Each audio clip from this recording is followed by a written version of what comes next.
Donvale have been the vanguard of Division 3 football for the last 3 years. With a record of 50 wins, 8 losses, including 2 grand final appearances, and being premiers in 2023, the accolades that have come their way are rightfully deserved. A victory today will be the culmination of this journey, and hopefully the ascendance to Division 2 would be a fitting reward. That being said, there's a new contender threatening to derail that dream. A club for so many years suffered with a lack of success. And like the Phoenix Rising, Surrey Park have announced themselves as a tour de force, wanting to create their own history and capitalise on their Division 4 grand final success in 2023. It's the clash of the two current premiers as we welcome you to EFNL Game Day, coming to you live on Radio Eastland 98 Point and streaming via our YouTube and Facebook platforms all around the world as we present Division 3 Grand Final Day here at Jubilee Park between Donvale and Surrey Park, with the winner being crowned premiers for season 2024.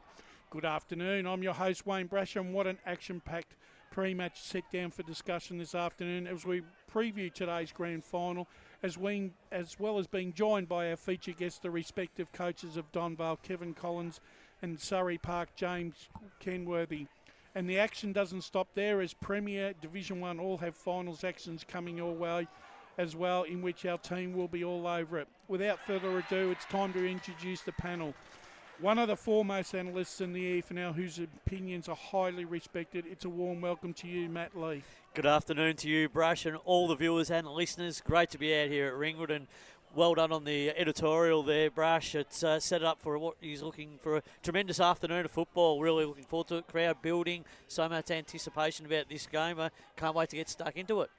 In what's been a busy day already for him, joining us this afternoon is our media manager, Ryan Lung, and I understand it was a wake-up call at 6 o'clock and here at 7:30 or something, some ghastly hour, mate. Yeah, it certainly was. Not as quite early as Lee Green, who was here before dawn, but no, it's certainly exciting times, grand finals. The alarm did go off and wake the missus pretty early, but it's all worth it. It's such a massive day. And I didn't sleep. No, well, I at least got some sleep in, Lee. I know you don't, but I won't function without it. But, I mean, looking at the weather, perfect. We had great weather in last year's grand finals.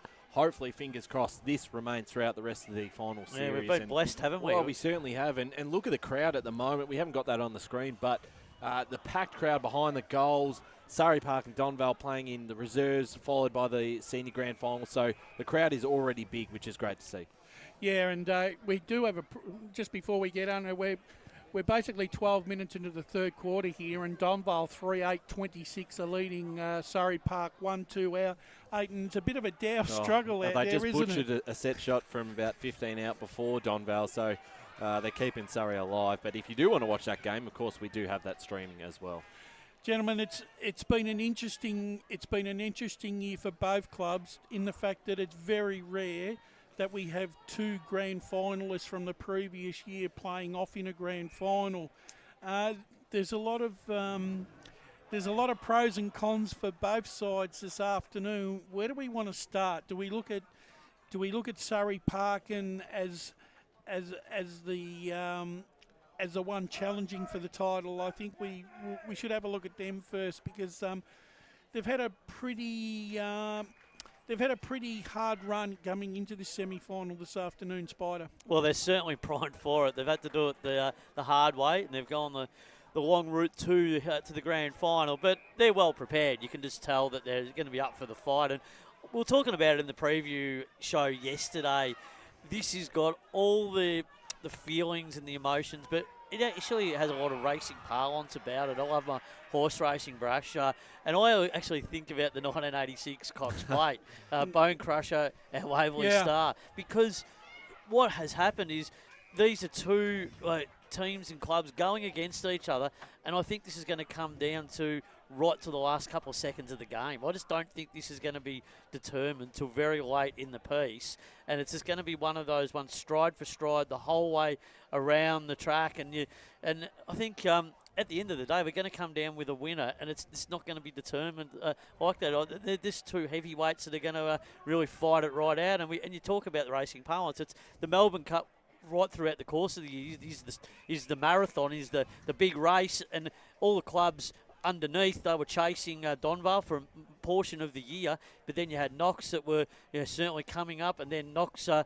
overtaken by Surrey Park, and then Surrey Park went on to run, and then everyone was chasing Donvale. But now there's just 2 left standing, and it is that Cox Plate affair. It's just this is the grand stage, and that's what I like about this competition. It's just been so breathtaking the whole season. I mean, Donvale, they've been well placed all year, very physical team. The way that they play, they structure up well. They've got so many avenues to goal. They defend strongly. A lot of experienced players, and they're coming up against a youthful Surrey Park team that just take the game on. They take risk. They dare you. They laterally kick. They cover all the angles up. But their ball transition has just been superb right throughout the final series. And then they score and they put the pressure on you. So I think that has all the elements for what is set for just an absolute blockbuster contest. Yeah, absolutely right, Spider. And I always go back to that forward line of Donvale's where you've got match winners on. The 6 that are listed on Player Cheer in the forward 6, you've got Ben Lyle, Ethan Duncan, Caleb Jordovic, Harrison Giles, Nick Murphy, Matthew Day. On any occasion, all 6 of those can have 4 to 5 goals. So you're not relying on just Duncan to have a big stand up, afternoon, don't they? or Murphy. That's right. They've all had their moments during correct. the year. So it's such a hard side to defend. You've got the small forwards. Giles is having potentially a career best year. You've got the 2 big figures in Murphy and Duncan, and Day, when we saw the 2 sides match up early in the year, kicked 7 goals. So it's a great forward line to have, and on a day like this where it's perfect conditions, that's going to be a big ask to Surrey Park to shut down today if they're going to win. And, I mean, as you said, Spider, it's been a long run for them in this final series. They've had to play each week, which does add up by the time you get to this point. It can work in both ways. It can work where you're riding on that momentum of playing each week, and a bit of the Bulldogs of 2016 where you're constantly going, you're constantly winning to get to another week. Or it can work the other way. Fatigue factor. Correct, where you get to the halfway through the third quarter and you're trailing by a few goals and it can open up. So important for Surrey Park that they go in today's game starting well, and at halftime they enter the halftime break with a lead. And composure too, Brash. The calmness of teams. Is Donvale going to be the calm, experienced team? The old heads, when they get into a situation, they just know what to do. And are Surrey Park going to get overwhelmed by the situation today? Knowing there's so much on the line, they're taking on the big dog. I reckon the thing is with. And I was having a think about this during the week. I look at that Duncan Murphy profile in that forward 50, and sometimes when I watch Nick Murphy, I actually think he's better not playing that stay-at-home forward where he's allowed to roam far and wide, because I think he gets a lot more purchase on his kicks when he's actually kicking on the run. Equally, Duncan also does play that role as well at centre-half forward, but both these players are actually equally at home playing the same sort of roles. It's almost like they know when one is going to be more beneficial than the other. What do you think about that? Yeah, look, I have to agree with what you're saying, because they've just had such a evenness about them, don't they? They just, and I think that's the thing with, look at Donvale. Well, they're a very even side. They've got winners everywhere. And same with Surrey Park, but that's why this game is just so fascinating, boys. I'm intrigued about how all this is going to play out. Because if a team gets on top, the other team's certainly going to come and have to alter the magnets and go, how can we best play the next set of cards to ensure that we're still in the contest right up until the absolute finish? I mean, I just think this ruck contest is going to be really interesting as well. I mean, Allison, he's a younger player going up against Zach Haig, who's very experienced, very physical sort of player.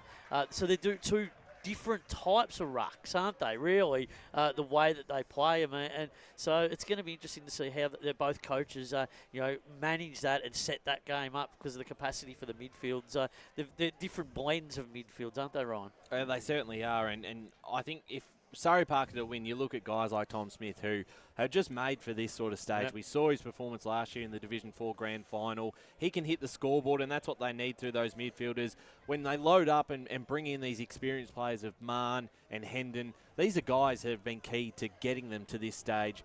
that, again, you can't underestimate the experience that those guys have had to this lineup, because I don't think without them, and guys of those, and Summers as well, coming up obviously in the forward line, without those guys, I don't think they're here today. The thing is, though, when I compare, like I said, we've compared Murphy and Duncan and against now the two Summers boys. I think, in my opinion, Jake has to stand up today. He has to kick goals to give Surrey a chance. Potentially 4 or 5. Yep. Yeah.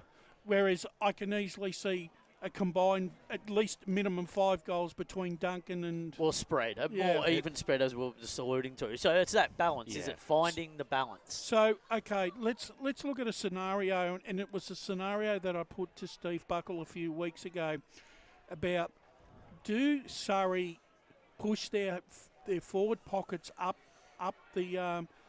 onto the half forward line and maybe put Jake Summers one out at full forward? Well, they could do that, because what they would then do is they're trying to take out the Donvale intercepting game. Yeah. Right? So that's what you've got to try and do, because Donvale do have a very strong defence. They do intercept guys like Zalik.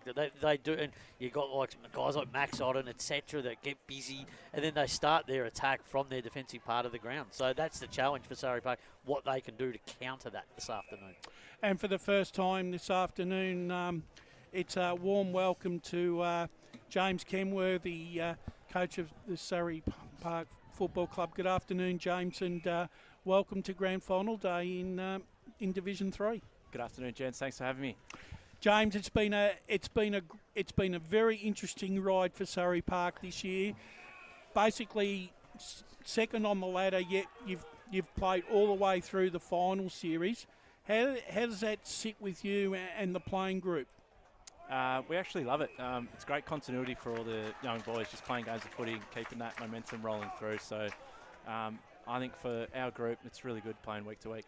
I think, interestingly enough, I went through the sides, both sides on the occasions that you've played each other, and there isn't that much difference with the experience in both sides that are going on the park this afternoon. So it's not going to be any surprise to either you or Kevin about which sides are going to be on the park. So there is going to be some continuity, and you'll be able to plan your strategies pretty well based on what you've seen in the past. Yeah, absolutely. I think from 2 weeks ago, there's only 1 or 2 changes for both sides. So we're, I think we're pretty well prepared for today. And you look at, obviously, coming into this third grand final in a row, starting to get used to it now, and but the side is certainly added to the list, of course, this season with those experienced names of your Summers, your Marn halfway through the year, Hendon back into the lineup. And that's come a long way to actually get you from a grand final last year in Division 4 to a grand final now in Division 3. Yeah, absolutely. Getting those experienced heads in, absolutely huge. Just the way they go about their footy. Kane and Jack are terrific. Like week to week, they're so consistent with their footy and their recovery and all that. So just having those sort of older heads around all the young guys really spurs us on. And the fact that you guys have come very close to Donvale now multiple times. Earlier in the season, it was less than a kick, and 2 weeks ago on this ground was a game that probably could have gone either way. Does that give you a bit more confidence going in, knowing that although if you just look at it on paper, it's 3-0, but in saying that, 2 of those games could have gone your way? Yeah, absolutely. We took a lot of learnings, especially after 2 weeks ago. We weren't playing our best footy, and we probably only played maybe 1 or 1.5 quarters of our footy, our brand. So hopefully we get a bit more consistent over the game today, and we get change the result. Good luck this afternoon, James. Great to speak to you again on Grand Final Day. From a coaching perspective, what are the key focus points that we're going to drill down on today? It's Grand Final Day. You've played them before a couple of weeks ago. The improvement, that just automatically happens. But what are some of the key things that you have to do today well, do you believe? Just 3 things to get the desired result ultimately come later this afternoon. I think, Grand Final Day, number 1's pressure game. There's obviously going to be moments in the game where you just need to win your one-on-ones and sort of not give them easy ball into their forward line. So pressure's massive. If you're watching the Dev game, a lot of the Surrey forward entries are going to Donvale blokes. So they set up really well defensively behind the ball, so we just can't kick it straight down their throats pretty much. Yep. And third is just sort of executing under pressure.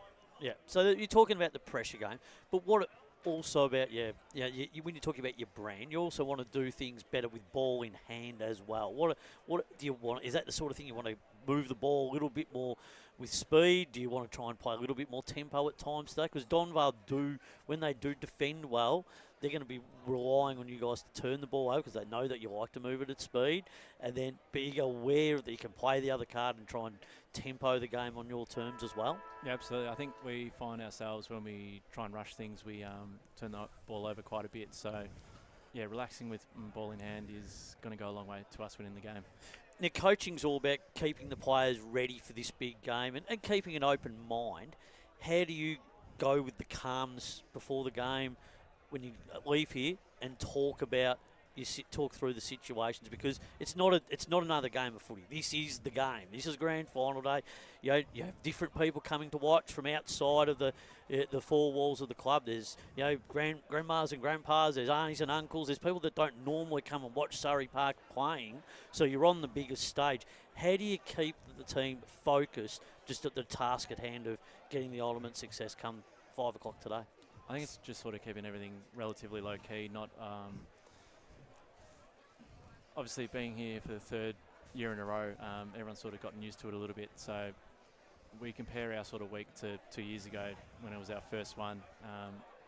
There was a lot of nervousness throughout the week, even on the Tuesday, Thursday night. So just having that experience of going about our week holds us in really good stead for today. Yeah, it's the history as well, isn't it? Look, you're running out, going to run in an alternative jump. It's not the normal jumper that you're accustomed to, but it's got some history and tradition and its own values. There's so much history with the club, and hopefully a lot of the old Surrey Hills boys are coming out today to watch us. It's a little bit different. I think we've played Donvale 3 times and won the Clash jumper 3 times, so it's not a great stat for us. But yeah, anything can happen on grand final day. Well, that's right. This is the only one that really matters out of the 4 times, and not to pump up your tyres too much, but you were very important last year in the grand final, as not just in the coaching box, but on the field as well with your leadership and your ability on the field. How exciting is it for you, just as a player as well as a coach, just to be able to run out on grand final day and play alongside the 21 other guys for the ultimate prize? Oh, it's absolutely huge. Like, as players, this is what we play for. We want to be in the big moments, the big games. And previously I hadn't really played in too many grand finals. I've played one at Blackburn Reserves and one in 18s. Juniors had one. So up until now I haven't really had many opportunities. So it's just a great day for everyone involved to get down. Big crowds, big moments. It's going to be unreal. James, one of the other questions I'm going to put to you here, one of the key things about Donvale's game is their ability, especially in their back six, to interstep and run the ball at will outside, out of their back six very quickly. Would there be a possibility maybe that you might push your forwards, your full forward line, your 2 forward pockets up onto a half forward and maybe leave Jake Summers one out so that it makes their back line run with their backs towards the goal, and your blokes would then be able to follow them and pick up the crumbs if Jake doesn't take the mark? Yeah, absolutely. We've got a fair few scenarios that we can roll around with and sort of play with. Obviously, Max Houghton down there is quite an experienced player, so he loves to sort of sag off and read the play. So he's definitely one we need to watch out for. And I think that's the thing.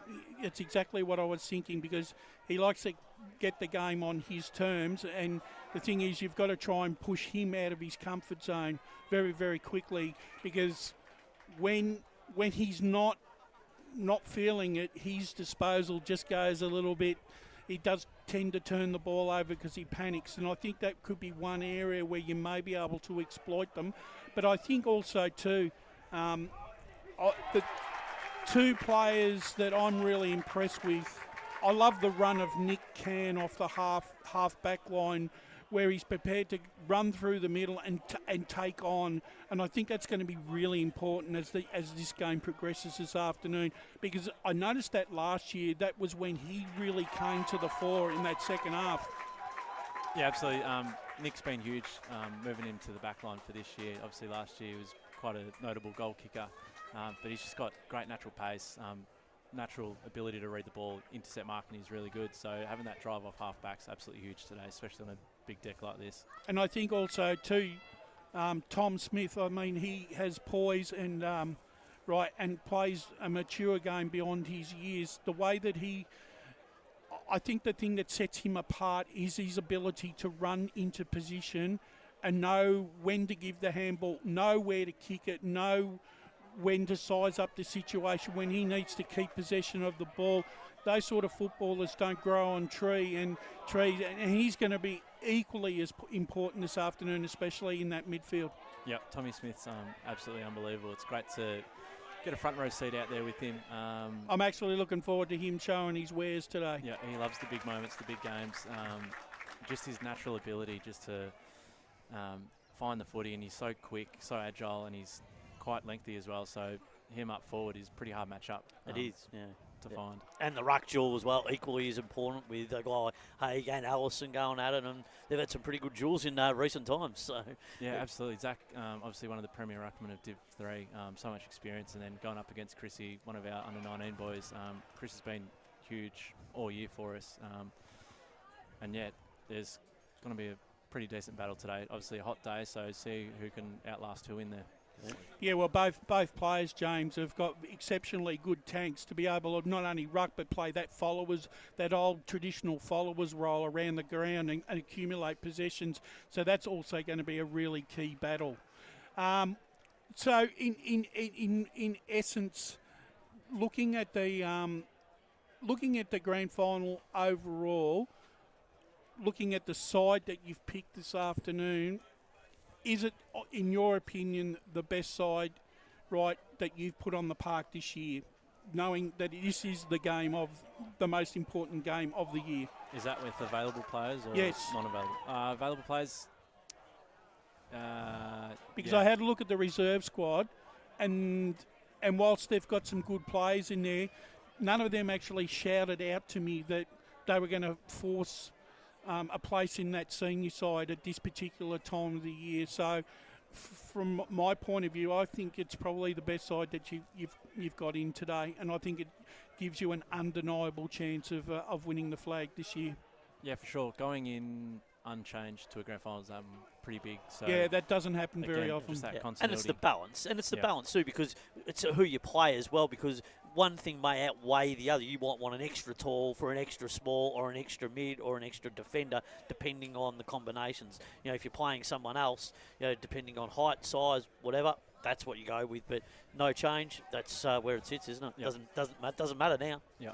Well, James, thank you very much for giving up your time on a big day such as a grand final, and all the time that you've given to us during the media team for 2024. May Godspeed go with you this afternoon, and hopefully maybe at 4:45, Surrey Park may have etched themselves another premiership in EFNL history.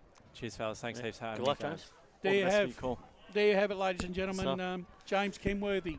Great insight pre-game for a player to go down now and have to get ready, and he's going to go out there and straight his stuff. So fantastic. Yeah.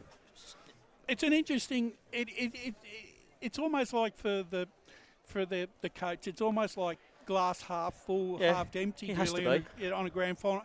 And the thing is, as a coach, you coach for 20. You've coached for 21 or more than 6 months, right, to get your side into this very moment of the day.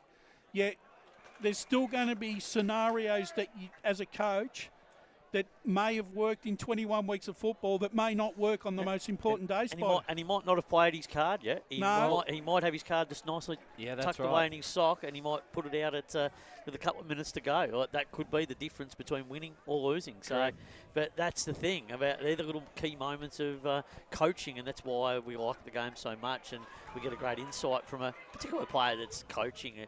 Just a different element to things, I think. And I think it's great having the old and the new coaching in this game this afternoon. Well, Spider, that's the other factor, is that as a playing coach, he's got a different aspect to it than Kevin Collins, because he is out there and playing in his third consecutive grand final himself, and you've seen him play for quite a while, and obviously a history at Blackburn. A very talented player who, make no mistake, will have an impact himself in the actual contest. Control. He's got some control on actually the outcome of the game. I think too, when and James is that sort of player, Spider, that's able to put himself in positions because of experience where he's going to give you the best value of James Kenworthy. Yeah, and his team first, and that's all he is. So, sometimes when you're the coach, you're putting your team aspect ahead of your actual playing card away. So I think from that perspective, it's a great leveler to have, and I think it's going to be really interesting to see how he handles it today when it's really hot in the kitchen during parts of the contest. Talking about, we just briefly touched on that discussion about Haig versus Allison in the ruck this afternoon. Yeah. It's almost like it's an experienced warhorse against a young and up-and-coming buck. It's a great story because one side has to come out as back-to-back premiers, and you're right, you're looking at a side, the Donvale, who's been in Division 3 now for a while and is primed to go up. They've been waiting for this. They've been waiting for the opportunity to actually go up a division. And you've got Surrey Park, who's incredible young side, which is a very quick rise if they get up to Division 2. After having such a long history, as you said at the top of the show, of not having any success whatsoever, to going and winning your first final, making a grand final a year after a premiership, and now potentially 2 in 2 years, which would be, again, another big story. Incredible. If they can get up, it'll be a great feather in their cap, and has shown some great prospect. And for the first time this afternoon, but not many, but for all the times that he's appeared with us this year, it's a warm welcome to you, Kevin. How are you? Yeah, good, thanks. How are you? Kevin, Donvale's been the vanguard of Division 3 football in the last 3 years. 50 wins, 8 losses, 2 grand final appearances and premiers in 2023. It's the accolades that have come your way have been deserved, but a victory today would be what you need to make sure that all this hard work is rewarded, so you go up to Div 2. Yeah, that's a perfect statement. We understand the importance of today's game, and it's been a journey for 5 years. We had the tough years with COVID, and then we had to work really hard. 2-point loss to Waverley Blues, and then one last year, but no chocolates to go up. And so this is the day today that we can elevate. We hope, but we're up against really good opposition. I asked the same question of James, and I compared all the sides, the 3 occasions that you played Surrey Park, with the personnel that took the field on those appropriate days. And really, there's actually no surprises really from both sides. There might be the odd 1 or 2 changes, but I think both sides are going in with a really good knowledge of each other's opposition's strengths and weaknesses. Would you agree with that? I would agree with that. Both of us have been fairly consolidated over the last 4 weeks. So during the season, it was sort of everyone was moving through, and we're getting injuries. Players were going away for work and stuff. Whereas we've been able to consolidate, and so ours is very similar to the last 4 weeks. And the only one we lost this week was James Pell because of suspension. So we've been able to keep the same list, which has been good. So we have really good knowledge of them, and they have good knowledge of us. And having played them now a few times, and particularly a couple of weeks ago in that semi-final, you've got a good knowledge, as Bresh said, about both sides. And the way that they play their footy, it's a pretty young side, added with a few experienced players this year in your Hendons and Marns and so on with Summers. What has impressed you about them that you need to stop today if you're to win this afternoon's grand final? Oh, they're very good at stoppages. They get good clearance through Marn and Hendon, as you say, so they can get the stoppage out. They also have scored a lot of goals from their back half. They've scored 30 goals over the past 3 games, and I think 20 have come from turnover in back end or from kick-ins. So we understand that we've got to really man them up. They find space, they make the ground big, and they use their foot really well to effect. And of course, the forward line, we always come back to this, but obviously other areas of the ground are very strong as well. But reading through some of those names of Duncan, Murphy, Giles, Jordovic, I mean, there's match day, there's match winners at all different angles, and that must be just a blessing for you to have as a coach, knowing that you're never going to have to rely on one person to have 4 or 5 to win a game. You've got players around the ground, even your midfielders will chip in to the scoreboard. Yeah, we're lucky to have that forward line cohesion, so that's been good. They've got the summer boys, they've got really good players down there. Smith goes forward and kicks goals, so they're fairly or very potent down there. So we just got to make sure that we convert and get the score on the board and get the ball to our forwards with lower eyes. Can't afford to be kicking long points. And the group obviously now having multiple years in a row coming out here to Jubilee Park playing the grand final. It's almost does it sort of help with obviously you've had experience prior to that anyway, but for the group knowing that they've been here, they know how it's done, the reserves have been here, so everyone's pretty well settled going into a grand final day. Yeah, we love playing out here at Jubilee Park. The surface is fantastic and it's a really big ground, there's lots of space, and so you can play some really good football. So we're very comfortable on it, and we've been playing here for a lot. I think we've lost one final here, so that's been good. We sort of treat it like a second home ground, but yeah, we like playing here. You've been a very friendly ground to you over a long period of time, hasn't it, Kev? It's an amazing place. Good luck this afternoon. From the coaching perspective, you've been around for such a long period of time and you've coached so many grand finals. What are the main drill down points for you, focusing on moments before the game? Give us three that you're really going to attack today with the playing group. What are the three things you'll really hone in on just prior to giving that final address? Well, just the importance of pressure coming into the game. Just automatic pressure all over the ground. Inside-outside balance. We don't want to have too much inside ball. They'll try to slow things down with a lot of stoppage and then get it out on the outside. So we need inside-outside balance. And just win the disputed ball. We've got to get our hands on the ball and win the disputed ball. Yeah, and the physical presence too, because you are a physical side, because naturally the nature of the way that your side across the board is. You're tall, you've got guys that are strong over the ball, so that works in your advantage today, where they like to run and transition, and they're going to try and outrun you, in so to speak. Oh yeah, they feel that they can get us on the outside and run better than us. It's what they have built their game on, so we just got to make sure that we get lots of contested ball, and if we can get them in 1v1s, we think that our physical presence should be able to get us that disputed ball and then give us the advantage.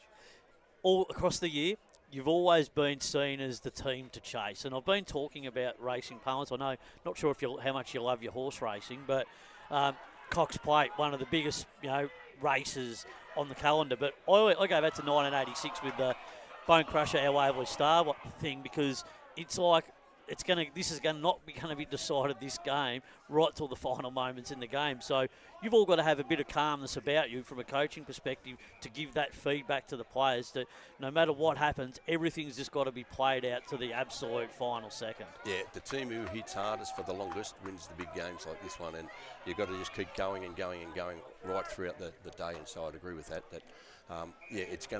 It's going to come down to the last moment. Could come down to the last moment. Yeah. So we just got to make, when our opportunity comes, make those small moments big. But have you found that during the year that the gap between yourselves and the rest of the competition has just continued to narrow? So that racing balance in terms of Melbourne Cup, Cox Plate, as we see it in races, when everyone just keeps coming closer to you because they want to get you. And we've been hunted all along. Yeah. And to beat us can kickstart a team's whole season. And so they've come out and they'll go to another level against us, and so that's been a real challenge, and we've had to adapt and use that to our advantage to hopefully learn a bit better about ourselves. Getting key support around is really important grand final time. It's a lot of outside people coming in to watch the game today. It's not just the normal Donvale crowd. It's people from other clubs, other competitions, family and friends, etc. I'm not sure whether you've got your son Sam down to watch at all, but what sort of things do you sort of say to the players to say, guys, we know it's not another game. This is grand final day. How do you settle that down in the rooms just moments before you run out? We've kept it as close to normal as we possibly can. Yeah. And so everything's just been done the same routine as we always do. Yeah. And so we've managed to maintain that, and I think we've kept it pretty normal. We've had a really good build-up at training, and we've just kept everything as normal. Warm-up times, everything. Yeah. So that it's another day. Yeah.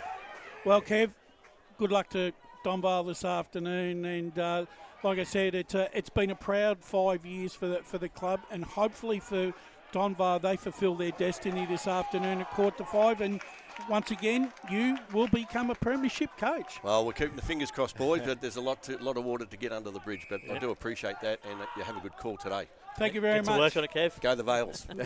There you have it, Donvale coach. No stranger to grand. He loves his grand final days. Yeah, He's, no stranger to grand finals. Brash. Kevin Collins. Before we just go to a break, I've got to ask, this 1986 Cox Plate that you, for someone who was born a decade after it, who did win in the end? Was it Bone Crusher? Yeah. Was he the leader the whole time? Well, Yes. he led the whole way, but our wave was tried to hunt him down and just got nabbed on the line. Couldn't quite get over the line. So, The famous race caller. Bill Collins, equine immortality. So if that happens today, that means Donvale would win if Correct. it follows the same path. Correct. I like the story. Well, we're going to take a break, and then when we come back, we're going to continue to run down to the big Division 3 grand final. It's Donvale versus Surrey Hills, coming to you live from Jubilee Park on Radio Eastern 98.1, all around the world on YouTube and Facebook. Today at Eastland, Lucy's trying on jeans for a momentous occasion. Coffee with the ex. She needs jeans she can move in, because she's definitely moved on. Jeans that get a second look, but don't give any second chances. Jeans that say, why yes, I have spent the last 8 months in a post-breakup juice cleansing, kickboxing, personal training frenzy. And it looks as though she's just found the perfect pair. Bravo, Lucy. For all of life's little moments, there's Eastland. Eastland. Live real. Sprained your ankle bursting through the banner? For bumps, breaks or bleeds, be seen sooner, close to home, at Knox Private 24/7 Emergency Department. You'll generally experience shorter wait times. Knox Private 24/7 Emergency, 262 Mountain Highway, Wanturna. Do you feel good about your bank? Because there is a bank you can feel good about. They share their profits to fund big community projects, small community clubs, and vital emergency services. They've given $250 million to help Australian communities thrive. They have all the products and tech you expect from a big bank, with service you don't. It's Bendigo Bank. Feel good about who you bank with. Try Bendigo. Search bendigobank.com.au or search Bendigo Bank near me. Tobin Brothers Funerals wear their heart on their sleeve. Their clear and easy-to-use website and Memory Maker app make it easy for families to make an informed decision. Here's James McLeod, Managing Director of Tobin Brothers Funerals. There's no mystery about our pricing. It is clearly displayed on our website and our app. We have staff standing by 24 hours a day, every day of the year to assist you in your absolute time of need. Visit tobinbrothers.com.au. Tobin Brothers Funerals, celebrating lives. There are only 3 things that should be flushed down your toilet. Pee, poo and paper. Some wet wipes and antibacterial wipes say that you can flush them, but you can't. They clog up the toilet and pipes, causing expensive blockages. Save yourself a truckload of trouble. Put your wet wipes in the bin. To learn more, head to the Yarra Valley Water website, yvw.com.au/wet-wipes. Hi, Dylan Dow from the Baroni Football Netball Club here. When I need to grab a quick coffee or a bite to eat, I'm popping into Eastland. Eastland's more than a shopping centre. They support a range of community organisations and have been a major partner of the EFNL since 2018. Cheers, Eastland.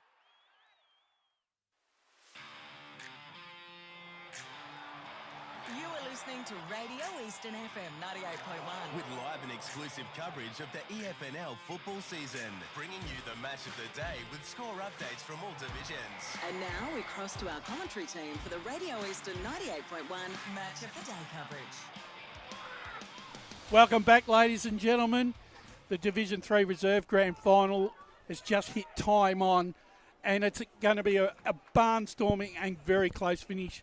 Donvale just holds sway by 2 points, 5-8-38 to Surrey Park, 5-6-36 in a game that could go either way. We've had a bit of history with Division 3 Reserve Grand Finals in the They past couple of always- years. Yeah. We've had a couple of extra times. We've had that famous one with Trent. Warrandyte. Trent losing his voice in the last moments. Oh, I'm losing my voice. Sounds like Andy Marr, doesn't it? Windy. Gee, there's another blast from the past. That's right. It was really good to talk to the coaches. They enjoyed it. They really enjoyed it, and I think for the overall scheme of things, this is a all these grand finals in Eastern Football League, it is a really important day for the competition and for the clubs themselves and the people that come and watch EFNL football. We want to see the best sides make it to the grand final.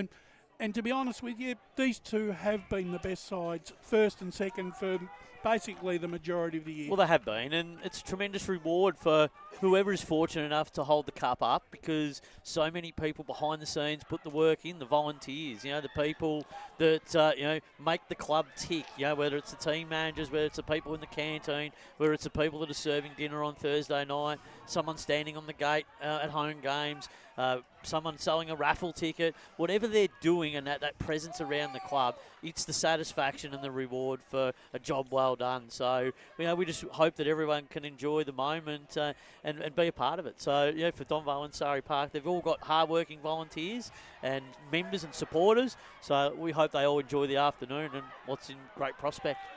We'll talk a little bit more about this game as the afternoon progresses when our full team assembles.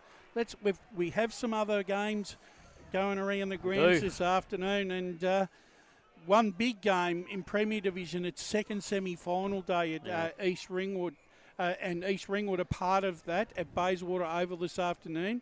They take on Balwyn, and Balwyn had a good win last week as Donvale are crowned premiers in Division 3 by 2 points. How close can you get? We're just watching Kevin Collins ride the waves from up here on the balcony. He was enjoying it. Last couple of minutes. His facial expressions were brilliant. Yeah. I think also too, when you've got three sides in a grand final, two sides in a grand final, the reserves can actually set the momentum and the tone for the seniors. Well, this gives you moments before you run out and the seconds have won the flag. It gives you a great inspiration. This gives you a bit of rush, doesn't it? Adrenaline rush. Well, Spider, we actually spoke to James on Monday night. James Rouser, obviously the senior coach, captain of Donvale, and he said the same thing. He said the best moment of that day, apart from actually winning, was seeing the reserves get across the line in that final siren, because it was so tight. So they've had another moment again today, and potentially that sets the tone for the day for the Donvale Football Club. Yeah, absolutely. It's going to be exciting, and I think it's all in great set up now. But we're going back to Premier. East Ringwood, that's a big game for them. We saw them play a couple of weeks ago. And these two teams have played some big games this year. We saw that game we covered down at East Ringwood, and Balwyn started that game so well, and then the game changed after half time, and then East Ringwood basically kicking inaccurately that day. Sam Lowson kicking 3 goals, 8. In the end, dragged his side over the line pretty much single-handedly, but well assisted by some of the support cast through the midfield. So it's going to be interesting to see how that plays out. Balwyn last week, they opened the game up a bit on the bigger ground. They took the risk. They took a little bit more opportunity to score. Charlie Haley hit the scoreboard, but he was well supported by other players around him. Guys like Oakes getting back involved in the, who started the season so well. But also those guys like Lamont Lever and Gob Leifson, who came back into the team, really set the platform for that that win last week, and the defensive mindset turned it into attacking aggressive mode, which they played for the first 10 weeks of the season. Yeah, I look at that game and, look, for me, Balwyn have done this over the last 2 or 3 years. They've come out and they've won their first final, but then all of a sudden, as they go a little bit higher up the chain, they come up against a side that seems to... I think I took a lot out of that game that East Ringwood beat them at East Ringwood that day. I thought there was some telling factors. However, though, I just, when they were 38 points 15 minutes into the second quarter, right, they took their foot off the pedal. They did. And the thing is, I believe in the old adage, you never give a sucker an even break. And when you look at the result at the end of the game, Roval, I actually thought, were flattered to end up being 23 points behind, considering I thought that Balwyn should have won that game by probably 50, 60 points. Yeah, well, the dominance was evident by the statistics that appeared. And I just don't feel that Balwyn can afford to be playing that type of football again today, because they will get overrun by an East Ringwood side. Well, they're fast. They fast ball move. They but move the ball with speed, and they just really play that inside corridor so well. But they just transition the ball without fault, and they will put enormous pressure on ball and with ball in hand. So that's going to be the key to this contest. And East Ringwood do hit the scoreboard, and they hurt you on turnover. They do. Yeah. And they can hit. They'll hit the scoreboard big time. And you look at Preston, who's had a massive season. You add him to the list this year. We're loaded up for the big day, thanks to Ben Warren Smith. But pressure's on the Roos this year because they've had such a great season. They were out first week of the finals last year. They come in as the red-hot favourite now, finishing on top, and their form in the back half of the season was lengths above everyone else. Yep. And everyone else has had have fallen up on games and have had bad runs of form. East Ringwood have now been on a long winning streak, and they come into this final with the expectation of winning. And if they do lose, they suddenly put themselves back into a lot of pressure. It's a bit like Park Orchards. That loss basically puts them back under the pump. It does. You know, after the expectation of playing in a second semi. I reckon if I'm East Burwood today with the way East Ringwood, I should say, on the way they're playing today, I know they've brought Bennell back into the side. I'd be having him playing a bit part. Right. Yep. And not overtax him early. I wouldn't be putting him. I wouldn't having him start in the heat of battle. I don't think he'll play big minutes, to be honest. No, I think that they shouldn't play big. He shouldn't play big minutes because if they want him in their grand final side, they need to look after him. Yeah, build his load. Yeah. Because they are taking a risk bringing him back in. Well, they've just got so much depth, Brash. That's the thing. I mean, they've got players in their reserves today. Harry Nolan. Yeah, Harry Nolan. I mean, it's just great evidence of that with the VFL due to point system salary cap. So that's how it works. But that's the luxury of having the depth. I think they'll get the job done. I think it'll be around about the 20 points, and I think Ball will be pretty competitive. But I think in the end, East Ringwood will be able to demonstrate and illustrate that game and really get the game on their terms. I agree with that, and I don't think they would risk him if he wasn't right to go. No. I think that's obviously we don't know, but we'll see how it all plays out this afternoon. But I'm with Spider. I think they get the job done. Yeah, well, I've got East Ringwood probably winning by about the same margin that Spider. 18 to 22 points, I think, is probably a fair margin. Our resident clairvoyant, the Oracle. He's sent in his selections. He has East Ringwood 72, Baldwin 66. So a bit closer than that. Yeah, I could see something like that, but I just sort of feel like that. When push comes to shove, if the game needs to be won, I just sort of feel with the legs of Preston and Bearlow in that last quarter in the midfield, I think that's going to be the defining difference. Yeah, and I still think East Ringwood's defence stands up well. Delaney, Tweedy, etc. Tweedy's outstanding. Yeah. Also, a Division 1 game this afternoon. Yes, that's Ryan. correct, out at Tormore. Yeah, a real danger game here for Park Orchards, I reckon. Oh, yeah. Beaconsfield, really, it's the classic game. We've got nothing to lose whilst all the pressure is on Park Orchards after finishing on top of the ladder 3 games clear, losing to their nemesis Mitcham once again, which is now sowing a little bit of doubt in the mind of Park Orchards. Also knowing that their skipper is not out there again this afternoon. How does that play out mentally for them, Spider? It's huge. It's just so massive when you have your player out of his calibre. It's really big in context of what could happen. I'm actually going for Beaconsfield. I just was so impressed with what they served up last week from a pressure point of view. They played the conditions so well, and I thought it was just the way they went about it. It was well coached by Mick Fogarty. He just continues to provide us with the tactical genius that he is. He's going up against Paris, who's no stranger in big games himself. But I just get a bit of a feeling today that Beaconsfield are just playing such good footy in the last month. Their team is so stable. They've bettered that team down. And I just feel that they're going to be, the way that they play that ground at Boronia, I just think they're ready to take another step today. Park Orchards, they'll throw everything at it. This will go down to the wire, this game.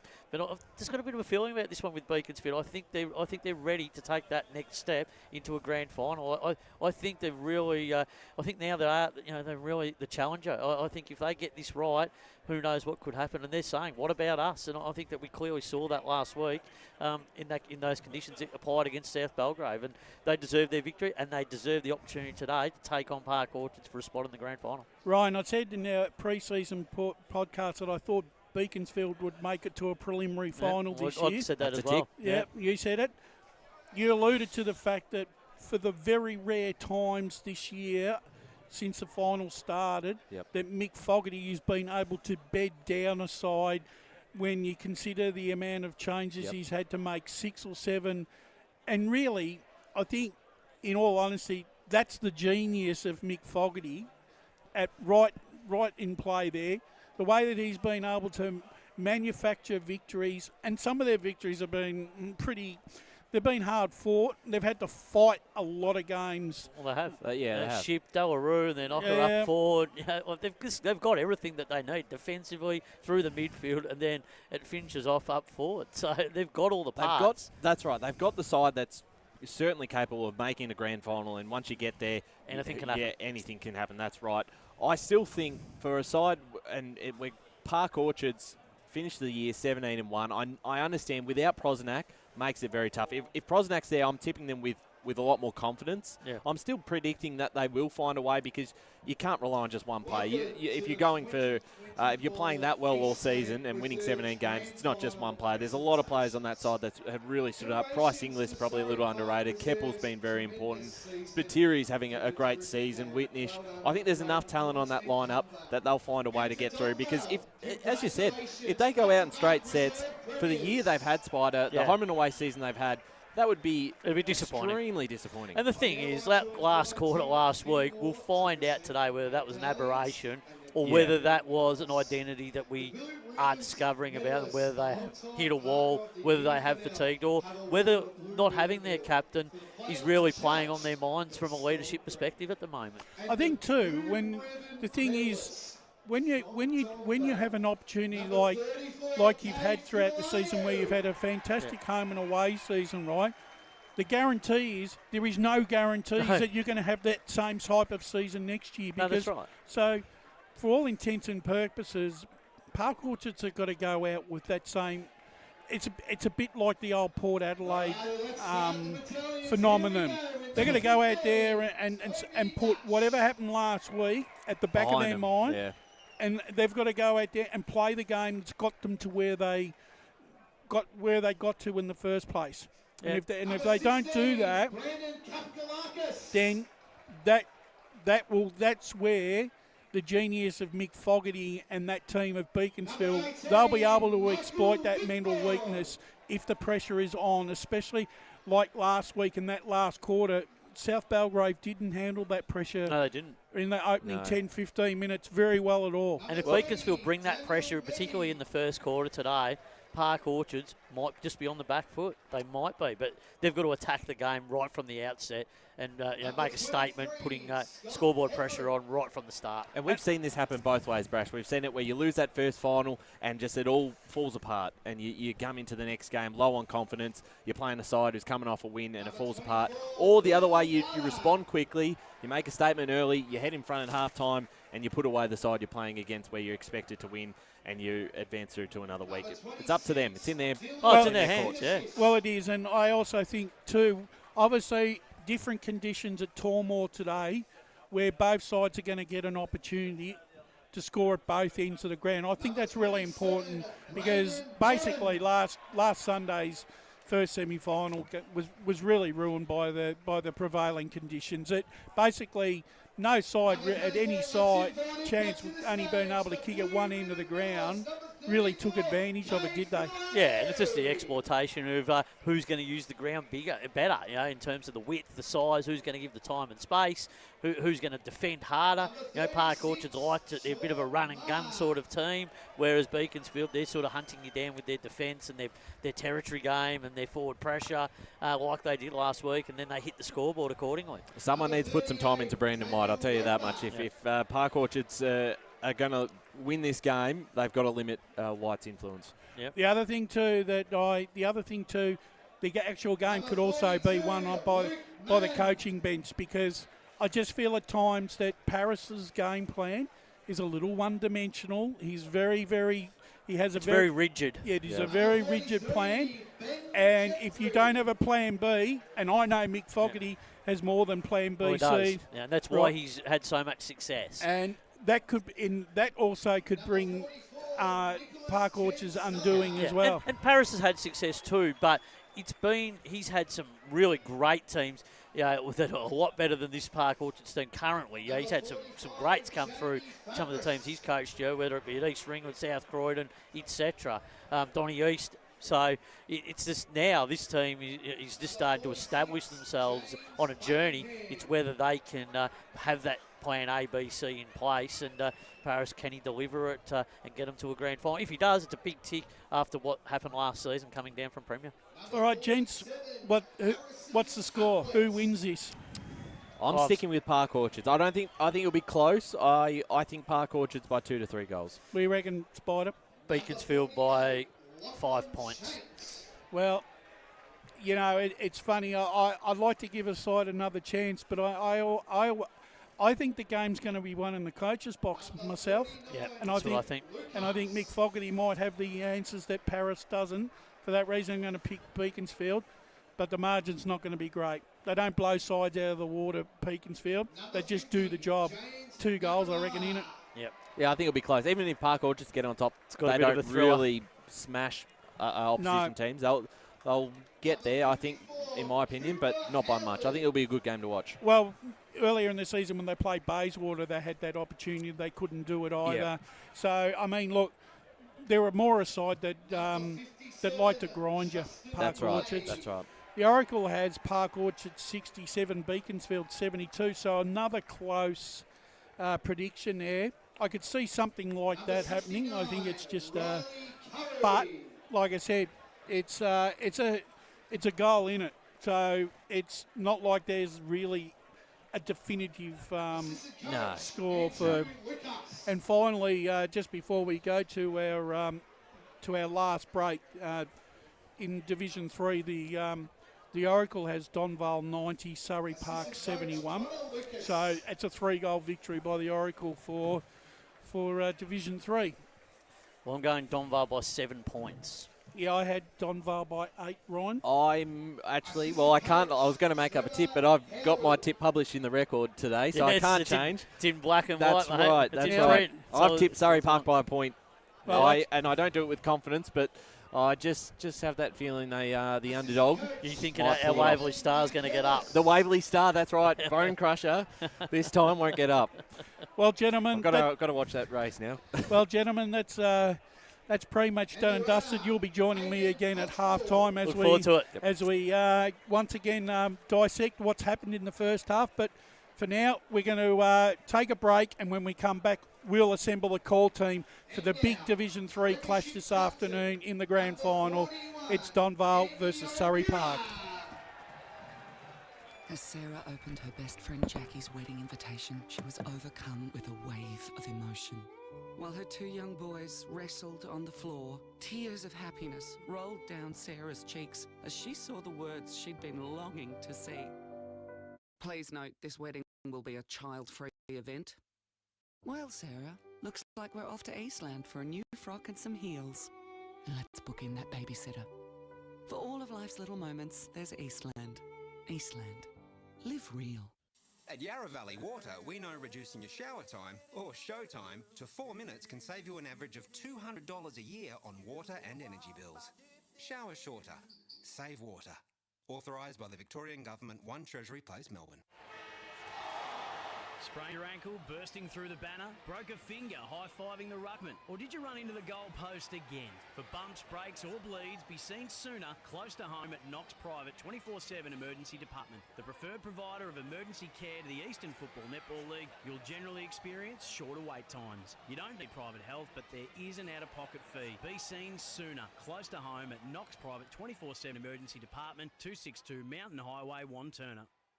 Do you feel good about your bank? Because there is a bank you can feel good about. They share their profits to fund big community projects, small community clubs, and vital emergency services. They've given $250 million to help Australian communities thrive. They have all the products and tech you expect from a big bank, with service you don't. It's Bendigo Bank. Feel good about who you bank with, try Bendigo. Search bendigobank.com.au or search Bendigo Bank near me. The first time I met the team at Tobin Brothers Funerals, I felt like I'd known them for years. They're so caring, honest and passionate. James McLeod, Managing Director of Tobin Brothers Funerals, sums it up best when he says, "Every day our people get out of bed to assist client families in their absolute time of need. Our people love what they do, and you will not find a more highly trained group of people than those at Tobin Brothers." Visit tobinbrothers.com.au. Tobin Brothers Funerals, celebrating lives. Hi, I'm Ben Desson from Montrose Football Netball Club, and when I need a new kit for a night out, I head over to Eastland. But Eastland is more than a shopping centre.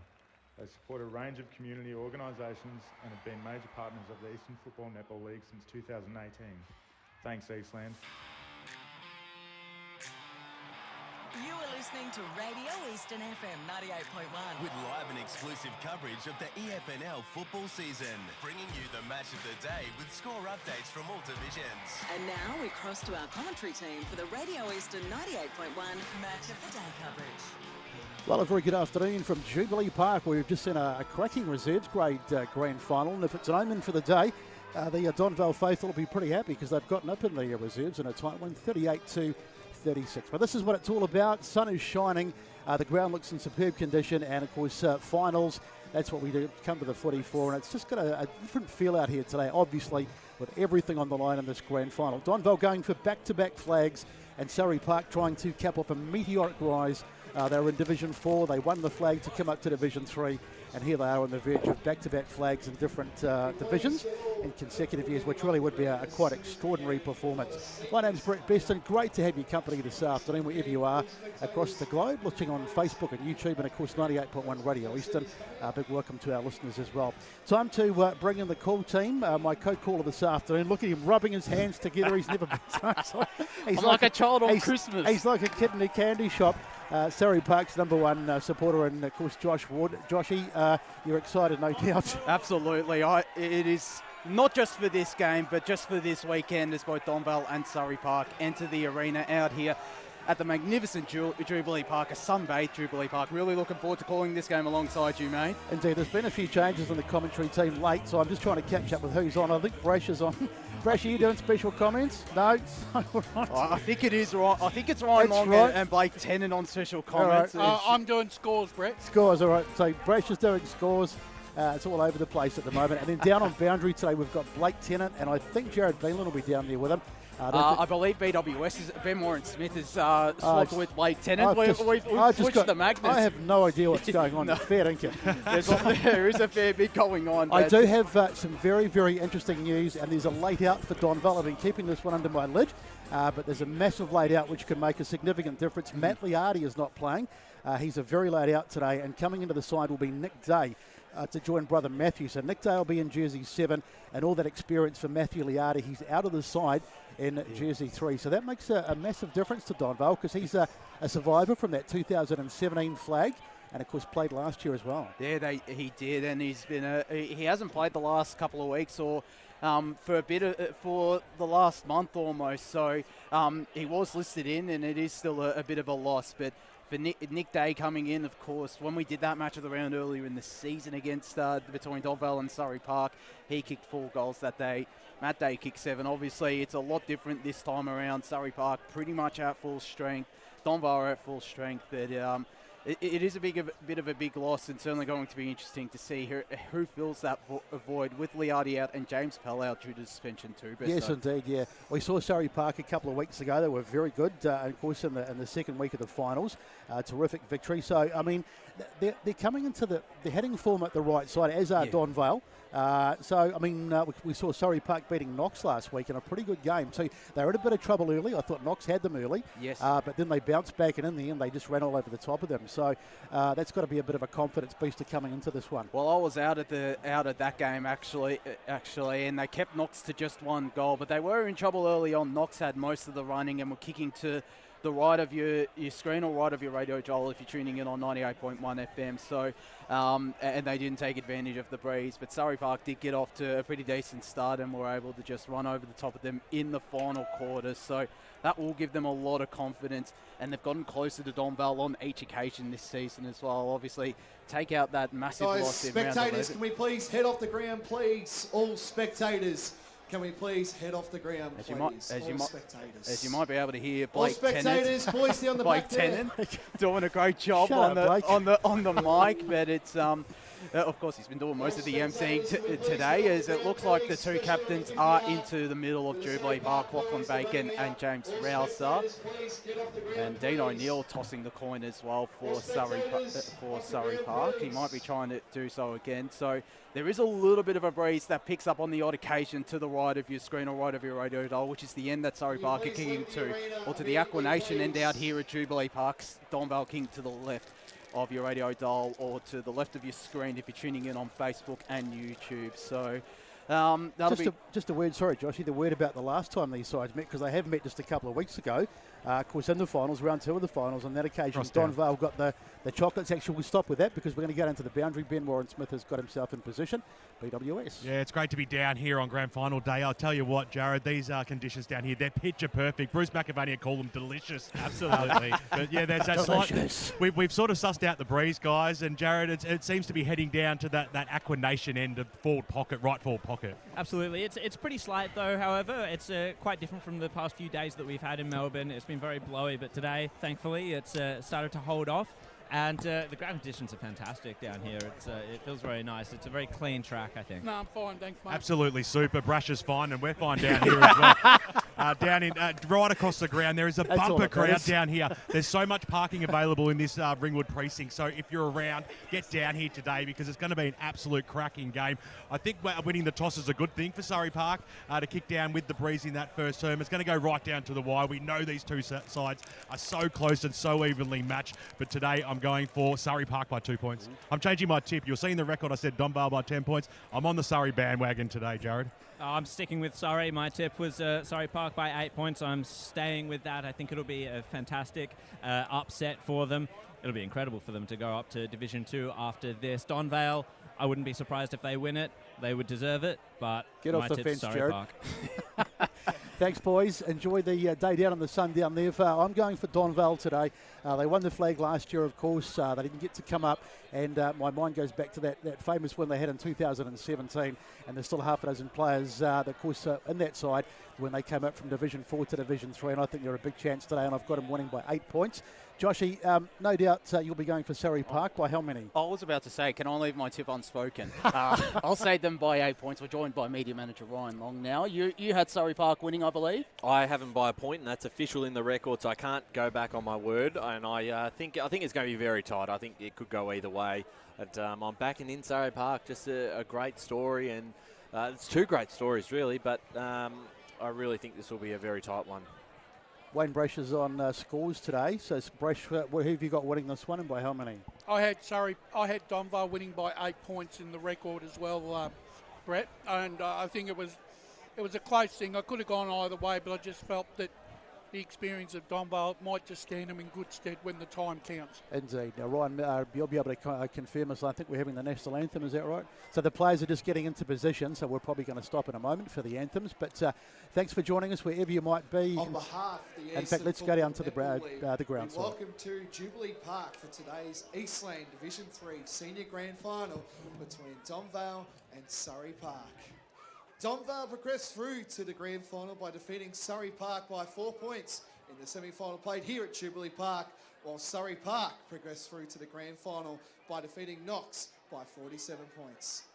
We begin today by acknowledging the traditional custodians of the land in which we gather and pay our respects to their elders, past and present. We extend that and respect all Aboriginal and Torres Strait Islander people that are here today. Congratulations and best of luck to competing sides in today's decider.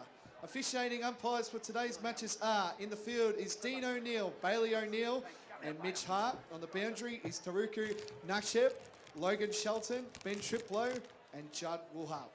In the goal we have Oliver McKenzie and Sam Gannon. I'll now like to be upstanding with the players and umpires for the National Anthem of Australia.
Tell you what, I don't know about you boys, but the hairs on the back of my neck are standing up. I'm with you, Besto.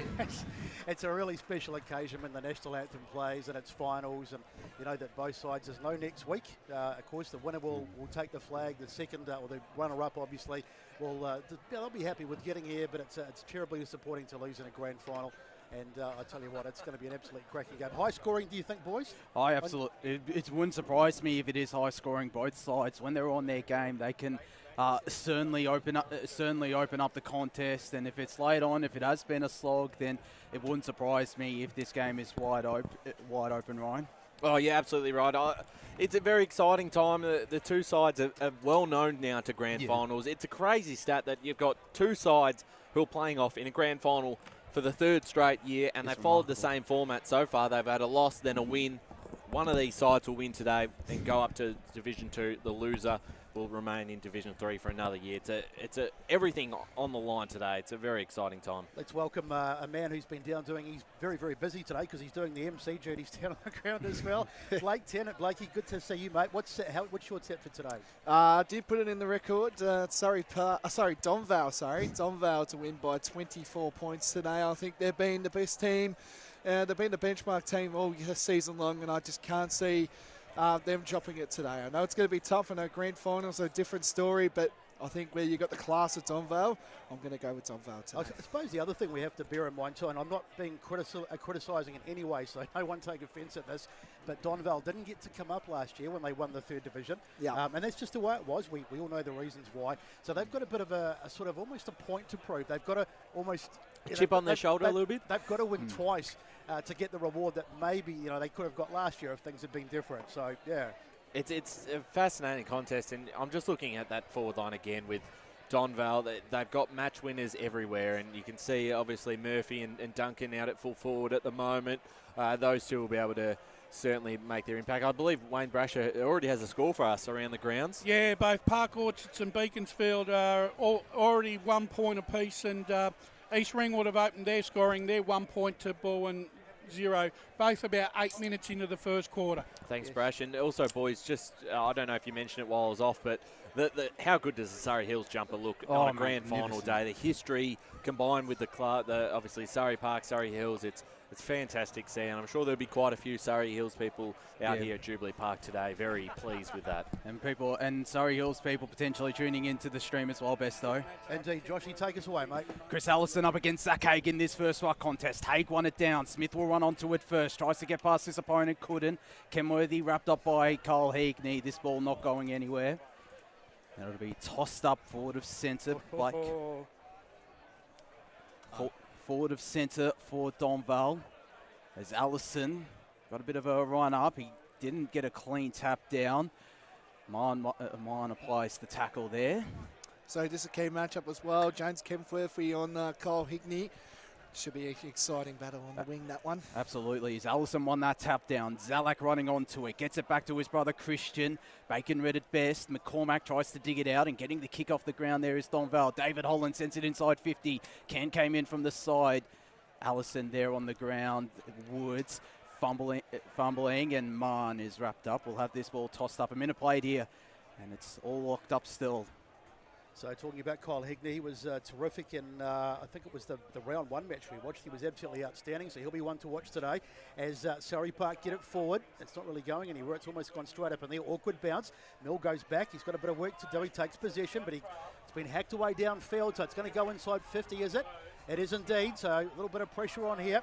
Bouncing there for Mundy. He soccers it towards goal, and almost the first goal, just missing to the right. So an early opportunity for Surrey. And they get the first score of the game. It is a minor one, and they lead by a point Boundary. down there. As we get out to the boundary, boys, while we got you, what's the wind like down there? Is there any wind? It's about mid-level. It comes in and out. For the most part, I think it's a pretty soft breeze, but it's going down towards Surrey Park's end. I've also got some matchups for you, gentlemen, down in Surrey Park's forward line. Carl Wignall has gone to Lockie Summers, Nathan Mill has gone to Jake Summers, and Max Otten has gone to Jasper Mundy. And Josh, Jake Summers burning his brother who was wide open. He'll appreciate that as Otten got the kick back. That'll get brought up at Christmas. Oh, absolutely it will. As James Rouser has it at the right half-back flank for Donvale on the far side. Long down the line, Sardis parked underneath this, couldn't take the mark. Cant's there to mop up. Goes in the direction of Lachlan Summers. It's cut off by Luke Wignall. Played a bit more senior footy this year, part of Donvale's reserves premiership last year. His kick was a dangerous one. Can got the double pump. Holland just looks to slap it forward in the direction of Harrison Giles. Breaking his way through there was Kyle Wignall. Sends it to Mahali Zalax. Onto the right half forward flank he goes. Matthew Day working his way up the ground, looking in the direction of Nick Murphy, who takes the mark. And it's in the right pocket for Nick Murphy, who's just going to be absolutely crucial inside forward 50 for Donvale today. He can, from what I've been told, he might have kicked 4 last time Donvale and Surrey Park played in that second semi-final as he goes short. Poor marking from the Surrey defence. And Jake McCormack can take the mark and go back and potentially kick the first goal of this Division 3 decider. They've been really set up well, Donvale. You know, that intercept mark there taken by Luke Wignall was really superb there. And just the composure that they're having with the short kicks, Josh. It'll be interesting to see how he goes in defence, potentially filling the void that James Powell leaves. As McCormack comes in and gets the first goal. And the celebration as well afterwards from Jake McCormack. Donvale on the board first, 1 straight 6. Surrey Park 1 behind, 3.5 minutes gone, first quarter on the Biddigo Bank scoreboard. Yeah, great transition football and smart for Murphy just to open his eyes and look at the short option rather than take the ping from pretty much the impossible angle out there at Jubilee Park. Just the trust of it as well is even superb. You know, we all know Murphy's a sensational player. We know that, but just to back McCormack in then was pretty sensational. Boundary. Yep. Let's go down to the boundary. Jared Beanland. So a few matchups down in Donvale's forward line. Lockie Peters has gone to Nick Murphy. Haynes has gone to Tommy Tout. And I'll have the one for Ethan Duncan Ethan Duncan for you shortly. Thanks, Jared. As Zalek bursts out of the middle, goes inside 50. Where's the big man? There he is. We were just talking about him, and Nick Murphy comes out and takes a chest mark. And he's going to go back for his first shot at goal of the day.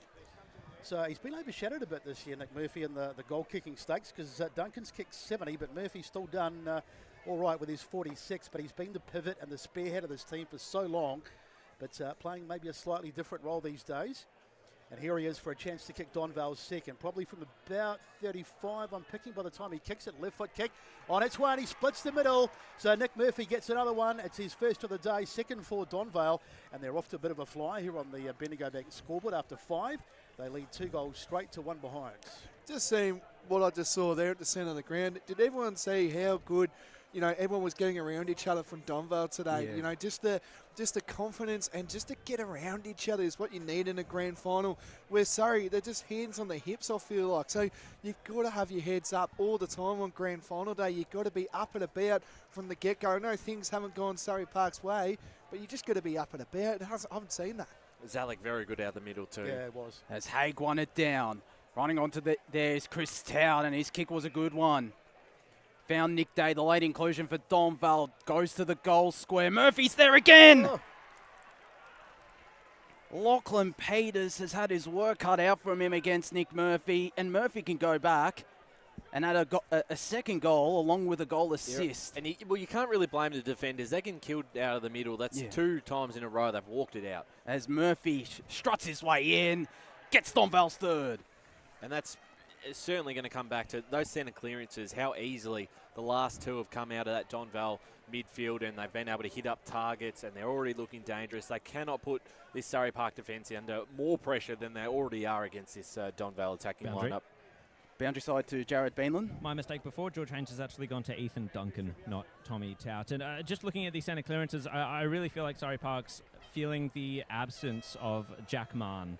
There's a real lull in the crowd at the moment as well. I think everybody's a bit shell-shocked because these opening few minutes, they've just been unbelievable by Donvale. Surrey can't even get it past the centre line, but it's all really like, it's like a bit of an eerie feeling for such a big crowd down here. Brash, you've got some scores? Yeah, Beaconsfield 1-1-7 leading, Park Orchards 1 behind, 15 minutes into the first quarter. It's a really good point actually about Jack Martin because he's been terrific. He's in the middle. He's in the middle. Oh, he is. He just hasn't had too much of an impact early. Yep. I thought you said he was out. I was going to say I've got him on my score sheet, but fair enough. All right, or team sheet should I say. So umpire to throw it up again. Up it goes. Won by Haig, one of the survivors of that 2017 flag. Now they go forward. Here's the kick inside 50. Where's Murphy this time? Gets over the back, and in the end it's easily going to be cut off back there by Haynes. How good's he been this season, George Haynes? Been terrific. He's a real rock down back. A little chip inside. Bit dangerous, but they find it. Margaret. Sardis gets a kick into the middle of the ground, but he's turned it over. That's not a great effort. So now it's Luke Wignall, brother Kyle playing today as well, going to the hot spot, gets right over the back. Back they go. They want a bit of pressure. Nicely done there by Sardis. They've got to get out of this. They do pretty well through and there's Mann. Sorry, it is Mann, sorry. And a snap across the face, a goal. It's still dangerous. Knocked back into play. Bouncing. Oh, that might be a high shot. It is. It's going to be a free kick to...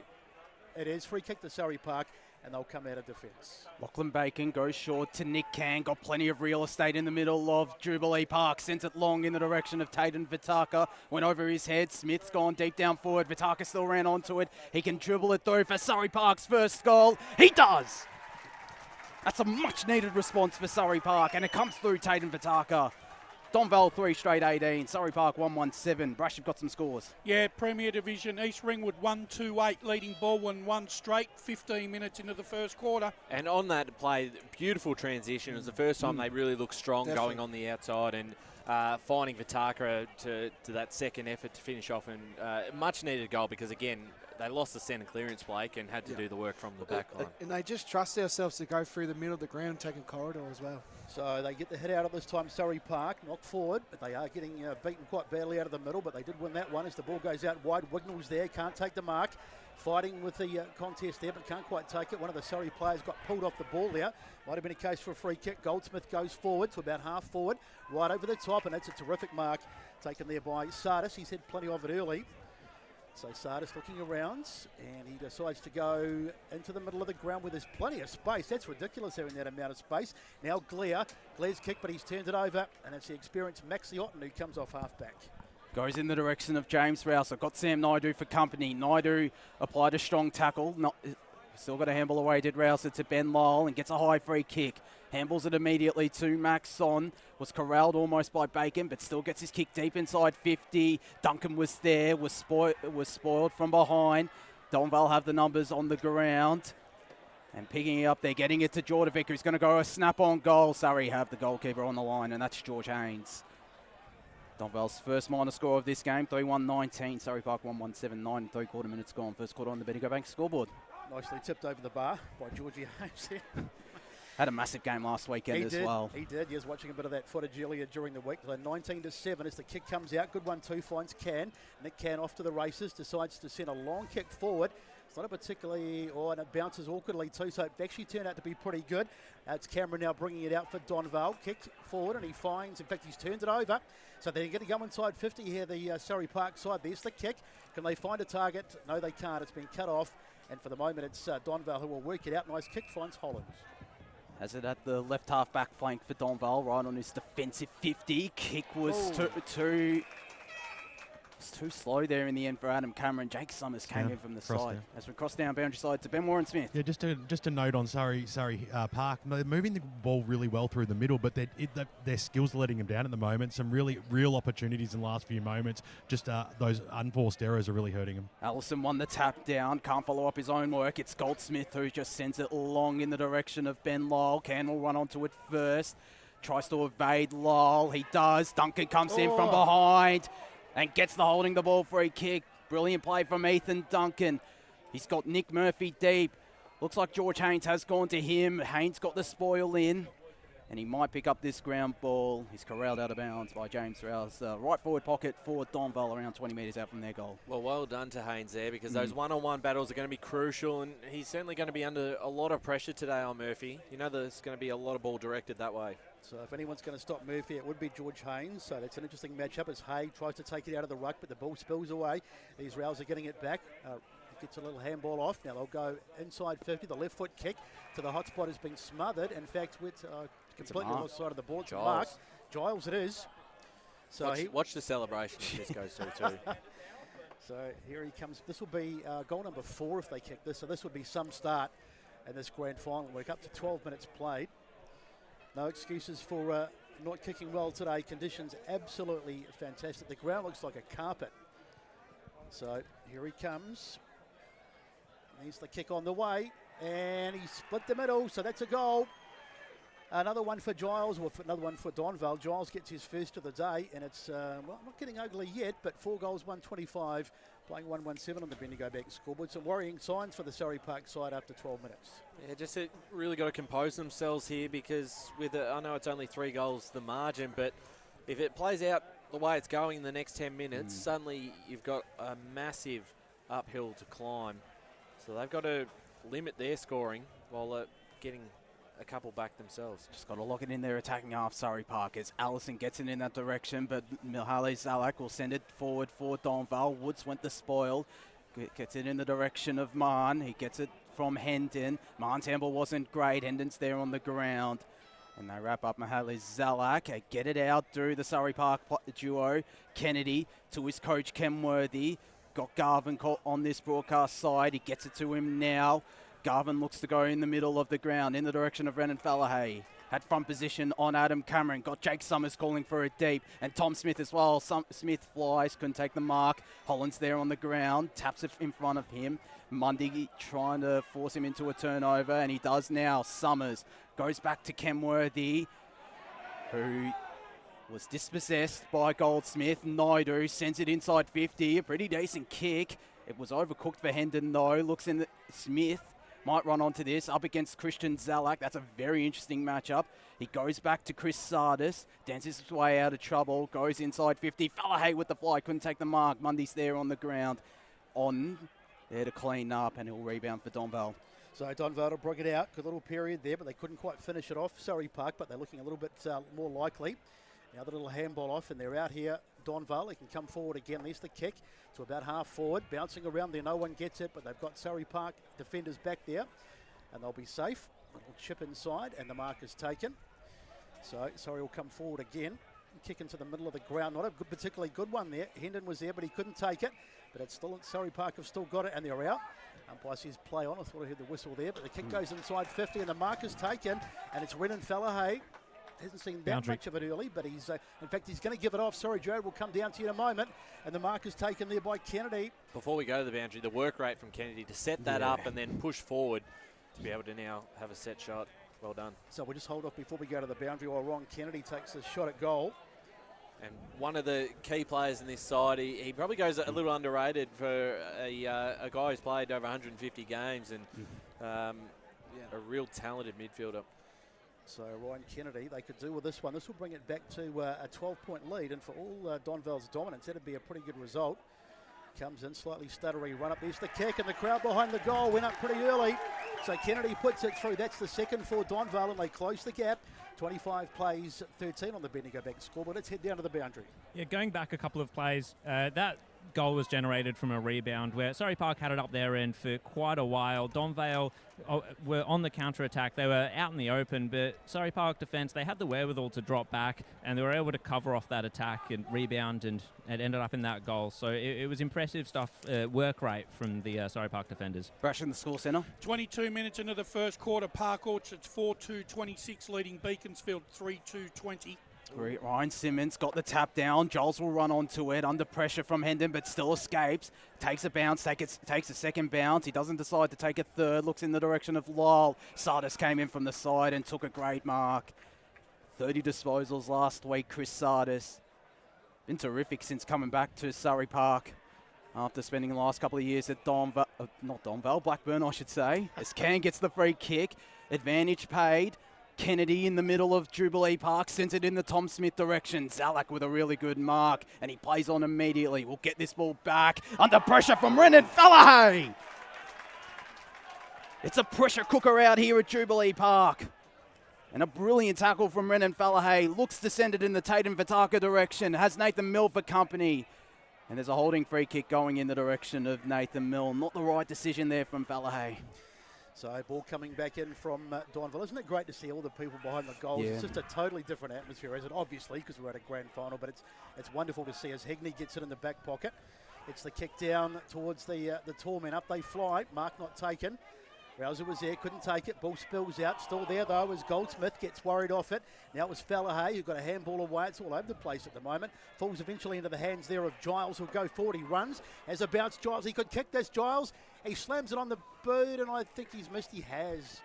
It looked really promising as he stormed into goal. He'd be disappointed. He probably should have kicked that. Boundary. But he gets a point, and we'll go to the score centre, and then we'll go down to the boundary. Yeah, East Ringwood 3-2-20 at the 24-minute mark, leading ball win 2 straight 12. Boundary side to Jared Beanland. At ground level, it really feels like Surrey Park's pressure has ramped up in the past few minutes. Haynes will take this kick in for Surrey Park. Looks to this broadcast side.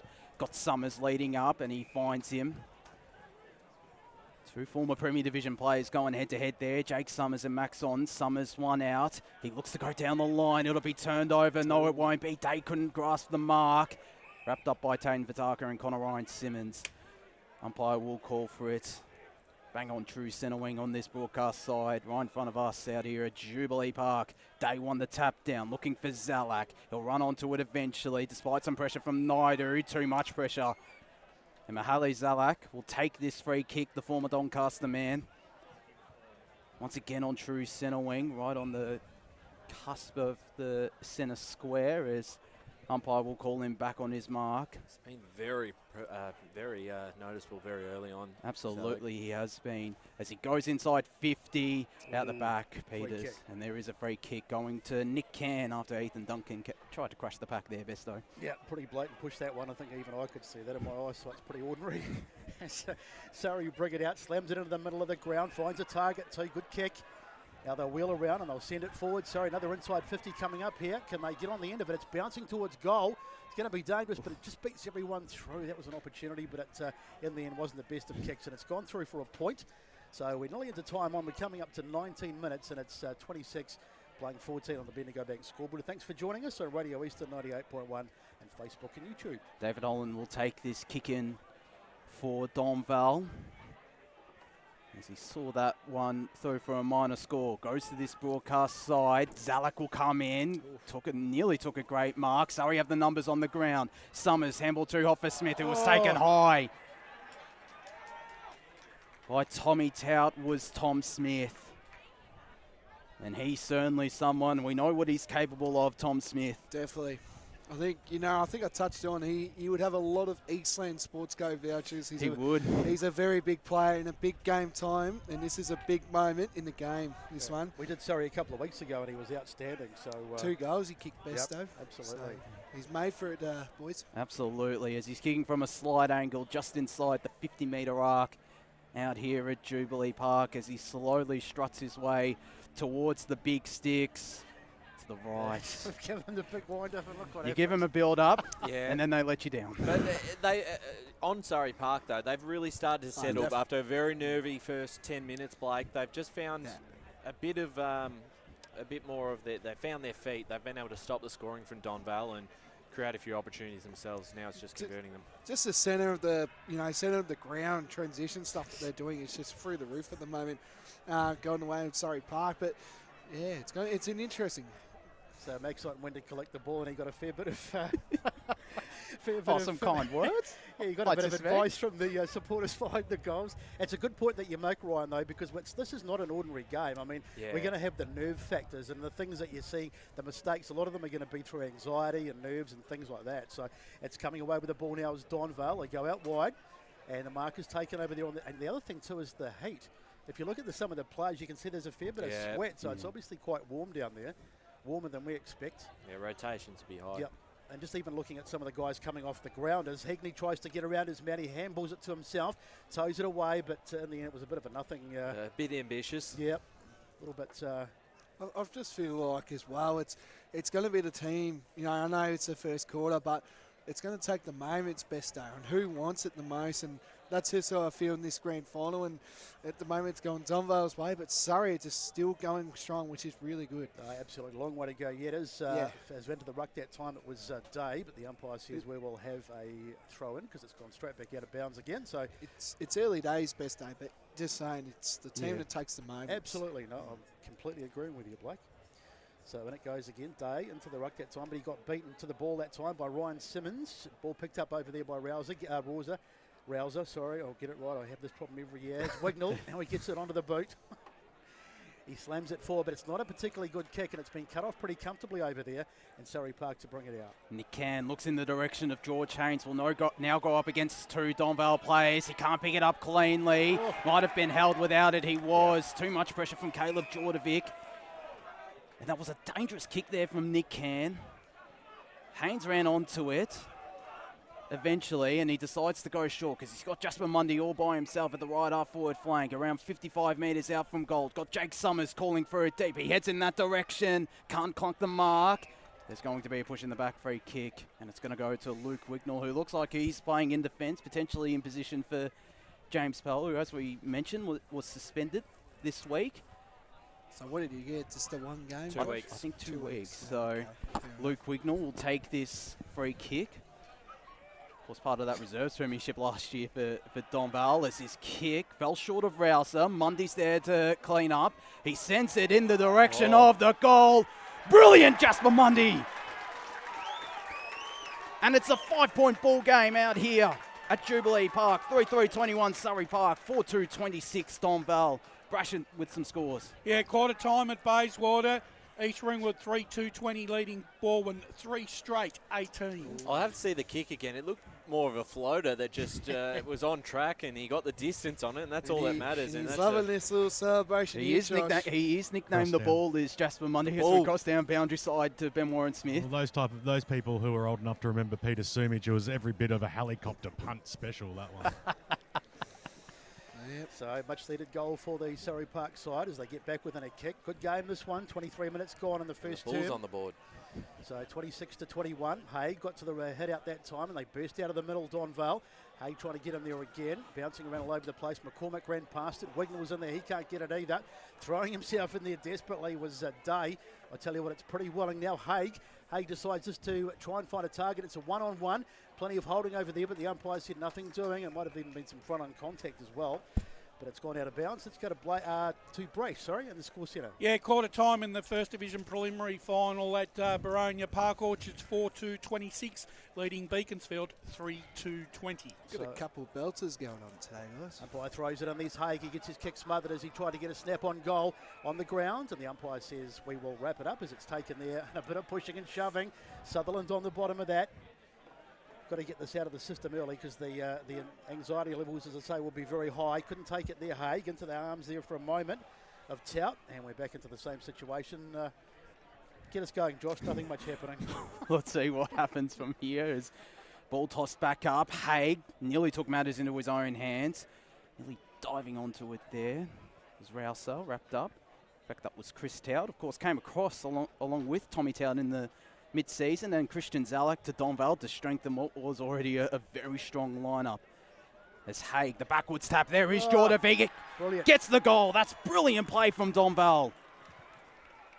What a tap from Zach Haig. We're just getting the replay up on the screen, but Zach Haig with the brilliant tap.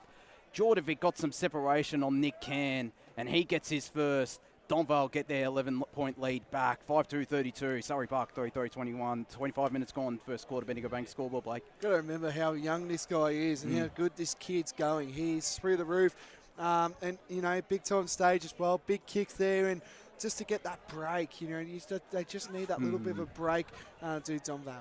And the advantage, the tap out from Haig was, that is why he's one of the best ruckmen in this division, if not the best. Yeah, just going to say the guy with the biggest smile on his face will be Kevin Collins, because that would have been bought on the training track. That was copybook stuff. And there's going to be a free kick out of the middle. Speaking of Haig, he's going to take it as well. So he slams it on the boot. They won't want to concede another one close to quarter time. Up they fly. Duncan got there, couldn't take it. Then it was Day who's been socketed away there on the boot of Kenworthy, the coach, and it's gone out of bounds over there on the far side. So 32 plays 21. We've had 26 minutes gone in the first term. So what have we had? 8 goals. So there might be a bit of time to go. It's been quite an open game, quite free flowing. So umpire to throw it in. He gets plenty of height on it. Doesn't necessarily get the distance. Haig grabs it out of the ruck. He'll do well to get rid of it. It's taken out of his hands. And the umpire says free kick to Surrey Park. Kane Hendon handballs it back to Jack Mann. Goes into the middle. It's a dangerous kick and it's cut off by Goldsmith. He goes back on his mark. In the middle of Jubilee Park. Got Cole Wignall wide open on the far side wing. Gets it to him now. As Nick Can looks like he's a bit sore coming onto the bench for Surrey Park. I'll keep a close eye on that one. As in the meanwhile, the kick short is a good one for Donvale. Cross down. We cross down boundary side to Ben Warren Smith. Yeah, we just saw Nick Can come off. He's just clutching his right little finger, so I think he's probably just like the ball's hit it at an odd angle and he's just like bent it back. But he'll get that strapped and come straight back on. As Lachlan Peters wrapped up Ethan Duncan, and we'll have a ball up inside forward 50 for Donvale. So up it goes, Tommy Smith there, just lurking around the ball, but he couldn't get it that time, but it's still there as the ball goes in towards the hot spot. Up they fly, great mark, it's Nick Murphy again. I tell you what, he's just such a colossus in there. He must be so hard to play, and you almost need 2 players. And as that came in, there was probably, I'm just watching the replay, there might have been 2 or 3 Surrey players. Here's the kick coming in with now. the kick, I reckon. Yep, is it? I think it was Jordovic with the kick, and he's got to have the kick. Sorry, I thought you meant the shot. Not the shot of goal. Jordovic with the set-up kick. He's got to have the best hands in the competition. Yeah. You get it in his direction, you know he's going to mark it. So he's had a significant impact on the game as the siren has gone. So Nick Murphy for his 3rd, and to give a Donvale a handy lead going into the quarter-time break. Kick on its way. You wouldn't back against him, but he has missed it. So that's a bit of wasted opportunity. So quarter time out here at Jubilee Park. It's the Division 3 Grand Final. It's 5-3-33 to 3-3-21 in favour of Donvale. Major goal kickers for Murphy for a couple for Donvale, and singles to Jordovic, Giles and McCormick. And all singles for the Surrey Park side. They've had goals to Vitaka, Mundy and Kennedy. Time for a break, and we'll come back and bring you all the action from the second term. Stay with us. It's Eastland match of the round and the big grand final out here at Jubilee Park. As Sarah opened her best friend Jackie's wedding invitation, she was overcome with a wave of emotion. While her 2 young boys wrestled on the floor, tears of happiness rolled down Sarah's cheeks as she saw the words she'd been longing to see. Please note, this wedding will be a child-free event. Well, Sarah, looks like we're off to Eastland for a new frock and some heels.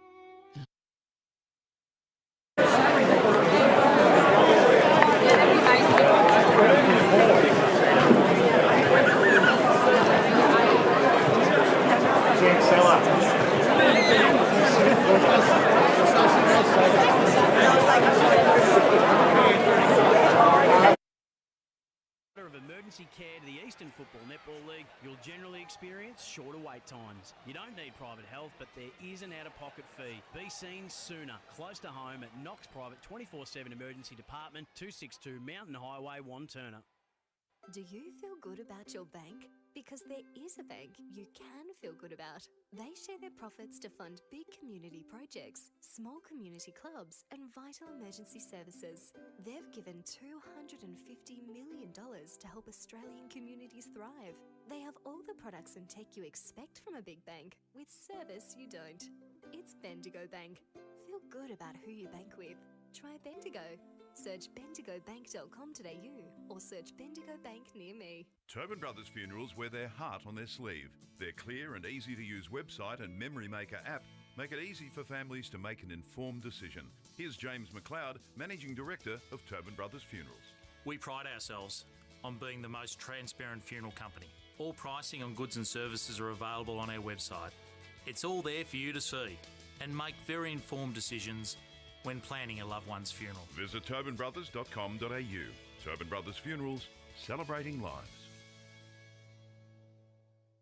At Yarra Valley Water, we know reducing your shower time, or show time, to 4 minutes can save you an average of $200 a year on water and energy bills. Shower shorter. Save water. Authorised by the Victorian Government, 1 Treasury Place, Melbourne. Sprained your ankle bursting through the banner? For bumps, breaks or bleeds, be seen sooner, close to home, at Knox Private 24/7 Emergency Department. You'll generally experience shorter wait times. Knox Private 24/7 Emergency, 262 Mountain Highway, Wanturna. You are listening to Radio Eastern FM 98.1. With live and exclusive coverage of the EFNL football season, bringing you the match of the day with score updates from all divisions. And now we cross to our commentary team for the Radio Eastern 98.1 Match of the Day coverage. It's the Division 3 Grand Final out here at Jubilee Park, and what a cracking game we've got. It's a cracking day and a cracking game to match out here with the Eastland match of the round, of course, being the Grand Final today. And the quarter-time score, if you've just joined us, it's Donvale 5-3-33, leading 3-3-21 to Surrey Park on the Bendigo Bank scoreboard. Boys, Surrey Park, they've had their moments in this first term. It looked a bit ominous for them early, getting smashed in the midfield, but they've come back quite well. Joshy, what have you made of that first term? Well, it was definitely a high-scoring first quarter, and hopefully that's a sign of things to come. You asked the question before the game started, Besto, will it be high-scoring? And based on that first quarter, it will be. As we cross down to Ben Warren-Smith, who looks like he's alongside Surrey assistant coach Dave Miller. Yeah, with assistant Dave Miller. Dave, it's a quarter time there. That first quarter, look, you gave away a few easy ones, but you did play pretty well in the middle part of that quarter. What's the message at quarter time? Because it's all about staying composed against that breeze, yeah? It is, yeah. We said to the mids they're going to play defensive roles this quarter. You know, Donvale got to us early. We were hoping that we'd be able to use this breeze, but we'll just work into it. We think we're a good enough side. We've got the leg speed, but our guys are just going to work harder in these stoppages. Run and carry a bit in this second term? Yeah, run and carry. You know, we've got some really dynamic forwards, and hopefully they can start rolling up forward and, you know, present up and give us some dangerous targets up there. 1 down, 3 to go. All the best. Yeah, thank you. Thank you, BWS. Boundary. Great close-up camera down there. You can see the pimples on BWS's forehead as we go down to Jared Beelan on the boundary. Thanks, gents. I was at the Donvale huddle. Kevin Collins was very happy specifically with their clearance work, their stoppage work, the contested possession. They just want to be a little bit more accountable in defence when Surrey Park are able to transition from defence to attack. He also wanted his wingers to be a little bit more accountable for the Surrey Park wingers when they do go into attack. And they want to maintain a bit of a loose back as well when Surrey Park attack. So let's pop down to Brash down the end. He's going to give us some scores around the grounds. Yeah, Park Orchards, 8 minutes into the second quarter, lead 5-2-32 to Beaconsfield, 3-3-21. And in Premier League, we have East Ringwood, 4-3-27, currently leading Baldwin 4 straight goals, 8 minutes into the second quarter. It's going to be a cracking game out there. It really is. Shooting from Baldwin too. Indeed. Blakey, what have you made of the first term? Yeah, definitely. I think what you guys have been saying, the transition that Surrey have had, they've had a lot of opportunities, they've had a lot of opportunities, and they are starting to take them, but the start of the game, Donvale, it's just all Donvale. They fired the shot early, advantage Donvale to start the game. That's how I see it. But Surrey, they've done a lot of work at the back end of that first quarter. Well, as mentioned, they've got to do a lot more work in the stoppages. They've got to get their hands on the footy first. That's where they really struggled at the start of that first term, giving away those centre clearances. So if they can control that, hit the scoreboard themselves, they're back in. So a little bit of a breeze as well, which will play a factor as the umpire gets it in the middle, throws it up. Hay goes up high, gets the head out maybe. Rouse are charging through the middle. He sockers it off the ground. Good work. It's going to be a dangerous one if it can be marked. Almost taken there. Is it a free kick or a mark? Free kick, I think, to Duncan either way. Let's just wait for the umpire. Yes, it is going to be, well, either way, it's going to be a shot at goal for Duncan. And a chance for him to add to his already prolific total this season. 70 goals, would you believe, in this division. And he really has taken over the mantle as the sharpshooter from Nick Murphy in recent times. If you had a look there, boys, just the way Donvale was set up in that midfield stoppage, out the back there, and they just got that clean possession through Rouser with that soccer off the ground there. So Donvale continuing to dominate in the midfield. Here's Duncan. Nice looking sleeve as well as he comes in. He's got a bit on the leg as well. There's the kick, should go through, and he does. Kicking towards the Donvale supporters, so they're pretty happy about that, as is the man himself. And Duncan, he gets goal number 71 for the season, and a perfect start to kick off the second term at 6-3-39 to 3-3-21 on the Bendigo Bank scoreboard. Yeah, again, too easy from the midfield, and again, it was James Rouser, of course, with the smart thinking of getting that ball inside 50 into space in front of the dangerous man of Duncan. That's their biggest strength. They've just got so many options up there. Just so many talented midfielders as well, with the likes of Zalak really stepping up in this game. This ball toss back up into the middle. Haig won the backwards tap to Rouser. Out muscles two Surrey Park opponents. Can't get a clean handball away on the meat and the sandwich. And just the talent of Rouser. He's been tackled a few times like that, pretty heavy, but he's just strong enough to be able to still get his hands out. Ball toss back up. There's a blocking free kick, and it'll go in the direction of Surrey Park's Chris Allison. Young up-and-coming ruckman had Hendon as a handball option, and Can as well. Just decides to go long in the direction of Jasper Mundy. Picked it up cleanly, got Can running. He'll be tackled, but got it to his coach, Kenworthy, who's wrapped up, and umpire will call for it. Inside forward 50 for Surrey Park. It's going on. Let's go down to the boundary. It's getting a bit willing. That was exactly what Kevin Collins was talking about at the break. The tackle was laid by Sam Goldsmith, one of the wingers, so they're already looking more defensive. So taken out of the ruck there by Haig as he slams it onto the boot, into the middle of the ground. Good mark. Really good mark taken there by Can. So Can trying to find a target, and he does as well. Good kick finds, I'm not sure Hendon? Hendon it was too. Out towards Fataka, ran past it. But now Donvale have got it. Back to Rouser. Up the line he goes, finds a target. So there's a chance for Donvale now to come forward. There's the kick towards the middle of the ground. And the mark, good mark taken over there. Ripping mark taken by Jordovic. So he's already kicked one today. He's too far out to score as he puts it onto the boot. He slams it to the goal square. I'll tell you what, he's got it.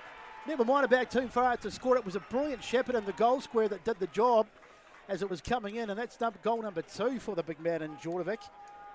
Thought he was too far out, but as we watch the replay, it was just a great shepherd you can see there, and the ball has gone through for another goal. Boundary. Let's go down to Jared on the boundary. Yeah, it's looking a bit dangerous because that's what Donvale can do with the breeze, which is still pretty present here at ground level. And just that, the kid is just amazing. You know, Jordovic, young fella bursting on the scene here. And to kick that's a almost 60-metre bomb, if you don't mind. So incredible stuff by Jordovic. As Allison won the tap down. Marn the clearance to Naidu. Naidu sends it inside forward 50. Mundy couldn't pick it up cleanly under pressure from Brendan Fallahay. It's out the back now, and Adam Cameron goes short, finds Mahali Zalak. A really impressive game from Zalak in midfield, and looks for his captain in Rouser. Took the mark. Ooh. Got a bit of a bump from Allison. Still jumped back up and goes back to this broadcast side wing. Tom Goldsmith working hard as always on a wing. Sends it inside forward 50. Can the third man up. Couldn't affect the contest. Murphy's there on the ground. Got a handball out to Duncan. He has a handball option and getting the shot on goal and just missing. I think that was Giles. It was. They're starting this second quarter on fire. Donvale 7-4-46. Surrey Park 3-3-21. 4 minutes gone on the Bendigo Bank scoreboard in the second quarter. And they seem to catch a few Surrey Park players out of position. You had Haig over the top as well. So they just had so many options there, and just a very dangerous next 5 minutes. They can lose the game from here if they don't. And if they're not careful. Yep, game on a knife edge, 24-point lead. They won't want to concede too many more. There's a little ball out the back for Taka. Sockers it forward, and it's going to be covered there by the Donvale defence, but they're still under a bit of pressure. That's not a great handball to Cameron. He didn't really have anywhere to go. Goldsmith, sorry. And his kick it's gone out of bounds. Let's go down to BWS. Yeah, as you see the clouds come over, the wind actually has picked up a little bit down here. I'm going to call it every bit of 2 goals favouring Donvale's end. So just waiting for play to resume here. Umpire to throw it in the right forward pocket. 25-point margin. So as we said, it's on that sort of dangerous zone. They won't want to concede too many more Surrey Park. They could do with a couple of quick ones themselves. They win it out of the ruck. There's Hay getting a kick to Jordan. He snaps it, and I think it's just missed. Poster, in fact, hit the post, so another opportunity goes begging, but they're looking ominous. 47-21, 7-5-47, the 3-3-21 on the Bendigo Bank scoreboard, and we've had 5.5 second term. George Haynes with the kick in once again for Surrey Park. It looks to this broadcast side where Summers is up against Mill, and Summers took the strong grab despite some pressure from Nathan Mill. Two former Donny Eastmen going head to head there. Yeah. I was going to say, don't mention Donny East. I'm very sorry that I did now as Summers turns it over to Nick Day. Nick Day, grab a kick, still inside forward 50 for Donvale. It'll be picked up by Giles, running away from Lachlan Peters, sends it in the direction of Ethan Duncan, couldn't pick it up. Giles is there on the ground, he'll pick it up, can't complete it, and he'll get a holding free kick. Yeah, it's there. That was there, yep. Great play. That is brilliant play from Harrison Giles. Cross. We go down boundary side to Ben Warren Smith. He's got to be one of the fastest players I've seen in this league. He's blitzing. He absolutely is. And so far today, that speed has been on display as he can extend Donvale's lead. I reckon the motorbike will come out. We'll see. As he comes in now, misses. Ooh. The Donvale faithful behind the goal tried to juke the goal umpire, but he wasn't having any of it. 7-6-48 Donvale, 3-3-21 Surrey Park. They desperately need the next goal, Surrey Park, because if Donvale get another, the pressure's on them so much now. So turning into Moz City up here. Every time we say someone's going to kick a goal, they miss. As the ball goes out wide. It's a nice safe kick too to find Jake Summers. Spending a bit of time in defence at the moment as he slams it down the line. Trying to find a target up, they fly. Hay got to the front spot, knocks it down into the hands of number 11 and Zellick. He's had so much of the footy so far. Probably best on as he gets the kick towards Murphy, who takes possession of the ball. But even the big strong man in Murphy can't get past two defenders. And he's wrapped up. One of those was George Haynes. And we'll have a ball up in the right forward pocket. So had a bit of cloud come over, but the sun's still poking its way through as they work it out off defence here. Surrey Park, they need to be sure by hands. They get it out wide. Going back is Peters. Now Peters puts it down the line, trying to find a target, but he's turned it over. Bit of a story so far, and here they come again, the Donvale side. They'll go inside 50. Can they get a mark? Up they fly, almost taken there. Ball on the ground. They'll get it out, though. That's Peters. He gets it out. In fact, it's a nice kick, and he'll get it out to the coach in Kenworthy. Looks to go short to Summers. Heagney came running in, and he took the intercept possession. Got it to Towd. Heagney will get it back. Sends it in the direction of James Rouser. Sidus came flying in from the side. Matthew Day is there on the ground. Shrugs off Jack Woods. Gets it to his brother Nick. Goes the snap. It'll be punched through by Lachlan Peters. They are under the pump out here at Jubilee Park, Surrey Park, 7-7-49, Donvale, Surrey Park, 3-3-21. Brash with some scores. 17 minutes into the second quarter. Baldwin have hit the front, 5 straight 30. East Ringwood, 4-4-28. Cross down. Down to BWS on the boundary. And Nick Murphy, absolutely ropeable. He didn't receive the handball over the top then. So there's the kick inside, a little bit of a dodgy one, but it finds Garvin and they're out here. Nice little kick They're out here, boys. Long kick, and that's beautifully taken there by Mundy. Gets a handball off, and the quick hands. Mundy gets it back. Great return play. Here's an opportunity. He's going to go for goal. Puts it onto the left boot, and it's going to come up short. I tried to shepherd it through. Yeah, free kick. It's a free kick. That is a free kick. They're going to be lucky they get a free kick out of it because Fallahay was over the top, had no one near him, so had the short option, but it all works out, doesn't it? So let's just watch the replay. Yeah, it was probably there. Maybe it was a bit soft, but nonetheless, umpire says free kick and it's a goal. So it's is that Mundy that put that through? Vitaka. Vitaka, sorry. So Vitaka puts it through, and a much-needed goal. That's his second of the day. And Surrey Park, they just keep hanging around. 49-27, 22-point margin on the Bendigo Bank scoreboard.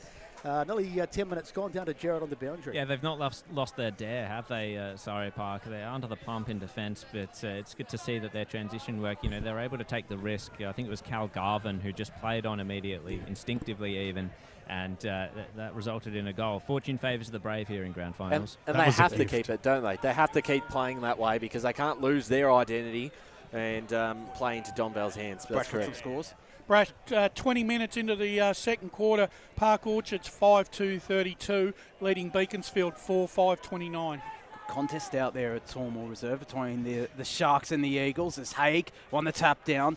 Bacon the clearance. Will Vitaka or Zalak win the foot race? It might be Mundy.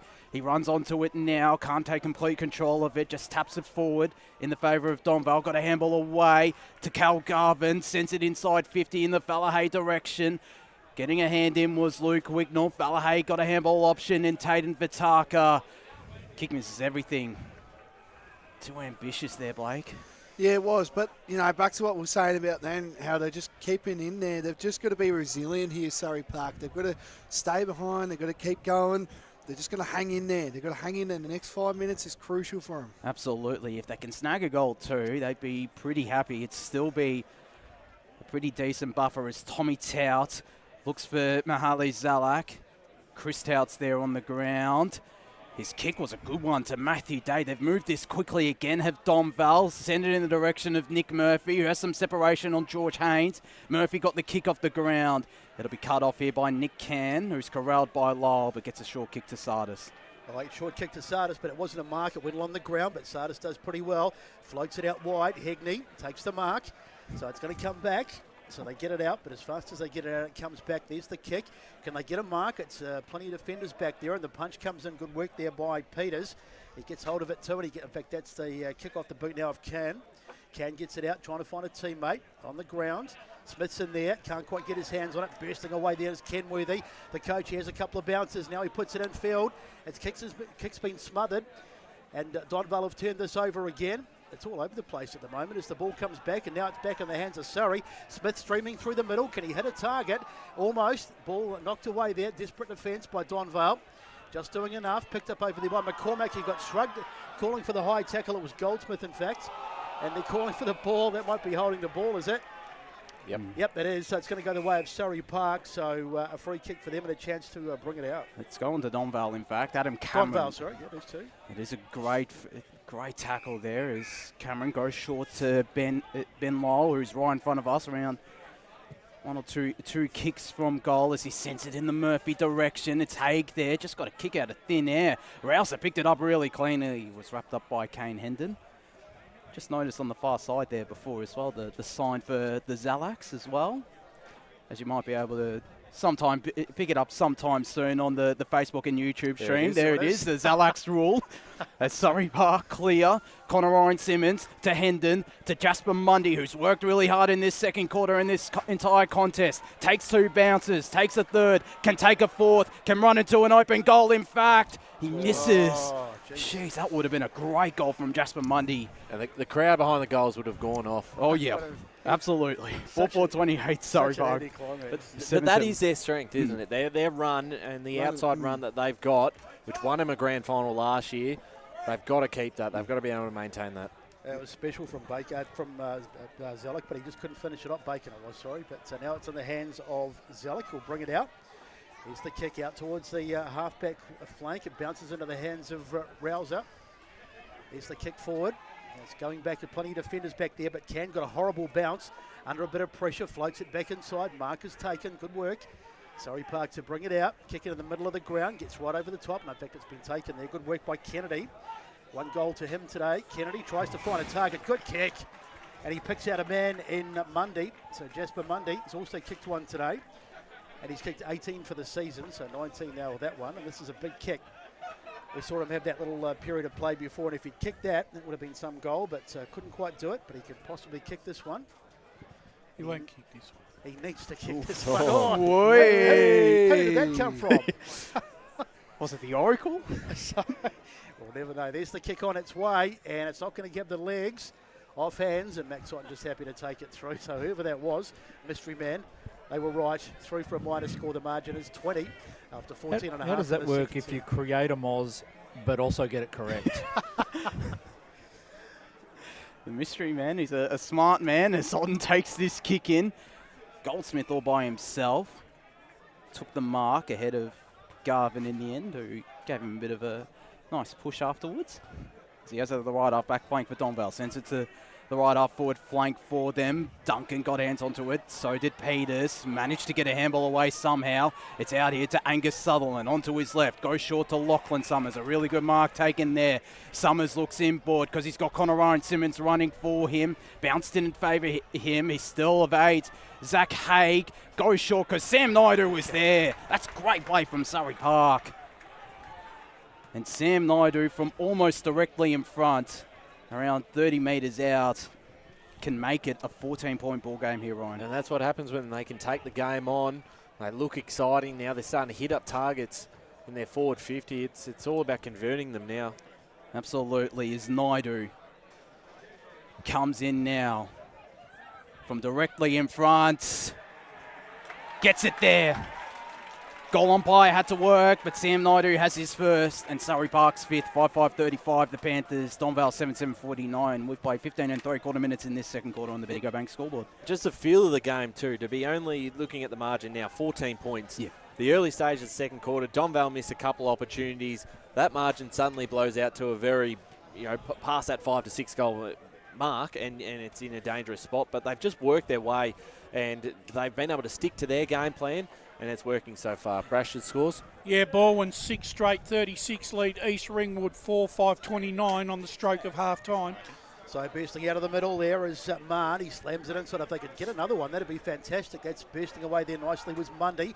Wheels onto the left foot. Now he goes to the hot spot. Can they get a mark? Vitaka's there, but plenty of defenders in front of him. Now they get a little handball off. Big opportunity, Naidu. He gives a handball off. This has got to be a goal. Lockie Summers, he's missed. He has missed. Well, boundary. They did all the hard work, but they just couldn't finish it off, and it's through for a minor score. Down to the boundary, Jared Beanland. If Donvale has a weakness, it's a couple of weaknesses. It's guarding the corridor for a start. We've seen Surrey Park be able to move the ball through the corridor pretty easily at times, and also just in the back end of quarters, Surrey Park's speed just seems to come to the fore, and Donvale look a little out of legs. It probably works for them that they do have those legs, because they've had a tough final series, Surrey Park playing every week, and a lot of quick players out there. As on will take this kick in. Donvale leading by 13 points, 49-36. As Haig pushed out Kenworthy legally. Will pick up this ball, get it back to Tom Goldsmith. Goldsmith goes over the top looking for Jordovic. Instead it's cut off by Lachlan Peters at the right half back flank. As he looks inboard, looks to go down the line, which he does now, and Jordovic, it was just too weight at the kick. And we'll have a boundary throw-in. Brushwood some scores. Yeah, half-time at Tormore. See Park Orchard 6-2-38, leading Beaconsfield 5-5-35. And here at Jubilee Park, Donvale leading 7-7-49 to Surrey Park 5-6-36 on the Bendigo Bank scoreboard. Haig once again took it out of ruck under pressure from Hendon. Still got a kick away.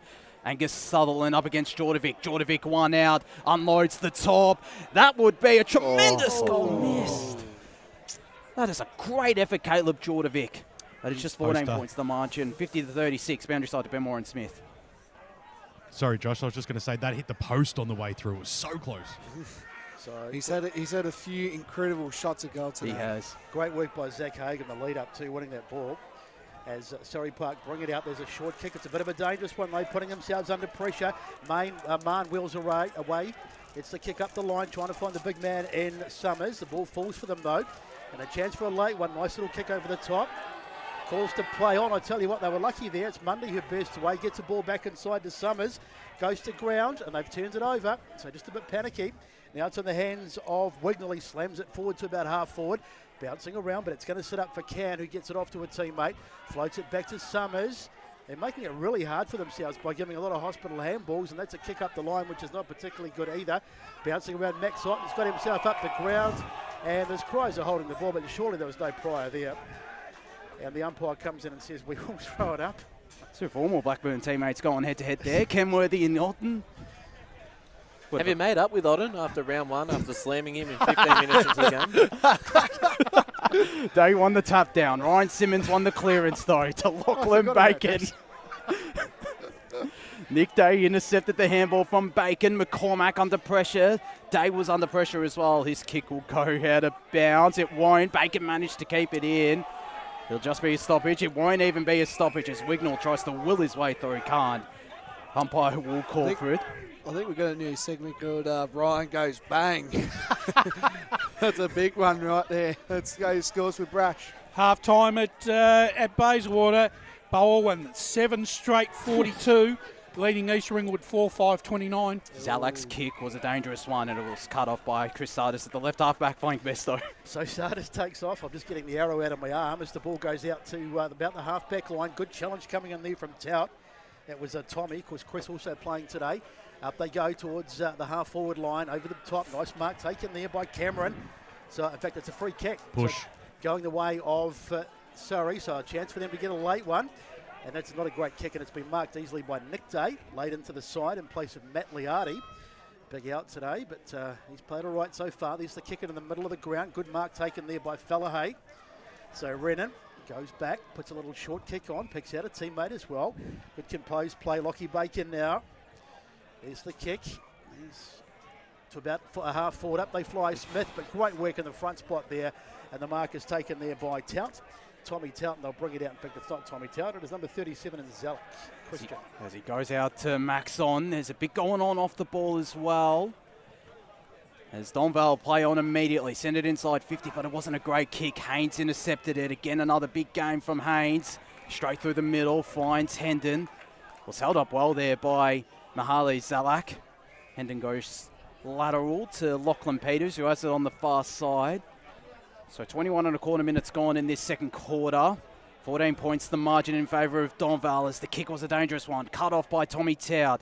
Handballs out to Harrison Giles, who gets on his legs, sends it deep inside forward 50. Woods coming in, had front position on Zach Haig. Forced the handball to Ethan Duncan, though, who's wrapped up by Angus Sutherland and pinged for holding the ball. That's a terrific tackle from Angus Sutherland.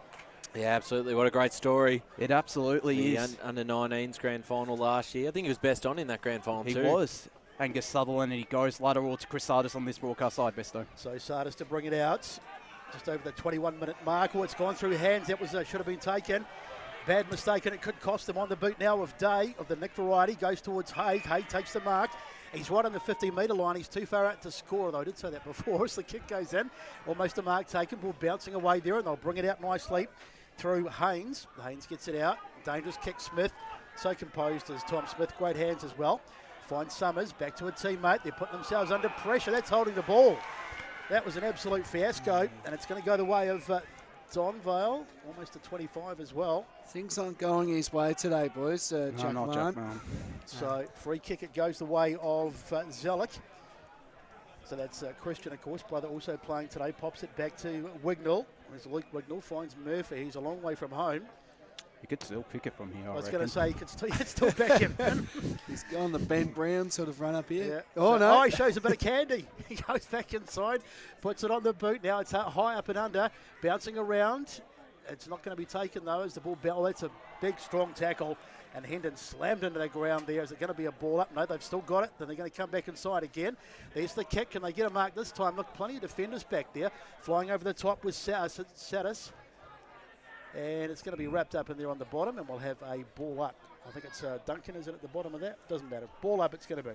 Duncan, Nick Hann is down behind play as well for Surrey Park. That's again another potential injury concern as Haig slapped it forward, looking in the direction of Ethan Duncan. He pushed out Kane Hendon, got a handball to Harrison Giles. Burns off Lachlan Peters. No, he doesn't. Brilliant Lachlan Peters.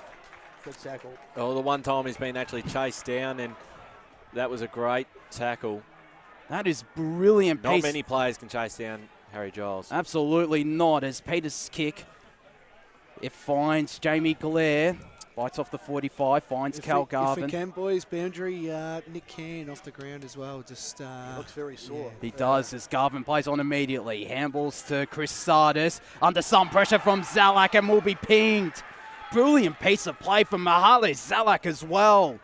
Because he was pressuring Cal Garvin and he got the tackle in on Chris Sardis. He is having a mammoth game in midfield as Zalak. Yeah, certainly right. And this would be a very timely goal for Donvale too, because they've probably have just gone away from their game a little bit in the last 10 minutes with Surrey Park getting on top. So this will be a real nice settler going into half-time. If he wants to kick this, he'll probably have to angle towards the left goal post. If he has any chance to kick his first goal of the game, Mahali Zalak. Been terrific, the midfielder. to the right. Might miss everything. everything. It has. Margin remains at 14 points, 50-36 in the favour of Donvale. 25 minutes gone, second quarter. Benny Gobank scoreboard. It's a big out, boys. Nick Can, if he's done, looks like it's his leg by the looks of it. All right, Dr. Blake, we'll wait. Oh, what an expert, Dr. Blake. Blake's murder mysteries. Well, I'm the king of jinxing people, so I could be exactly wrong. So Well, we hope he gets back out there for Surrey Park's sake. He did look pretty sore coming off, but I tell you what, it's been turned over, and this is dangerous. Hay goes in there. He manages to force a contest, picked up by Rouser. And what's happened here? It's going to be a ball up, I think. But going back to Nick Can, he was very sore when he came off the ground, but he'll have half time to maybe get some ice or some treatment. And hopefully for Surrey's sake, he'll come back on the ground. If he gets ice, he's off. That's correct. Not that sort of ice. As the ball comes out. No, even normal ice. It's a medical rule. No ice. If you get iced, you cannot play. You're on the money there, Lee. So Dr. Green has spoken as the halftime siren goes, and the third division grand final is up for grabs. Surrey Park hanging in there, and the halftime score at 7-8-50 to 5-6-36. Goal kickers, in fact, we'll cross down to Ben Warren. Sorry, I didn't want to cut you off there, Besto, but I went over to the bench, and Nick Can, who came off, he is in excruciating pain at the moment, clutching at his right knee. Been a key player for Surrey Park in this first half, and I'm not too sure how that's going to go, but he's still limping around. You can see him on the boundary. Okay, so that's not great news. It doesn't sound promising, but we'll keep an eye on that one. So Murphy's kick 2 for Donvale. Singles to McCormack, Giles, Duncan, and Jordovic's got a couple as well. And for Surrey Park, their major goal kickers are Vitaka, who's kicked 2, and the singles have gone the way of Naidu, Mundy, and Kennedy. It's the Division 3 Grand Final. Thanks for joining us this afternoon, wherever you may be. Go and get a drink and do what you need to do, and see you back here in about 5 or so minutes for the start of the second half on the Eastland match of the round Division 3 Grand Final.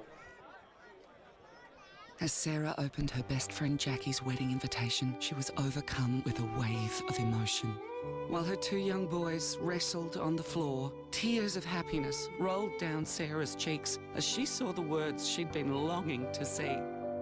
Please note, this wedding will be a child-free event. Well, Sarah, looks like we're off to Eastland for a new frock and some heels. And let's book in that babysitter. For all of life's little moments, there's Eastland. Eastland. Live real.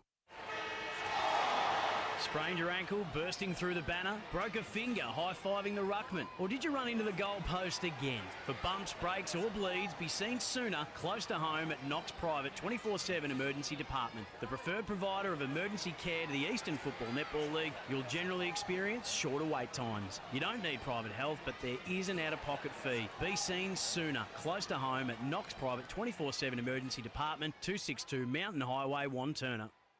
Do you feel good about your bank? Because there is a bank you can feel good about. They share their profits to fund big community projects, small community clubs, and vital emergency services. They've given $250 million to help Australian communities thrive. They have all the products and tech you expect from a big bank, with service you don't.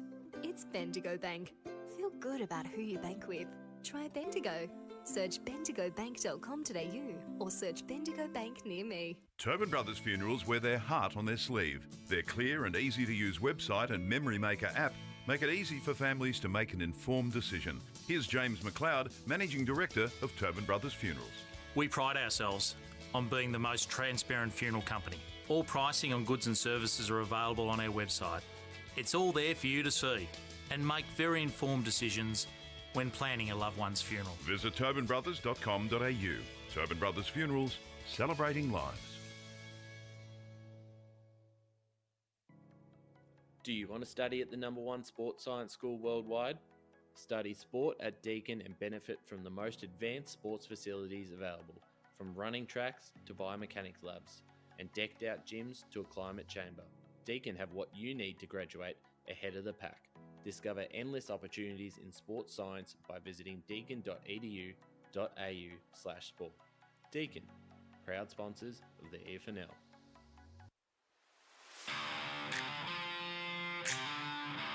You are listening to Radio Eastern FM 98.1. With live and exclusive coverage of the EFNL football season, bringing you the match of the day with score updates from all divisions. And now we cross to our commentary team for the Radio Eastern 98.1 Match of the Day coverage.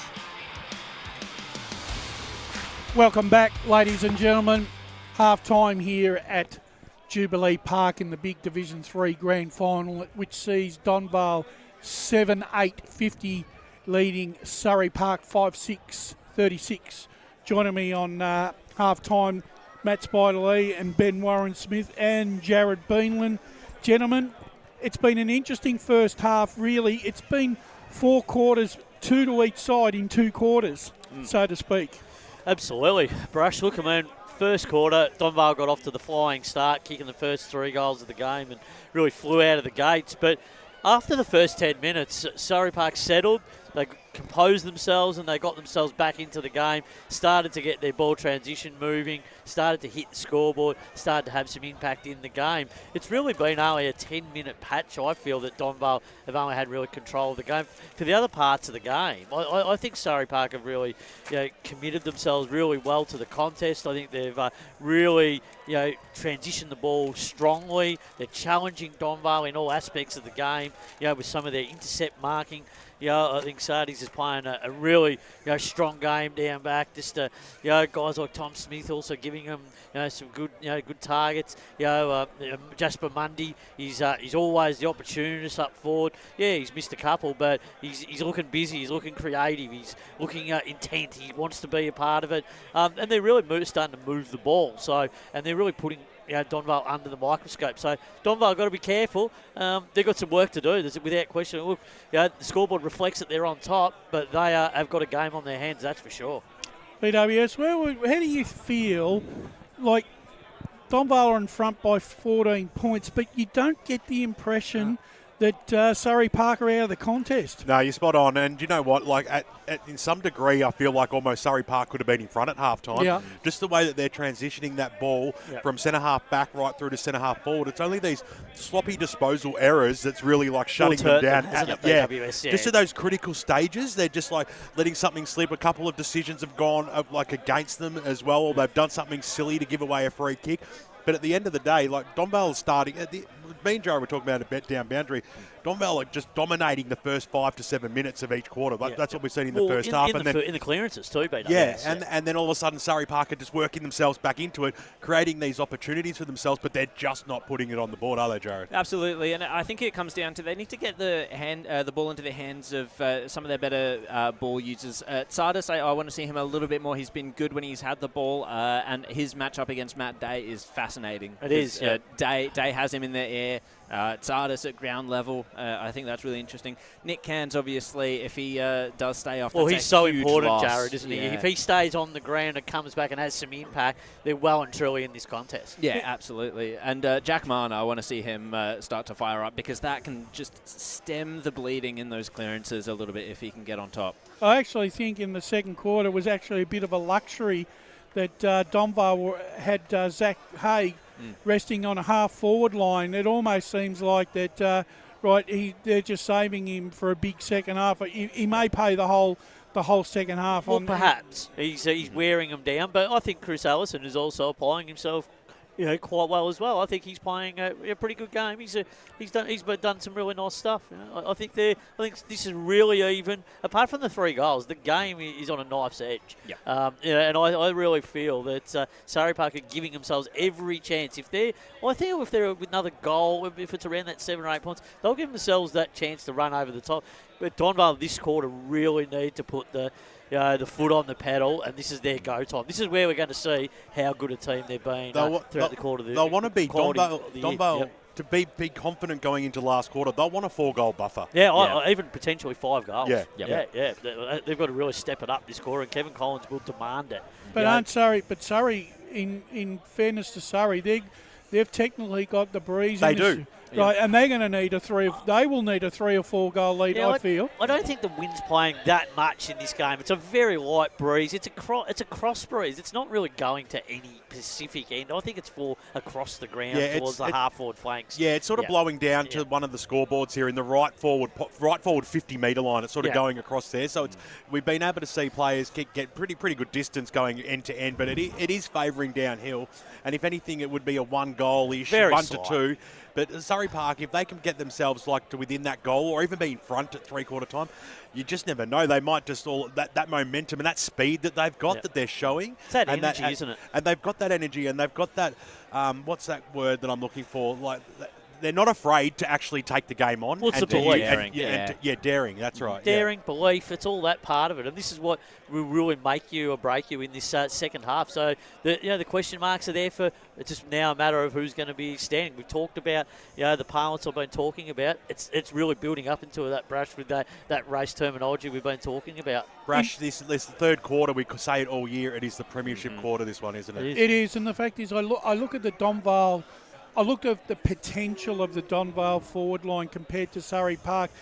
Donvale, if anything, they look more potent and they look like they can kick a winning score. They've probably got 2 or 3 forwards, Jared, right, that are able to hit the scoreboard, whereas I feel with Surrey, it's almost like they're relying a lot on Mundy and probably Fallahay. I have to agree. But the other thing is, for me, when talking about Donvale's forward line, Surrey Park's defenders have to punch above their weight a little bit. I think the Sutherland v. Djordjevic matchup, I think, is one that I'm keeping a close eye on.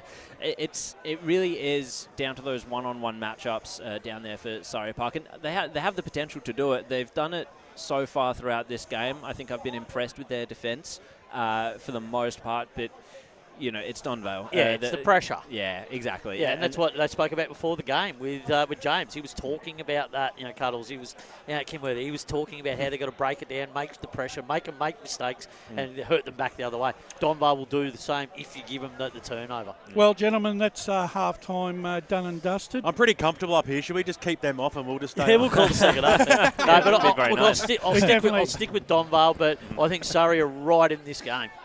All right, gents, thanks very much for your contributions at halftime as the players come back onto the ground.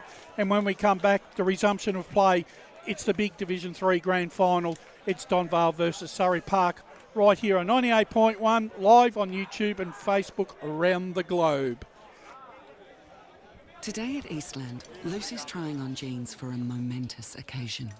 Coffee with the ex. She needs jeans she can move in because she's definitely moved on. Jeans that get a second look, but don't give any second chances. Jeans that say, why yes, I have spent the last 8 months in a post-breakup juice cleansing kickboxing personal training frenzy.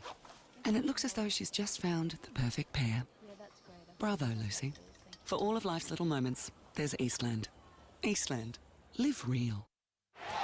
Sprained your ankle bursting through the banner? For bumps, breaks or bleeds, be seen sooner, close to home at Knox Private 24/7 Emergency Department. You'll generally experience shorter wait times. Knox Private 24/7 Emergency, 262 Mountain Highway, Wanturna. Do you feel good about your bank? Because there is a bank you can feel good about. They share their profits to fund big community projects, small community clubs, and vital emergency services. They've given $250 million to help Australian communities thrive. They have all the products and tech you expect from a big bank, with service you don't. It's Bendigo Bank. Feel good about who you bank with. Try Bendigo. Search bendigobank.com.au or search Bendigo Bank near me. Tobin Brothers Funerals wear their heart on their sleeve. Their clear and easy-to-use website and Memory Maker app make it easy for families to make an informed decision. Here's James McLeod, Managing Director of Tobin Brothers Funerals. There's no mystery about our pricing. It is clearly displayed on our website and our app. We have staff standing by 24 hours a day, every day of the year to assist you in your absolute time of need. Visit tobinbrothers.com.au. Tobin Brothers Funerals, celebrating lives. There are only 3 things that should be flushed down your toilet. Pee, poo and paper. Some wet wipes and antibacterial wipes say that you can flush them, but you can't. They clog up the toilet and pipes, causing expensive blockages. Save yourself a truckload of trouble. Put your wet wipes in the bin. To learn more, head to the Yarra Valley Water website, yvw.com.au/wet-wipes. Hi, Dylan Dow from the Baroni Football Netball Club here. When I need to grab a quick coffee or a bite to eat, I'm popping into Eastland. Eastland's more than a shopping centre. They support a range of community organisations and have been a major partner of the EFNL since 2018. Cheers, Eastland.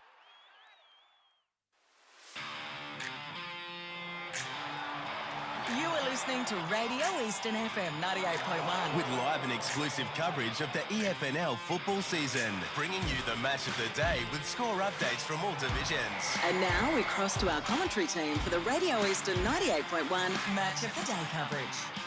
So welcome back to Jubilee Park. Great to have your company this afternoon for the big match. It is the Division 3 Grand Final, and we're at the halftime break, and it's currently Donvale who have their noses in front. They lead by 14 points with a half to go. So not over yet, but Donvale certainly looking a little ominous, but Surrey Park doing enough to stay in the game.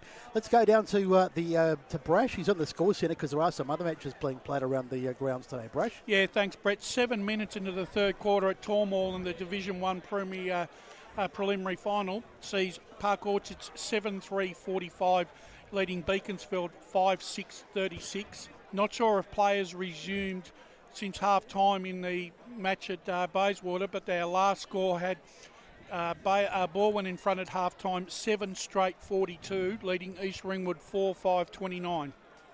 That's a pretty accurate kicking, 7 straight. Conditions must be pretty good out there. There is actually an updated score. Borwin 8 straight 48, 6 minutes into the third quarter. East Ringwood 4-5-29. So players back on the field. Let's just get some quick tips as we head into the second half of this one. Joshy, first you. I guess you're staying with Surrey Park. Yeah, I still think there's still a bit hopeful down there on ground level, the Surrey Park fans. And Blake shaking his head. I'll throw it over to Benoit and sit down on the boundary. Yeah, just was getting quite intimate with the Surrey Park's huddle, and Nick Can, he's trying to fool everybody saying he's okay, but just watching him do a light jog and even walking off the ground, he's really struggling starting on the bench. Okay, so not officially out, but it's not looking good for him as we get ready for the start of the second half, and Josh Ward to take us away. Connor Ryan Simmons going up in ruck against Zach Haig. Ryan Simmons won the tap down, Bacon the clearance, sends it inside 50 in the Mundy direction. An impressive first half. Out the back, Summers was wrapped up, and umpire will call for it. We go down to Jared Beanland on the boundary. Yeah, just went and had a quick word at the Donvale bench. Clean bill of health there, and they're just wanting to get this done, get their work done a little bit early and keep the pressure on. Summers got it to Hendon. It's coming back. It'll fall short, and it's rushed through by Adam Cameron. A good start from Surrey Park. 5-7-37 to Donvale, 7-8-50. 30-second score on third quarter on the Video Bank scoreboard. They're pushing him really hard at the moment to Surrey Park. All over Donvale at this stage. Early stages, I know, but they're pushing him here. So Max Hyton with the kick. Mark's been dropped over there. Should have been taken by Zellick. It's still in the hands of Donvale as they get it forward. Bouncing awkwardly over there. Going back and picking it up as Summers. Tries to put it, so he's put a teammate under pressure. But look at Smith. He wheels out of the congestion. Gets a good kick forward to about half forward, and the mark is taken. It's another opportunity for them to go inside. This will be their second inside 50 on the boot of Mundy. If they can get one here, it'll certainly give them a good fillip as the ball bounces around on the ground over there. Slapped away, and it's towards goal. And, it's just missed. Just missed. An opportunity goes begging, but they're looking good, Surrey Park. They made a promising start, and they trailed by 12 on the Bendigo Bank scoreboard. 7-8-50 to 5-8-38, and about a minute and a half gone in the second half. And you probably need, this is the person you need really firing in this second half, and Jake Summers hasn't been, he's been a little bit quiet, but if he can hit the scoreboard, I think they'll go a long way for their chances. Cross down. We go down boundary side to Ben Warren Smith. You see a lot of work being done on the right knee of Nick Can. The tape's out. It's getting strapped. I reckon he's going to put his hand up to come back on. The sticky tape's coming out. As On's kick in, Mundy affected the marking contest, and it's a push in the back free kick. Well, it's the only game of the year that you probably get him back out there for. Adam Cameron goes short. A 45 kick to Caleb Jordovic. Eye starting all across Jubilee Park. Decides to go to the far side where Zach Haig is up against Ryan Simmons. Haig took the mark. He's been great, Haig. He's a colossus in ruck, is Zach Haig. And he's proven that in that first half. Sends it long. It's out the back. Rouser might run onto it. Instead, it's Bacon. Got a handball away to Kennedy. to Mann. Tried to shrug his way past his opponent. He got it to Ryan Simmons, to Jack Woods. Danced his way out of trouble. Handball to Hendon. Hendon goes long down the line in the direction of Fallahay. Came in from the side. Couldn't take the mark. He's there on the ground to mop up. Handball to Smith, who has plenty of real estate in front of him. Will look to go long in the direction of Tayden Vitaka up against Zalak, who's been massive in defence today. Took the intercept mark. So once again, promising from Surrey, but it just breaks down as the mark is taken by Zellick and a downfield free kick. Yep. Wignall, he's going to take off, but the umpire says, just hang on a minute, son, just bring it back. So it'll be a Donvale free kick. The early stages of this third term of the Division 3 Grand Final for 2024. Thanks for joining us. Radio Eastern 98.1 and, of course, Facebook and YouTube if you're watching us around the world or indeed locally, Australia, Mongolia, wherever you might be this afternoon. New York. Let us know where you're tuning in from. So Jezza's over in Tokyo. Who was that? Jezza Lenko. Yeah. So Lyle it is who gets the kick. Actually, I don't think that Mongolia is called Mongolia anymore. It's got another name now. But anyway, we digress. Zellick lost possession. It's Surrey Park who are going to bring the ball forward, and there's a whistle. And it's going to be a free kick against Wignall, I think. And it's going the way of Surrey. So a little short chip out to about half forward. Up they fly. Mark has taken great work there. Free kick. Otten it was. He took it, but he's given away a free kick. And it's going the way of Surrey Park to Summers. Maybe a push. That was a push by Nathan Mill. Well, Jake Summers, he knows how to do it on the big stage. Won a best on ground medal. At risk tough kick with obviously potentially with a little bit of a breeze behind him, but from kicking outside 50, take his best. It absolutely would. Surrey Park's leading goal kicker. Again, another one of those players coming back to the club where he played his juniors from directly in front. Kicking from right on 50. It might get there. It's touched by Mundy. Mundy touched it over the goal line. Free kick. Look at the supporters behind the goal. 5-9-39 Surrey Park. Free kick, so as BW is So I don't think it's a behind. So it remains 50-38 in the favour of Donvale. Is on. Goes short to Christian Zalak. Has it at the right back pocket for Donvale. Got Wignall calling for it up high. Kick doesn't reach him, and it's out of bounds for a boundary throw. Cross down to Ben Warren Smith. Yeah, it was a push in the goal square there, so fooling everybody. But, geez, probably lucky it didn't in the end because he just would have given away a goal. And just for you, Besto, Mongolia is now known as the People's Public of Mongolia. Ah, there you go. Thank you. I knew it had changed its name. Today's history lesson as the ball comes in. Akron past it. A little short kick to nobody, but it's taken there by Smith. He got dispossessed. It wasn't Smith, it was Hendon, sorry. Now they'll go inside 50 again, sorry. They're well with the start of the second half. They've been looked really good. Picked up over there by Mundy. Tries to get away. Smith lost it. Umpire said play on. Jordovic got dispossessed, and he's been done for holding the ball. So, I tell you what, someone's on the ground over there looking pretty forlorn as well. Looks like it was Jordovic. So Jordovic, that was probably a little bit...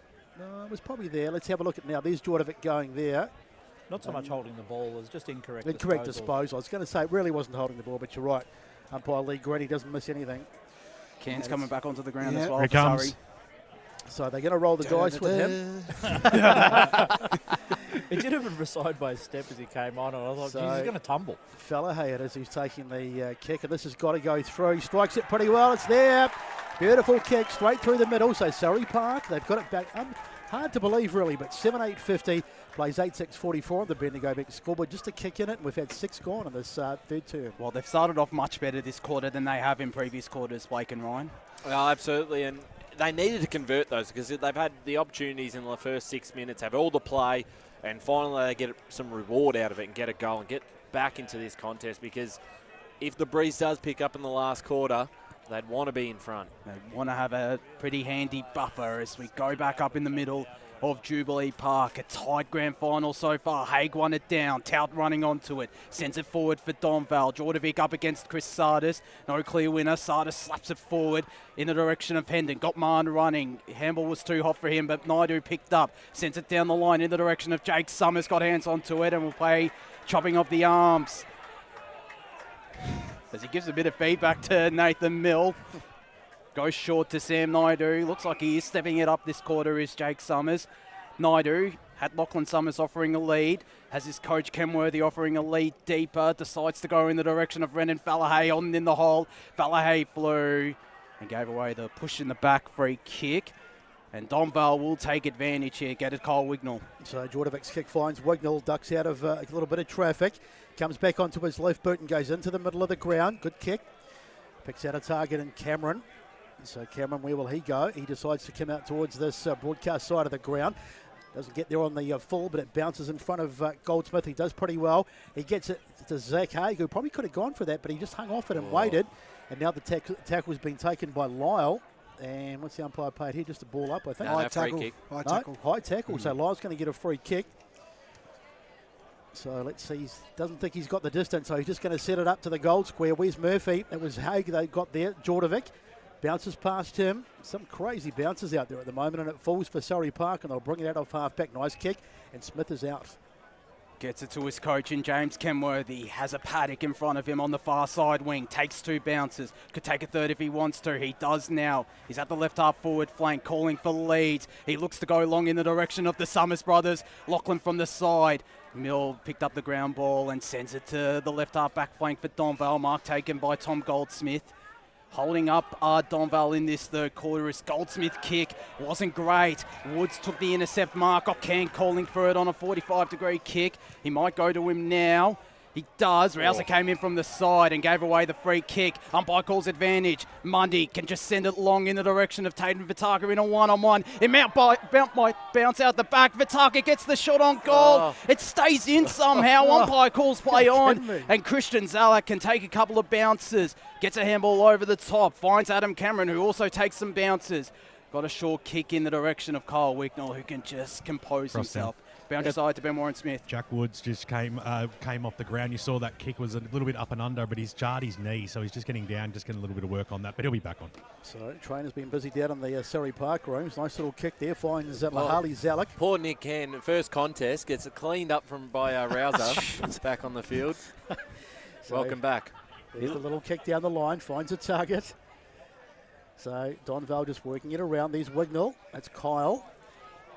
Just slowing it down here. Donvale trying to take the sting out of the Surrey Park attack, which has been pretty prominent in the last few minutes. But that's a great mark coming forward and taking it as Lockie Peters. Terrific intercept mark. Let's go down to Brash. He's got some scores for us. Yeah, 17 minutes into the third quarter. It's Baldwin 8 straight 48, leading East Ringwood 6-7 43. Peters' kick was smothered, deflected in the direction of Matt Day, who's seen out of bounds for a boundary throw-in. Wonder if Baldwin are going to miss. Sounds a bit similar to the scoreline they had earlier in the year, which we were at it. Pretty sharp shooting there indeed from Baldwin, as you mentioned, Ryan, as Haig nearly took it out of ruck. Ryan Simmons still locked him up and cleared. He's done pretty well, Ryan Simmons. As I say that, he's kicked it out of bounds on the full. Brush with some scores. Yeah, game high lead for Park Orchards. 19 minutes into the third quarter. They lead Beaconsfield 10-3, 63. Beaconsfield 5-7, 37. Talk about sharp kicking. Look at this Park Orchards as inside 50. Donvale go. Angus Sutherland clears his defensive lines. His kick was in the favour of Max Sodden. Starting to lift up a little bit at Donvale in this third quarter. Is on, sends it long inside 50. Martin will come in from the side. Couldn't complete the mark. Locked up Chris Tout. And umpires will call for it. 11 minutes gone, third quarter. 1 goal in it in Donvale's favour. 50 plays 54. So a little bit of pushing and shoving as the ball goes up. Cries a free kick, but nothing doing as it goes into the goal square. Almost marked there by Murphy. Gets out of traffic. He wheels around to the left foot. This will be some goal, and he's missed. That was an opportunity. Only Murphy could have made something out of that. He was so strong. He burst out of the contest, wheeled around, and he just missed. It was a terrific effort, and the margin extended by 1 point. We've had 11.5 gone in this third term, and it's Donvale in front. 7-9-51 to 6-8-44 in the big third division granny out here at Jubilee Park. And after that first quarter where he looked like he might be in for a really big afternoon, they've done a pretty good job on him so far. Well, George Haynes has gone to him, and he has done a great job as Haynes' kick-in was intercepted by Mill. His kick was a good one. It didn't reach Jordovic. Kennedy palmed it to Marn, and Marn goes back to Haynes. Got Peters out on the far side, gets it to him now. Peters will look for the inboard kick, which is a dangerous one, but it'll pay off. Jasper Mundy, what a game he's had. Got Can calling for it over the top. He's got Taden Vitaka loose. Vitaka, he's got Renan Fallahay over the top as well. Was too slow there, Taden Vitaka, so he needs to kick this. He needs this. as we go down boundary side to Benmore and Smith. Oh, Connor Ryan Simmons. There was multiple players screaming for the football there. Bacon was in there as well, so we'd want to put this one through. So Taden Vitaka spent a couple of seasons at South Croydon, comes in, and he does put it through. He was confident, Vitaka, and he gets it there. 12 and 3/4 minutes gone, third quarter. 1 point in at 7:850 Surrey Park. Donvale 7:951 on the Bendigo Bank scoreboard. Yeah, well, and Julian Topham this quarter, and again that reward for effort. They're finally starting to kick those or convert those opportunities, and Vitaka's had a pretty strong afternoon. I think he's certainly been lively up forward. He's kicked the goal in every quarter. Jared Beanland on the boundary. Just noticed since he's come back on from that injury, Nick Cann has started as the deepest forward for Surrey Park. So margin is back to a point, and Surrey Park have really come back into this game. I don't know what was said at half-time, but whatever it was, has worked as they wheel out of congestion. Garvin, he got through past the tackler. Now he kicks it towards half-forward, in fact a bit longer than that, and coming forward and taking a really good mark as the experienced Max Otten. Floats it over the top. Nice kick, a nice pass to Holland. Holland finds McCormick, I think it is, over there on the far side. So just slowing it down here, Donvale. They've been a bit shell-shocked to the way Surrey Park have come back. There's Otten again with the footy. They'll chip into the ground. There's Holland now. Anyone want to go with extra time yet, or is it a bit early? No, very early. So Holland puts it forward to the mark, or good mark taken over there. So it's Rouser. He's going to just look around for options. Nothing too much to kick to at the moment, though, as he puts it forward to about towards full forward. Up they fly. The punch comes in there, but Murphy's over the back. Got his hands on it for a moment, but then lost it. Now Jordovic trying to get his hands on it, but he's worried out of it as well. Picked up by Haynes on the ground. He's been terrific today. Snap a goal. And, it's missed. No, it's a goal. It's a goal. Who was that? I think it was Chris Tout. Unbelievable. Look at this. It is Chris Tout. No, in fact, it's Nick Day, I think. Number 7. 29. It is Tout. It is Tout, my bet. What a goal. Unbelievable. Jeez. It just looked like an absolute Hail Mary. He just sort of put it across the face, but I don't know if the wind got it or what. It was a boonana. I think what sort of stopped our reaction is because the guys behind the goals didn't really go off as what you would for an unbelievable goal like that. Yeah, you're sort of waiting for the reaction. We were waiting for the goal umpire's signal. By the time he kicked it, it looked like he was well over. He was in the cricket nets. Wayne Arms. Back out to 7 points the margin. 57 plays 50 in the favour of Donvale. Haig won the tap down. Can they build some momentum? Giles gets away from the stoppage, takes a bounce. Smith comes in from behind. He's still got a handball away. Sardis's kick finds Marn, but it wasn't 15. Marn has Vitaka over the top. Gets it to his coach in James Kenworthy. Calling for Mundy to lead up to him. Instead, he's going to go long in the direction of Mundy. There's going to be an off the ball free kick. And downfield as well. Jasper Mundy will take this free kick. He's kicked a goal today as Jasper Mundy, but he's done a lot of work inside that forward half for Surrey Park. And this, it would be an ultra impressive goal. Not as impressive as Chris Touts, which we just got a message from Davis Harrigan in the WhatsApp group chat. He asked if it's surely a goal of the day contender. Well, I don't think there is a goal. No, there's no goal of the day. There is no goal of the day, but it definitely would be. Is he talking about the goal, or did he get the shot? The goal as Mundy. It's just a set-up kick. Cam will come in from the side. And the mark is taken by Maxon in his defensive goal square. Oh, we can give him a goal of the day, sort of unofficially, but there's no official award for that today. As the ball in the hands of Harrison Giles will bring it out. Just moments like that can just make a grand final. We might look back at that at the end of the game and think that was the moment that sort of turned it, as Duncan has it now. Duncan goes down the line, and all good defence over there. Good work by Haynes. He's been really good today. And, in fact, there's free kick going the way of Surrey Park. They take it short. Little chip forward finds Bacon. Bacon wheels around. Little short chip forward, and he hits a target as well. So this is good from Surrey Park as they just work it forward. So the margin's still only 7 points, so there's nothing in it still. As Surrey just chip it around. Just looking for the option to go inside 50. It's Garvin now, I think. I think it's Callum Garvin. It is. So Callum Garvin onto the left boot. Release the kick. And is that going to be downfield? Something happened off the ball. It is. Downfield. It's a free kick downfield. And it's going to Jake Summers. I was following the camera and I heard the roar off the ball. And Jake Summers, this is almost a certainty, but I'm not going to say anything because there's been a couple of mozzes already today. Couldn't see what happened there, just looking at the replay. I think it was Yeah, you could see Neil's got this covered. whoever was on the mark, he did run into him, sort of in front of him. So it'll be Jake Summers who will go back, and this will bring it back to 1 point. This is heading for some sort of finish. There's the kick from Jake, and it's there.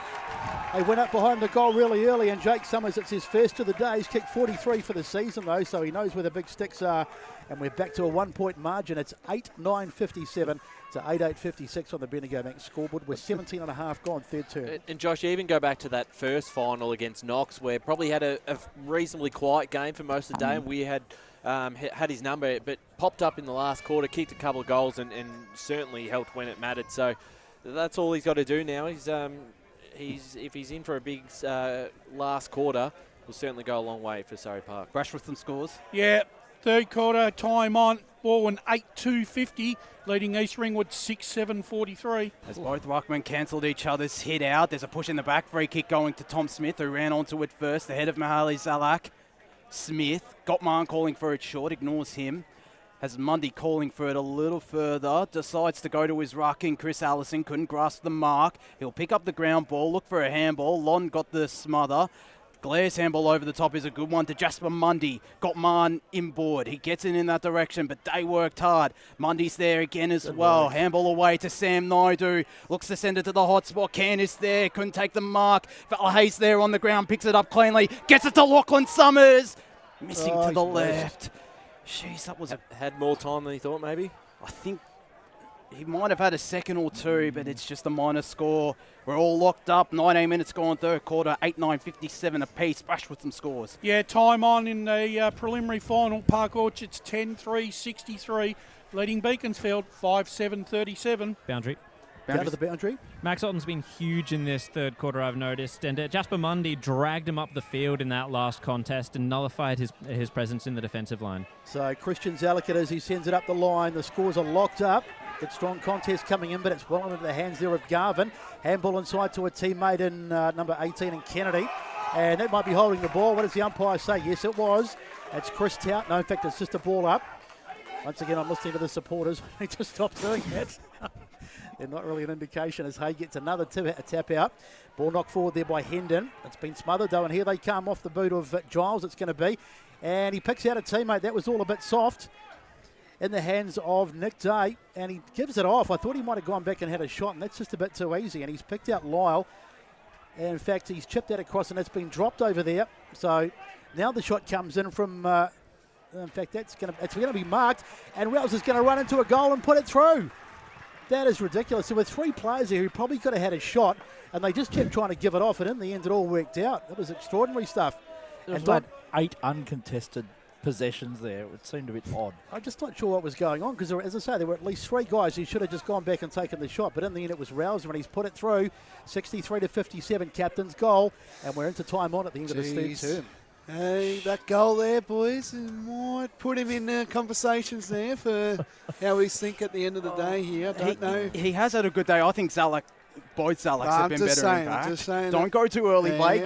He went too early in the under 19s. This result still could go either way. It could go, but I'm just saying it could. Just, that one goal handy buffer would do. The what? One handy buffer. A behind. Oh, right, okay. We're back into the middle of Jubilee Park. Ryan Simmons back into ruck. Haig won the tap down. Smith read it best. Was wrapped up by Zalak. He jumped over the top of him. Rouser is playing down as a deep forward as well.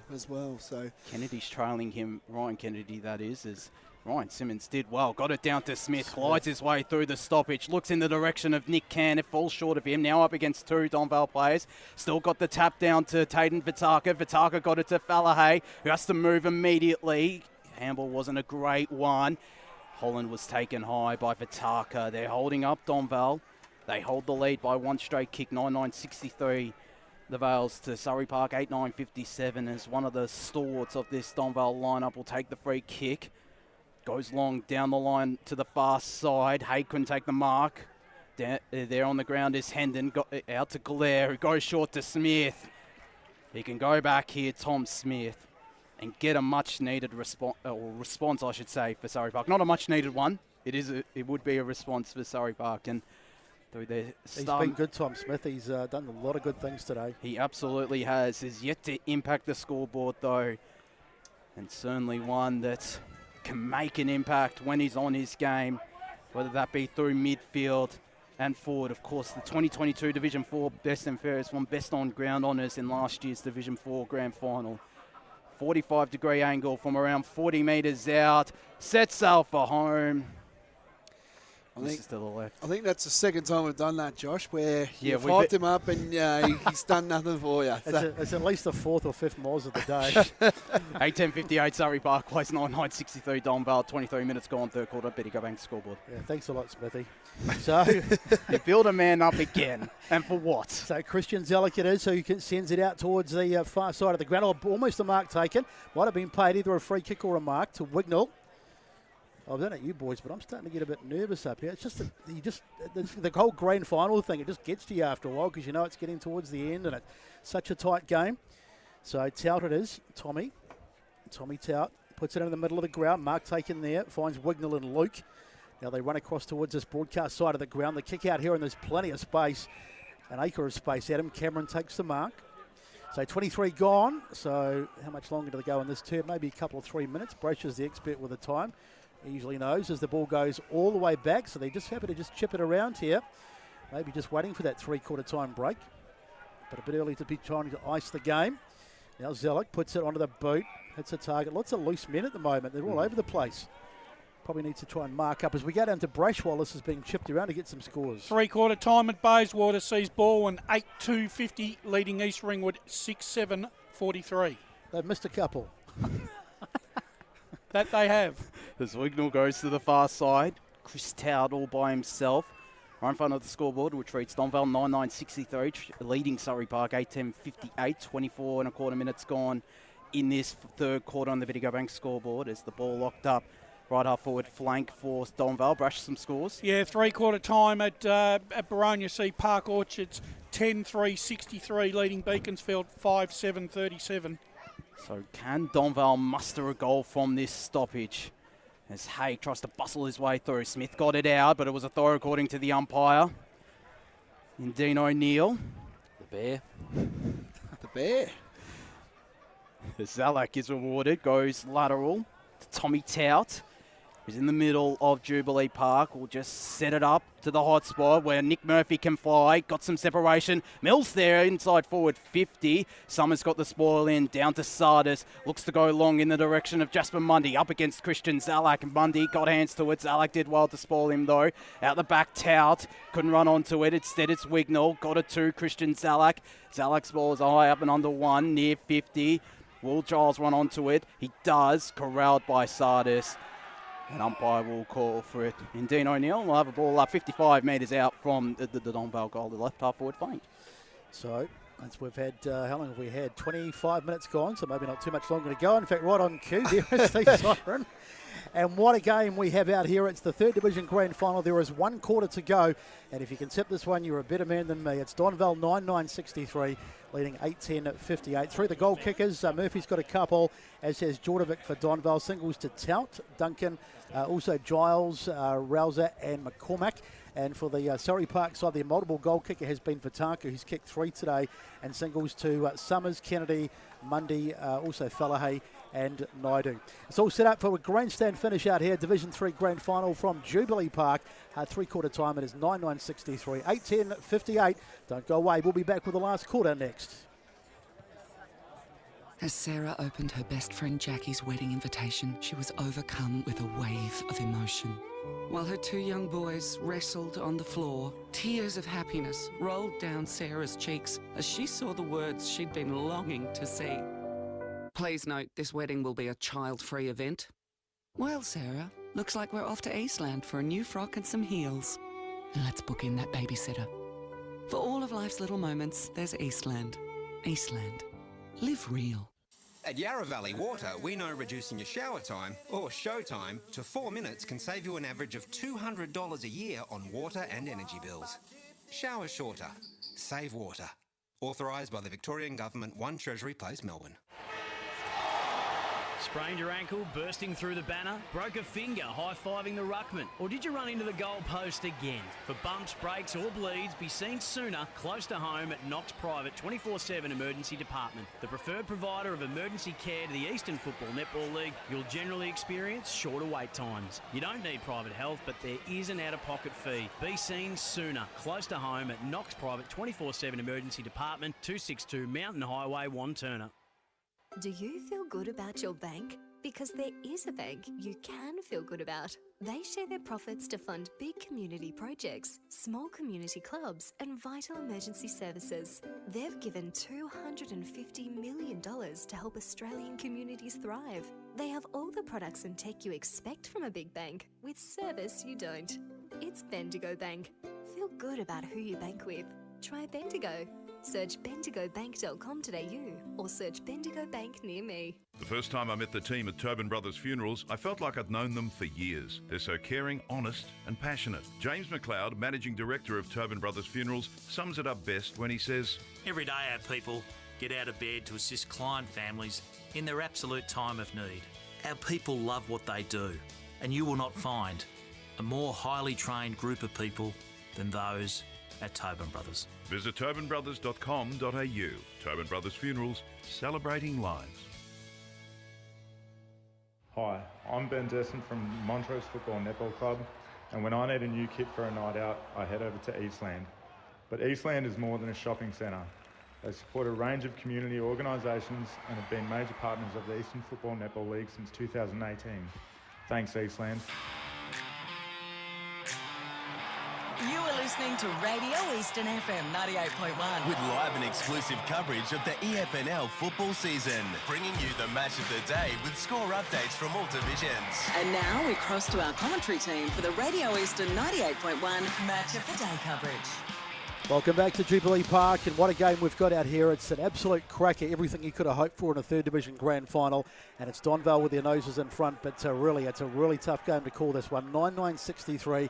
8-10-58, so you felt like Surrey Park probably had the better, in fact they did have the better of that third term, and they are well and truly in this game. Boys, Blake, first with you. Yep. Where are you going from here? Who's going to win? I've always gone Donvale, and I'll stick to it. They've been the best team, the benchmark of the competition.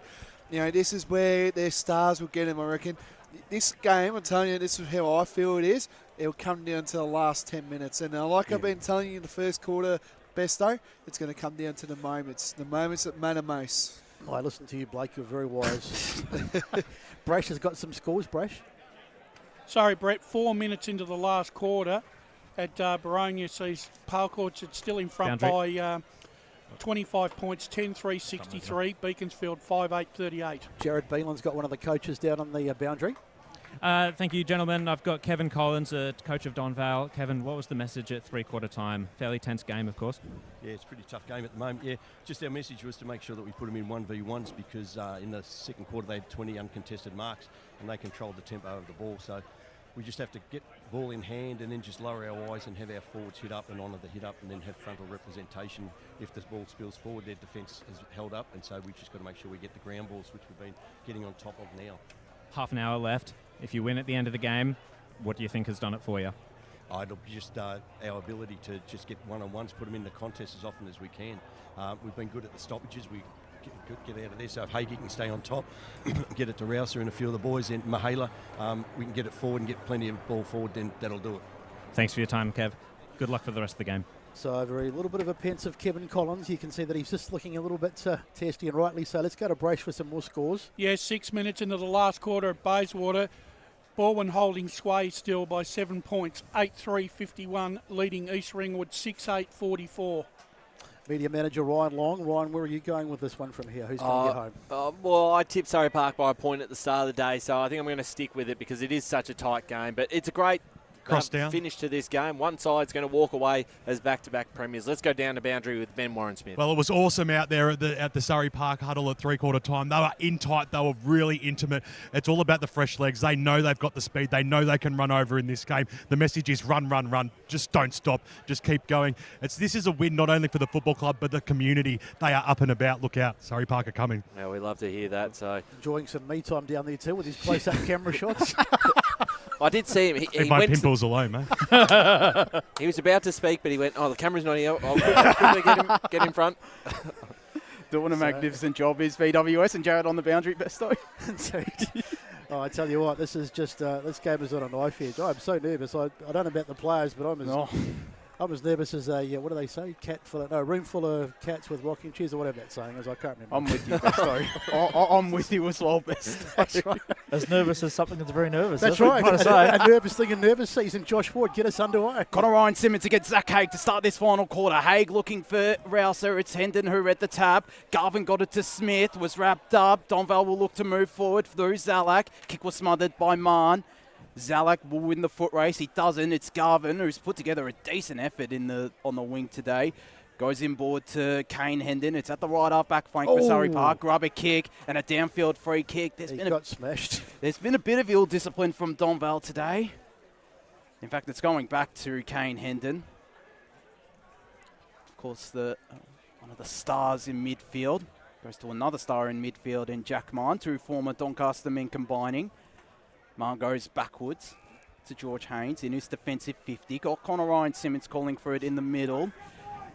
He goes to him now. He's inside his defensive 50. Worked really hard there, did Ryan Simmons. Looks for Tom Smith on the lead. Decides to ignore him. Goes to the far side where it's a one-on-one. Hendon against Zalak. Zalak did really well to get the spoil in. Peters looking to keep it in front of him. Hendon might have pushed Zalak in the back. He didn't. And it's all locked up. Umpire will call for it. Left half forward flank. Around a kick or two from the Donvale goal, Bristow. So, what price the first goal of this last term, should I say? It's going to be absolutely huge, as all goals will be. But Hay gets another hit out. I reckon he's had about 900 today as the ball falls into the hands, though, of a defender, the Surrey Park, who gets it out towards the boundary, and it's out of bounds. Zalak was there, but he couldn't keep it in. That's Christian. So umpire to throw it in. Bit of sun poking through again. Been a reasonable day out here at Jubilee Park. Nice, well, I was going to say autumn day, but it's spring now, isn't it, as the ball goes in. Haig somehow managed to get his man out of the way, and they've won the footy for a moment. Now it's Holland. It's a handball off. Can he hit a teammate? Yes, he can, and they're out here. A long-range kick from just outside 50. How's it looking? It's a goal! It is a goal! Jordovic it was. I tell you what, that was fantastic. He just looked around. He thought to himself, I'm going to have a crack here, and he just took it upon himself to take the kick, and the young man has put through his third of the day. That is a stunner. That's outstanding. And you just saw, as you said, Bresto, just had a bit of composure, looked and thought, this is a big opportunity from here. And what a finish from outside 50. He hit 3 goals in a grand final. What a start. And what a player he is. I think he's only 17, 18 as well, boys. And very young, the sky's the limit for him. And, how good have his goals been this whole game, though, boys? They have been impressive. As back up in the middle we go. Haig will win this tap down. Smith read the tap, though, and gets the clearance. Gliding away. Sends it to the right half forward flank in the direction of Jake Summers. Came charging from the back, but it's courageous from Chris Tout. Took the mark on centre wing. He's not heavy. And Chris Tout, the former Warrandyte and Doncaster man. His kick wasn't great. Intercepted by another former Doncaster man in Jack Mahn. 45-degree kick finds Lachlan Bacon. Got Kennedy running in his defensive half. He's got Kenworthy short. Decides to go a very dangerous kick. Mundy up against On, and On took a really good mark. A true centre-half back. Great mark, Maxie. You've had a great day today. The feud has ended between On and Vesto.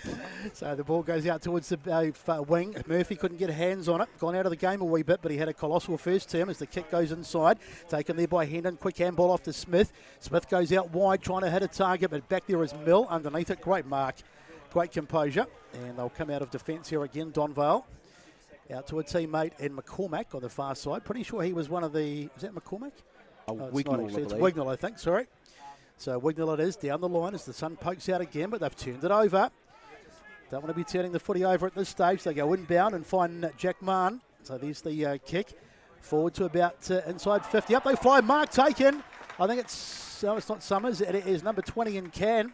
So the miracle man, he was looked out of the game not that long ago. He was hobbling around, looked like he was ready for the Neckers yard, but he's come back out and he's looking really, really sharp. And he's taken a great mark, and he'll go back and kick this to bring it back within a kick.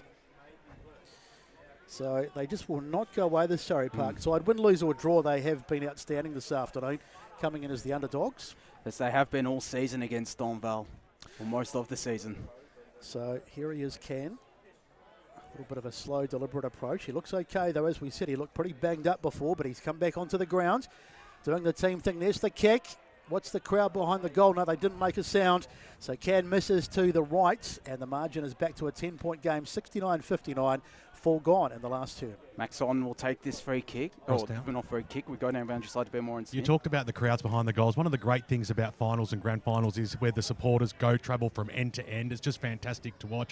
And like Surrey Park versus Donvale, it's almost like the Land Rovers versus the BMWs today. As On got it out to Tommy Towd. Towd got it to Matthew Day. Got Heagney running for him under pressure from Tom Smith, and gives away a pushing the back free kick. Tom Smith. Heagney will take this free kick. It'll be called back, in fact. So the former Ballin man goes the lateral kick to Tommy Dowd. We go down to Jared Beanland on the boundary. Wasn't a bad free kick to give away there. It held up Donvale's run and let Surrey Park drop back in defence. Tout goes to Murphy. Murphy up on centre wing on the far side. Finds a teammate who looks to send it to the hot spot. Duncan will fly. On the ground is Rouser. Vitaka's there as well. Is able to clear, get a handball away. Ryan Simmons now out of his defensive 50. Looking in the direction of Brendan Fallahay. The boundary line might beat him. And Adam Cameron. Cameron did well to shepherd it out of bounds right in front of the Surrey Park bench. Around 60 metres out from the Donvale goal on this broadcast side, Bester. So umpire to throw it in. Margin is 10 points. Surrey Park really need the next one, because we're running out of time now. They don't have the luxury of saying it's only the second or third quarter. It's down to the pointy end. Ball on the ground as they can get it out. No, they can't. And they're trying to get his hands on it with Zellick, who's been colossal. Ball comes out, but it's going to go back inside 50 off a Donvale boot. Waiting for it underneath. It's there is number 12 in Day. Couldn't quite get his hands on it. Still there. Now trying to wheel away there is the other Day and Nick. Late inclusion in this game, and Duncan is taken to the ground. Let's get some scores from Brash. Yeah, Baldwin 8-3-51, leading East Ringwood 7-8-50, 14 minutes gone into the last quarter. Extra time. So up it goes, one out of the middle there, one out of the ruck, should I say, and that's going to be a free kick to, I think it's Rouser. He's under there, and he's been perhaps pinged. He's been pinged. I thought he was going to get the free kick for in the back, but it's gone the way of number 18 in Kennedy. So free kick to Surrey Park. Has it right on his defensive goal square. Looks to go to this broadcast side, called to play on. Gets it out to Angus Sutherland. Took the strong mark there. The under-19 captain, as you said, Warren, what a story. Played pretty much most of the season in the seniors, has Sutherland. At the right half-back flank, looks to go short. Finds Jamie Glare. Still around 60 metres out from the Donvale goal. A good 45-degree kick to Jack Marn, who looks to do something similar in the direction of James Kenworthy. Went up against Wignall. Kenworthy did the work on the ground, but was wrapped up. Brush with some scores. 15 minutes into the last quarter at Baronia Park Orchards, 11-3-69, leading Beaconsfield 6-10-46. Ball toss back up. Haig up against Allison. Haig won it down to Tout. His kick will be cut off by Marn. It was touch. Marn's handball wasn't great. It might allow Jordovic to get hands on this ball. He does. Handballed it to McCormack. McCormack out the back has Heagney. Had a pretty decent start to this final quarter. Heagney found Matthew Day, who kept it in. Handball over the top to Caleb Jordovic. Wheels around. Goes the kick in board. Finds Harrison Giles. Will look to play on immediately because he's got Cameron all by himself. Summers coming in from the side and taking the great defensive mark and plays on immediately to Ryan Kennedy. That was super play. So Ryan Kennedy bursting through the middle. That's the sort of play that you need in this these big moments now. Smith, he's been terrific today. Tom Smith wheels around onto the right boot. Needs to find a target. There's plenty of defenders back. Max Otten, colossal, comes forward and takes the intercept mark. He has been colossal. And shuts down any possible Surrey rampage for now. So they'll come out of halfback again. Max, where's he put it? Bit of a dusty kick into the middle of the ground, but it works out. But he's put a teammate under pressure, taken there by Jordovic, he's got a free kick. So what was that for? I have no Pushing idea. The back after the tackle. That was very strange. Anyway, nonetheless, down. In fact, we've got another whistle here, so it hasn't been his day, boys. No, not for Marn. No. So Rouser it is who eventually gets the kick inside, and he's hit a target in Duncan. So it's a strange passage of play, but the skipper has hit Duncan, and he will go back. And if this goes through, suddenly it's 16 points and a 3-goal margin with about 10 minutes or nearly 10 minutes gone in this term, might be quite hard to peg back. Well, there you have it. Jack Mann just hasn't had his day. No, it hasn't been. You know, giving away free kicks. I don't know what that last one was for. Maybe a downfield or 25, but potentially. But this could hurt Surrey Park if Duncan can kick this one. So we won't call it off just yet, but if this goes through, it's going to get very difficult. Duncan, he's kicked one today. This will be for goal number 72 of the season. Here's the kick from Duncan. He's got it. He's nailed it through, and up they go behind the goals. And the celebrations, well, they're not quite starting yet, but it's looking pretty good for Donvale, 75-59, and we're just over the 10-minute mark in this last term. Yeah, you're right, Brett. It does 16 points with the advantage of going down to the Aqua Nation end of the ground. They're going to be quite hard to stop. It'll be very important to get this centre clearance, to get a quick reply if you're Surrey Park. Cross down boundary side to Benmore and Smith. Just wanted to note on Jack Mann leaving the ground there, and he got one of the biggest send-offs by Nick Murphy that I've ever seen. Even when they were shooting for goal and kicking the goal, Murphy's still going in on the bench. Oh, Murph, good on him. As Allison goes up against Haig. Haig won it down. It'll be Fallahay, who looks like Naidu, in fact. Handball wasn't a great one. Fallahay, in fact, turned it over to Harrison Giles. Bursting away. Kick wasn't great. Intercepted by Jack Woods. That centre half back. Looks to play on immediately. Was a dangerous kick. Just fell away from Kyle Heagney. It's run onto by Lachlan Bacon. Bacon goes short. Finds Chris Sardis.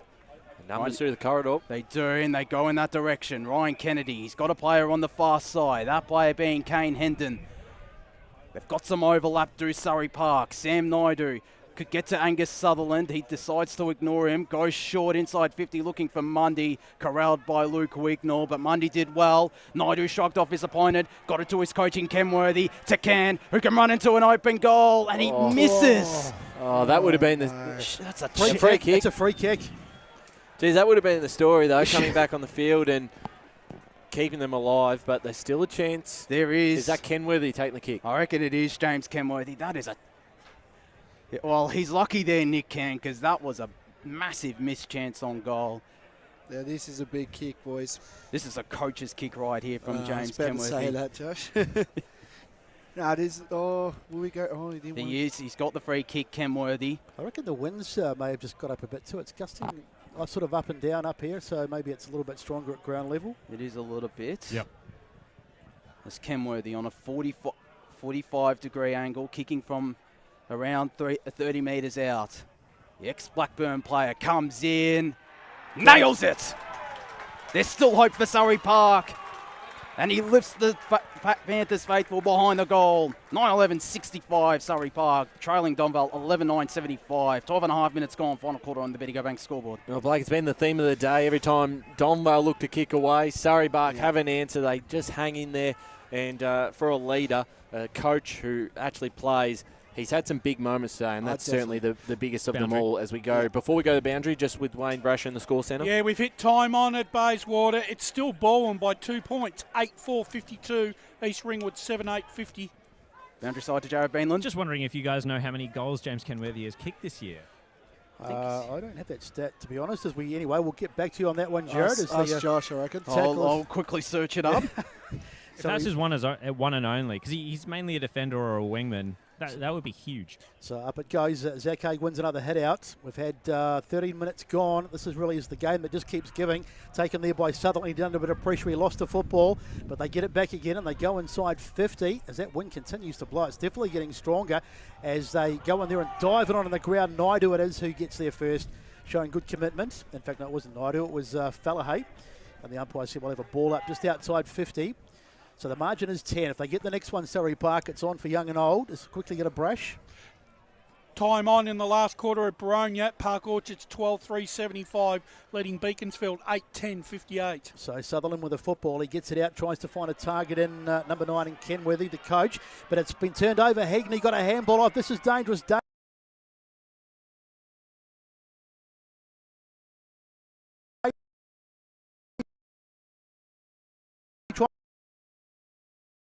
Trying to dive on it there. Still there. They're under a bit of pressure. They cannot afford to concede here. This would make it almost an impossibility, I think, to come back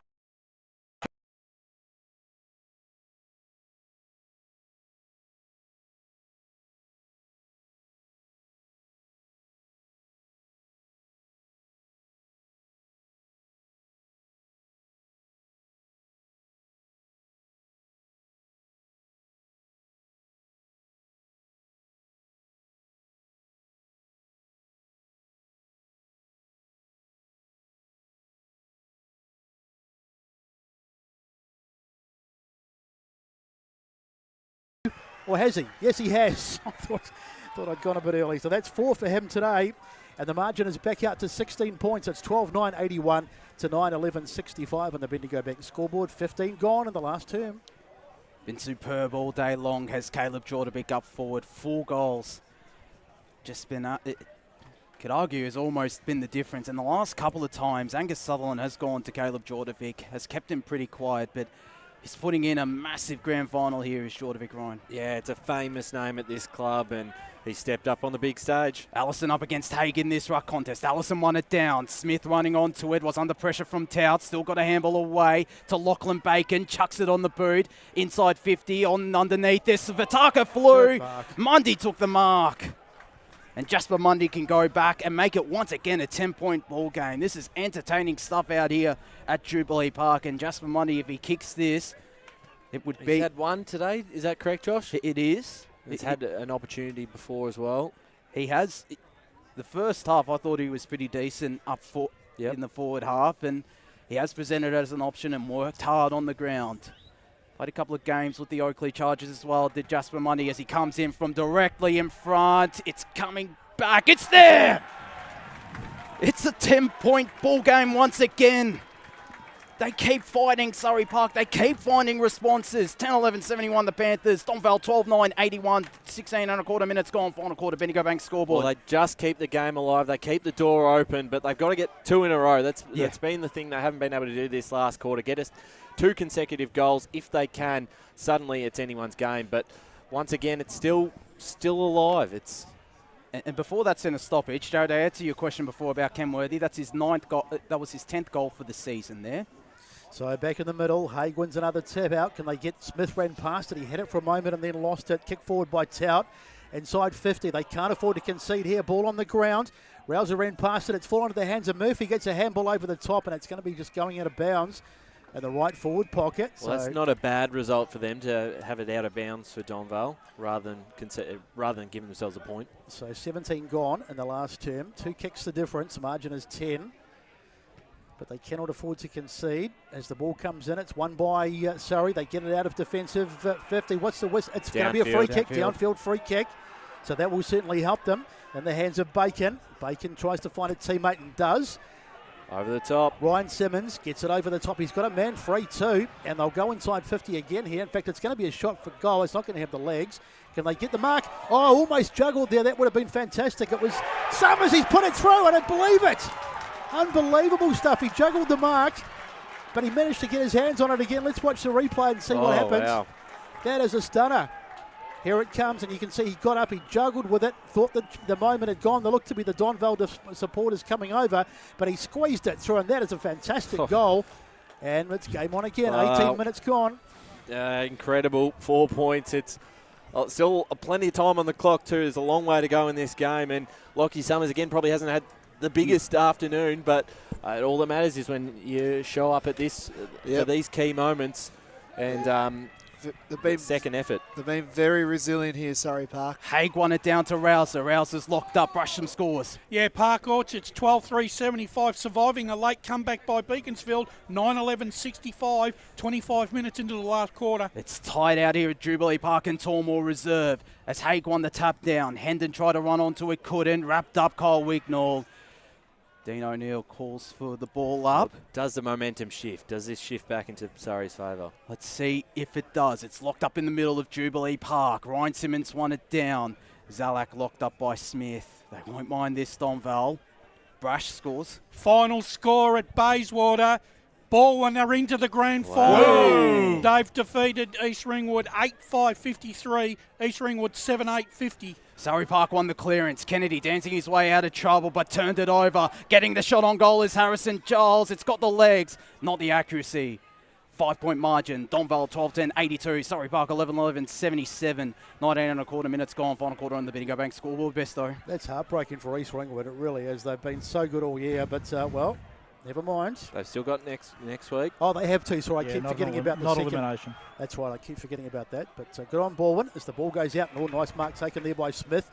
Gives it off to a teammate in Summers. Mann, sorry, it is.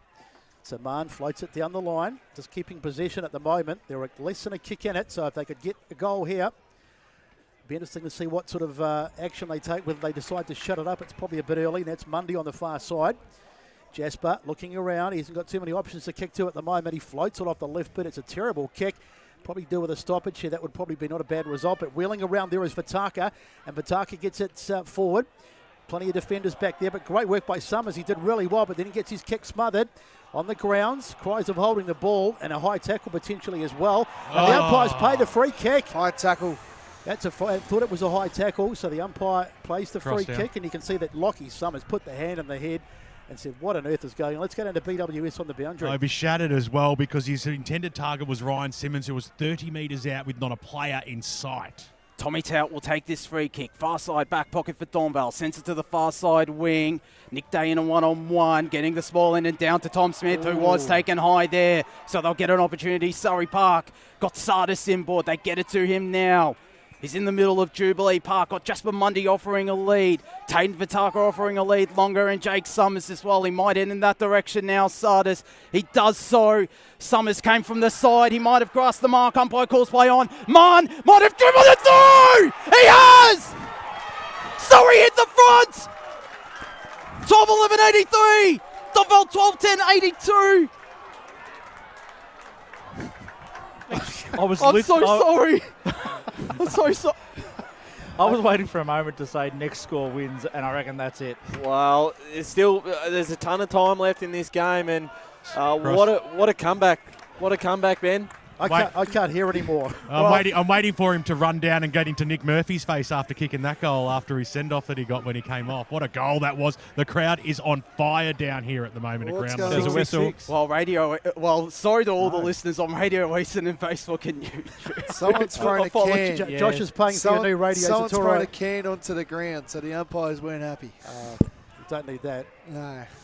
Well, so 83-82. This has been a game and a half. Whatever happens, Zach Haig wins it out of the middle. Raw's dispossessed into the hands there of Hands, and he bangs it forward to about half forward.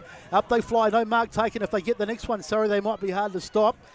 Ball on the grounds and bursting away from they get it forward. Now, who's going to get to this one first? It's Vitaka. He got worried out of it, though. The ball on the ground still. They need to get this out. It's there, falling there for almost into the hands of Kenworthy, but he couldn't quite control it. They'll get it out, but only as far. Oh, there's the captain getting his hands on it. That's a huge mark. And in fact, it's a free kick, going to be the way of Donvale. Zach Haig takes it, slams it down the grounds. Up they fly, ball gets over the top, but there's no one there for Donvale. And they've got plenty of time to just go back here. Well, now there is. There's number 7 and Nick Day. The laid in for Donvale on the ground. Cries of holding the ball, nothing given. It's Claire who's got it now. Wrapped up on the ground, but the ball's still going to... In fact, he's got it. Boundary. Looks like he's trying to lay an egg here as we get out of the boundary with Jared Beanland. Surrey Park very lucky there. Nick Day was shoved in the back. Ball about to be tossed back up right in front of us. Ryan Simmons against Haig. Haig took matters into his own hands. Hendon lapped him up. Woods' handball was a good one to Smith. Smith's handball was intercepted by Haig. Calls for holding the ball, nothing doing. Day was wrapped up by Smith. He'll be pinged. Big moments from Tom Smith right there. He stepped up in this last quarter for Smith. What a titanic struggle this is. Absolutely, as Bacon took the advantage, goes out wide to Connor Ryan Simmons. Got plenty of players calling for it. It goes short to Lachlan Bacon. They can take some more time off the clock, Surrey Park. Garvin calling for it short, ignores him. Might be forced to go long down the line in the direction of Jasper Mundy up against 2. Odden came in from behind. Vitaka the ground ball get. Out the back, Kenworthy gets it to Vitaka, who can't run onto it. Taps it out of bounds instead. We go down boundary side to Benmore and Smith. Just interesting to note that each quarter has only gone between 25 and 26 minutes. We're at the 24-minute mark coming up. There might not be too much longer left. There's boundary umpire about to toss this ball back into play. Ryan Simmons going up against Haig. Ryan Simmons has done this job well. Haig won it down. Smith might run onto it. He does now. Bursting away. Looking in the direction of Lachlan Summers. The ball is floated. Coming in from behind was Luke Wignall. Summers is there. So is Renan Fallahay, who picks it up cleanly. Burns off Wignall. Gets the handball back to Summers, who will see it out of bounds for a boundary throw-in on the far side. Well, Wignall did a great job on Summers then. A mark could have been just about it. So Donvale at the wrong end of the ground. They need any scorer. A point, of course, would tie it up and bring extra time into play. The goal would probably win it for them. But it's been... and there's a whistle here. Which way is this going to go? Just going to be a re-throw in. So they've got to win this clearance, Donvale, and they've basically got to go from one end of the ground to the other, which is a big ask. Kate wants us to get the defib ready for Josh, by the way. Yes. And our earplugs as well. The ball comes in at Zach Hague, who's had a massive game today. Slams it on the boot, but I don't think anyone's getting on the end of this. Well, in fact, the only people that are going to be Surrey Park players. Great mark taken back there. I think that might be Peters or Satters. Not sure. Sardis, sorry. So Sardis looking around. They're in no hurry because they're in front on the scoreboard. Don't want to be trying to ice the game, and the mark is taken over there by Hendon. And he's done I think he's either done a hammy or a calf. Or if Ray was here, which he is, he'd probably tell us they've got cramp. So he's just winded. Just winded. Just winded. So Hendon, he's the kicked out. That's right, winded, not cramp, sorry. So there it is over there on the far side with Summers. Summers gets it forward. Once again, they're back inside the 50. And time is running out. There's a kick inside. This will be interesting to see how it bounces. They can't afford to concede here, Donvale. Little handball out there. It's dangerous. They need to get out of this, and that might be gone. No, the umpire said play on. And I think it'll be a ball up. We'll just wait and see. This would be a huge call if he gives this as a free kick. But he's paid the ball up, so fair enough. Get it up, umpire. Time's not long to go. 26 minutes gone. Up it goes. There's the hit out coming the way over the top from Ryan Simmons towards goal, but it's gone through for a point.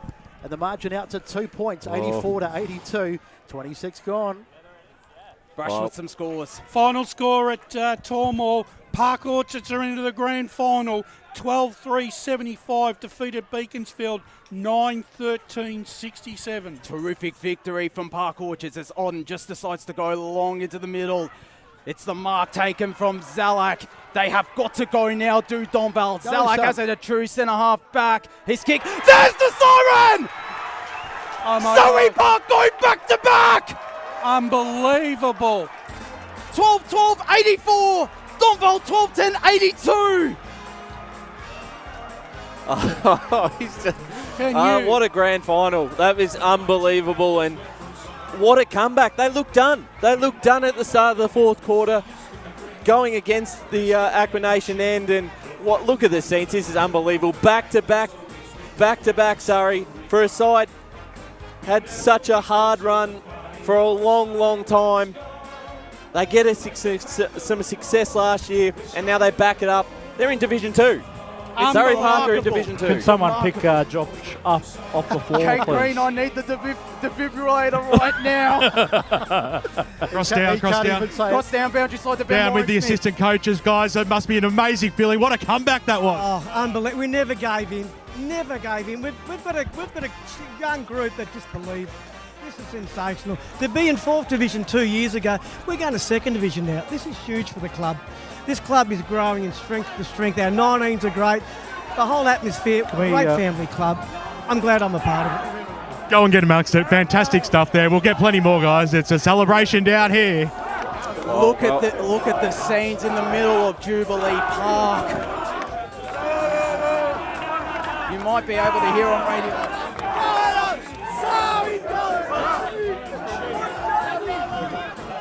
Yeah, can you hear that? The Surrey's going up, champ. Just absolutely remarkable. They trailed all afternoon. They did. Until... But they just kept coming back. That was the thing. Like every time we sort of thought that Donvale had the game, they'd get out by 3 goals. But that was the hallmark of the day. They just never, ever gave up. Yeah, that's right, and that's unbelievable. I think we're still probably in a little bit of Cross shock. down. We've got a boundary down with the match winner, Jack Martin. Well, we're with the match winner, Jack Martin, and they're all around him down here. Jack, sensational. What a goal. What a team. What a club you guys are. Mate, unbelievable. I'm fucking speechless. I don't know how I fucking managed that. Oh, excuse me, Yeah. sorry. You got a bit of a send-off before, and then you come on and kick the winner. Like, what a way. Oh, mate, yeah. I mean, I'm speechless. Go and enjoy it, mate. I will, Fantastic. Mate. I will, thanks.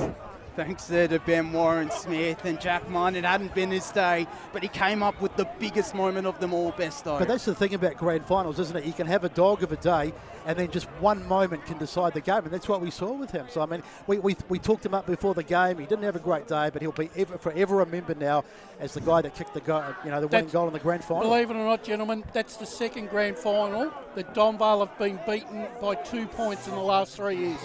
Remarkable. Heartbreaking stuff for Donvale. You always got to feel sorry for the losers, but You do. you know, it was a great win for Surrey Park, and as I said, just the fact that they kept coming back. I mean, they just would not give up, and that's obviously, Josh, you know them better than I do, but just a real hallmark of the club, and just the joy in the face of their supporters out there, just fantastic. Yeah, stuff it absolutely is. The resilience of this group is something else, and you can see the joy on the faces if you're tuning in on Facebook and YouTube. You can't wipe the grins off faces. You definitely can't wipe the grin off my face, but this club, it has been... You're always smiling, though. That's actually true. The smiling assassin. We've appreciate that, Ben Warren Smith. But it's a terrific club. It's just a remarkable story. 10 years ago, or more than a dozen years ago, they were on a 67-game losing streak. And now they've won a Division 4 premiership and a Division 3 premiership in successive years, Besto. It's an extraordinary story. I mean, when they came up last year, we all sort of thought, many a side has come up and struggled in the top division. To make a great, even if they'd lost today, just to have made that grand final 2 years in a row in a higher division was an incredible performance. And the fact that they've won it is quite extraordinary. Cross down. Cross down to Ben Warren. Down with Jasper Mundy, mate. Hey, what a feeling this must be all around. This is insane down here. Unbelievable stuff. This is seriously surreal. Like, it hasn't even hit me yet. And I just love this club to bits. And we've just got the best support. And we just go over the line by just one. Seriously, in the movies. On to Div 2 we go. Amazing stuff, mate. Congratulations. Just get around it. Enjoy yourself tonight. Thanks, mate. I've also managed to extract Kane Hendon. Mate, you've obviously an incredible moment, an emotional moment, and it must mean so much to Surrey Park right now. It does. Sorry, I'm lost for words. I've given it me all, and sorry, to get back playing, like, I've had a tough 12 months, to be honest, like 2 surgeries, and I didn't think I'd be back playing, but I love these boys so much, and it means the world to me, so yeah. Mate, congratulations. Go and enjoy it. That's what it's all about. Yeah, also down, Ryan Kennedy's down here, mate. How do you feel after that? You look absolutely knackered. Yeah, it was an absolute slog out there, but really good 4-quarter effort from us. We knew that it was going to turn, and thank God it did, and yeah, what a finish. Unreal. That never say die attitude just really shone through in that last quarter. Yeah, we were pretty confident at half-time that we had plenty of legs left, and yeah, we did. So, you beauty. Go get around it, mate. Yeah, thank you. Unbelievable scenes down there at ground level. It's as you can see, the raw emotion from some of the players is just it's just a sight to behold. It means so much to them, and you go through the whole season, you slog it out, all those cold, wet nights in the middle of winter. You go to training and you don't want to, and it all counts for, sometimes you can get to the end of the season and not go your way, but today it's been Surrey Park's day and top marks to them. Great win. They have done an absolutely tremendous job to build themselves up to Division 3. They picked up some handy recruits, the Summers brothers, Chris Sardis and Jack Martin in the middle of the season. They lifted their standards, and it's paid dividends. They're Division 3 premiers, and just again, the story is magnificent, Brash, isn't it? It is. It's magnificent, but for the vanquished Donvale, this is going to be a really, really bitter pill to swallow. Yeah, especially after they didn't go up last year. Yeah, and basically dominating this competition for the last 3 years. Yeah. This is going to be a really hard, a real test for this club coming back next year in Division 3. This is it will sting a little bit for Donvale, but they'll come back. Boundary. They'll be stronger than ever. Jared Beanland down on the boundary. I've got Tatum Vitake here, mate. This obviously means so much to the club. How does it feel for you right now? Oh, mate, I'm just crying out there. It's just incredible. It's incredible that from where we were three years ago, or even when I come here last year, to now. Ladies and gentlemen, can we please move away from the stage, please? Incredible, mate. And the young can we get to the left? Surrey Park, can we get on the left? It's just amazing.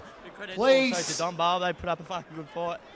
And, Surrey Park, can we please move to the left, please? Absolutely, and you guys just backed yourselves, backed your fitness, kept running all day. Yeah, no, that's it, mate. And just fucking bring on the fucking celebrations, guys. Go and enjoy it, mate. Couple more F-bombs thrown in there. Yes, that's now four. Four now. That's as many as we've had all year, I think. But I think we can probably excuse them on a day like today. I mean, yeah, we can excuse them on the day like that. I think it's like it might be 5 in the last 2 weeks after Ben Warren Smith dropped one at Orchard Park. But, so it's absolute chaos down at the ground. We're trying to get the people to move away so that the players can come up and get their medals, but it might just take a little while. Some security The security guards are down there, but they just can't quite get it done at the moment. So we'll just keep yakking while we wait for the ceremony to start, the pre-game ceremony. That's why we're talking too. Let's not forget we're back here, or not back here, sorry, but we've got another grand final tomorrow to decide in Division 4. So 2 big grand finals in 2 days. Division 4, Scoresby Whitehorse. That's right. Bit of storylines, including one of Adam and Min, with who's 2 goals away from 100 goals. But I tell you what, that's going to be a hard act to follow tomorrow's grand final. You're not. This is a grand final for the ages. Yeah, This. that was a super game. It really was. It absolutely. He just had momentum swings left, right, and centre. Just goal for goal, high scoring, entertaining, and unfortunately, Donvale are the vanquished in this game, but still, they're going to come back. They're going to be the benchmark, I reckon, in Division 3 next season. There's a lot of talent in that list. They've obviously, and for Surrey Park, Division 2 footy next year. Who would have thought it this time 10 years ago even when... No. It's just remarkable. I couldn't fathom it, Josh. Couldn't fathom it. We go down to Vermore and Smith on the boundary. What you'll see with the Surrey Park players is they're all switching jumpers back to the original black and white prison bars. Which is great to see. As much as I love the... Bit of jailhouse rock there. No singing, please. I tell you what, it'll be interesting to see how they go next year because, we remember, I hate to mention Hawthorn, but they went back to back to back. And of course, Surrey Park could do the same. Who knows? Well, we didn't give them a chance of winning Division 3 this year, except for you, Josh. No, I didn't. I had them making the grand final. I didn't have them winning it. So, and you wouldn't write them off next year either. They've got the under-19s through. They've got a strong base to bring players to the club as well, which they did when they went up into Division 3 this year. They'll be able to do that. There's a lot of ex-Surrey Park juniors across the AFNL or across Metro Victoria as well. So they're certainly got a building base to.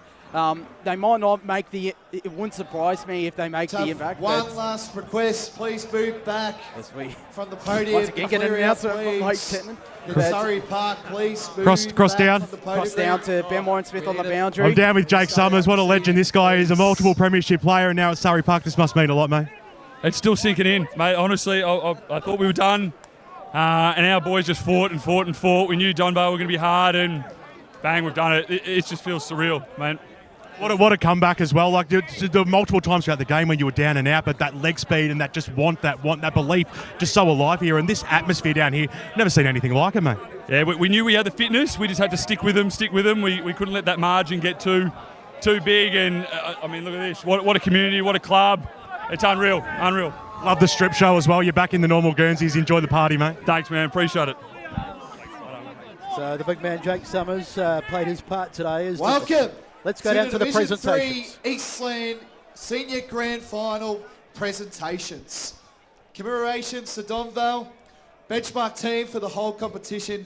Unlucky today, but you should be all happy of the way your season went. And to Surrey Park, back-to-back premiers in 2024. A truly remarkable story that's coming through. They will go into Division 2 next year. I'd like now to invite Tim Finnimore to present the premiership medallions and the best on ground medal. The best on ground medal, the Perth James medal from Surrey Park. Number 10, Tom Smith. What a career he's put together to date, and another best on ground medal for this superstar of the Surrey Park lineup. He was Tom terrific. Smith. He came into the game later, didn't he? Sort of after a bit of a quiet first half, maybe, but his second half was colossal. He plays with a maturity beyond his years, Tom Smith. He does. He has got so much poise, so much time. Alrighty, let's get these medal presentations underway with number 1, Sam Nadu.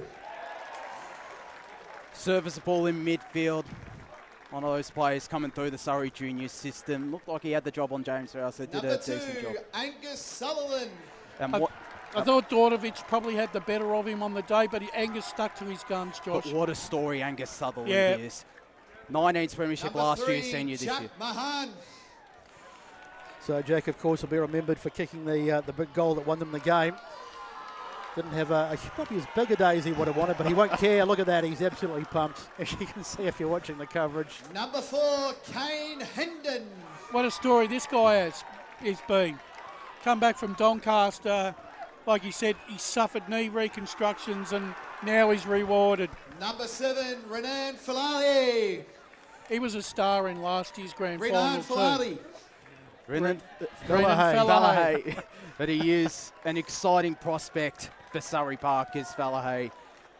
That's a And moment. number 10, the best on ground medal, Tom Smith. He was brilliant, Tommy. As I say, he did some good things in the first half, but he really cut loose in the second half. And just his silkiness through that midfield, and he just looked so good every time he got the football. Number Used 11, it so well. George Haynes. What a stalwart in defence George Haynes was. I thought he did a great job on Nick Murphy after that initial after the Number initial 13, Ryan Kennedy. Another stalwart, and a much longer stalwart at Surrey Park. I know his parents, Anne and Adrian, will be absolutely tickled pink with this. Number 14, Jasper Mundy. Actually, this guy was probably my second best on the ground. He was. He had a phenomenal game. He If did. he had kicked a couple of more goals, he's walking away with the medal. I agree. Number 15, Jake Summers. Now 3 premiership medals for Jake. This one would mean a bit more back He's at his probably, junior club. like he said, he's probably in disbelief, really. Number 18, Lachlan Summers. And the Summers brothers to do it together as well, Besto. Absolutely, would have mean a lot to them to win a premiership together, as have brothers between before them. Kicked that marvellous goal in the last quarter. Jamie Glare. Jamie Glare. Showed some promise as well on a wing and up in the attacking half. Number 20, Nick Can. Nick Can was good. I thought he played really well today. He fought through thick and thin despite some injuries, concerns. Yeah. Number 21, Jack McLaren. Jack unfortunately didn't make it to the grand final, but was an integral part of the side as the year progressed. But a deserved winner with a medal as well. It'd be a bittersweet Number feeling for him, wouldn't it? Chris Sardis. Absolutely. He's been terrific since coming across Chris Sardis. He was good today. He was Especially in that second half. Number 24, Lachlan Peters. Thought he was very good down in that back line today, Josh. Very handy centre half back.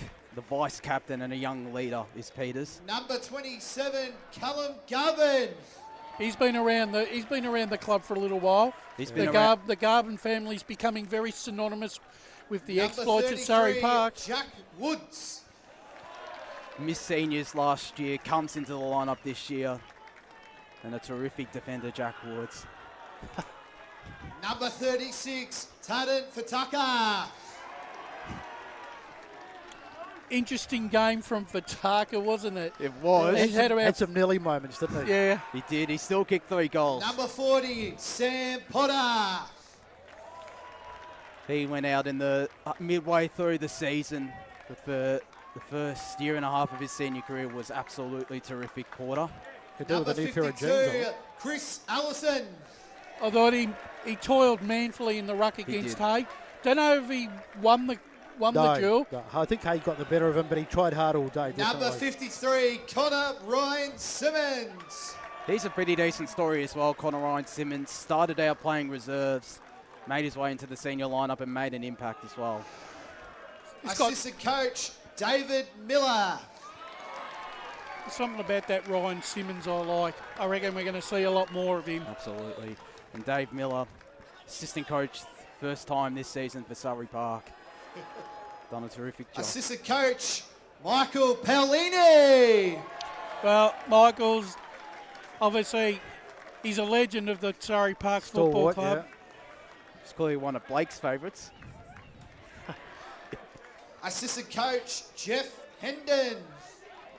The father of Kane, I'm assuming. I was just going to ask that. The father of Kane, and he's always there, is Jeff, and does a terrific job on the sidelines alongside the likes of Dave Miller. And The runner, Riley Timpany. Well, he's another former player. He's a a really stalwart. good player. He's a stalwart and someone who did really good stuff in Division 4, missed this season due to injury, but still did a terrific job as And a the runner. trainer, Eleanor McKenzie. Well, can't do without a trainer. Her and the Surrey Park trainers, alongside the likes of Dave Garvin, do a terrific job. Unsung heroes, aren't they? Absolutely. Good on you. And now, premiership captain, Lachlan Bacon. He fought hard, did Lachlan Bacon. In and under at times. Terrific leader. Stay up stage, Lachlan. And now, Surrey Park fans, your premiership coach, James Kentworthy. And what a job he's done, James Kenworthy. He has done a phenomenal job since James, could I please say a couple of words, please? No, can you say a couple of words? First off to Colo, Donvale Football Club, absolutely amazing organisation. Dev boys won the granny today. You guys have been absolutely terrific the last 3-4 years, so hold your heads high. To the umpires and the EFNL, putting on a great day today. And lastly, to the whole Surrey community.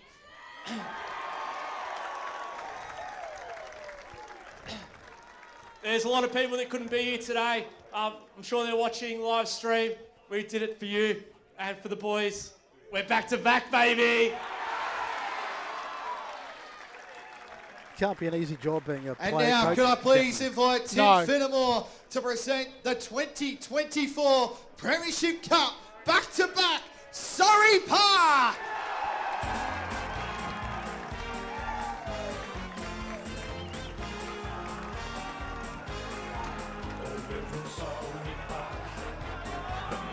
You can sing, Josh, it's all right. I'm not singing, I'll sing later. I tell you what, the traffic's going to be pretty wild and woolly down Elgar Road, Canterbury Road tonight, Josh. Oh, I'm going to have a heck of a time trying to find. Well, luckily for me, place is right around the corner, but it is going to be the place to be. Surrey Park Reserve. The Panthers, back-to-back premiers, Division 3 premiers.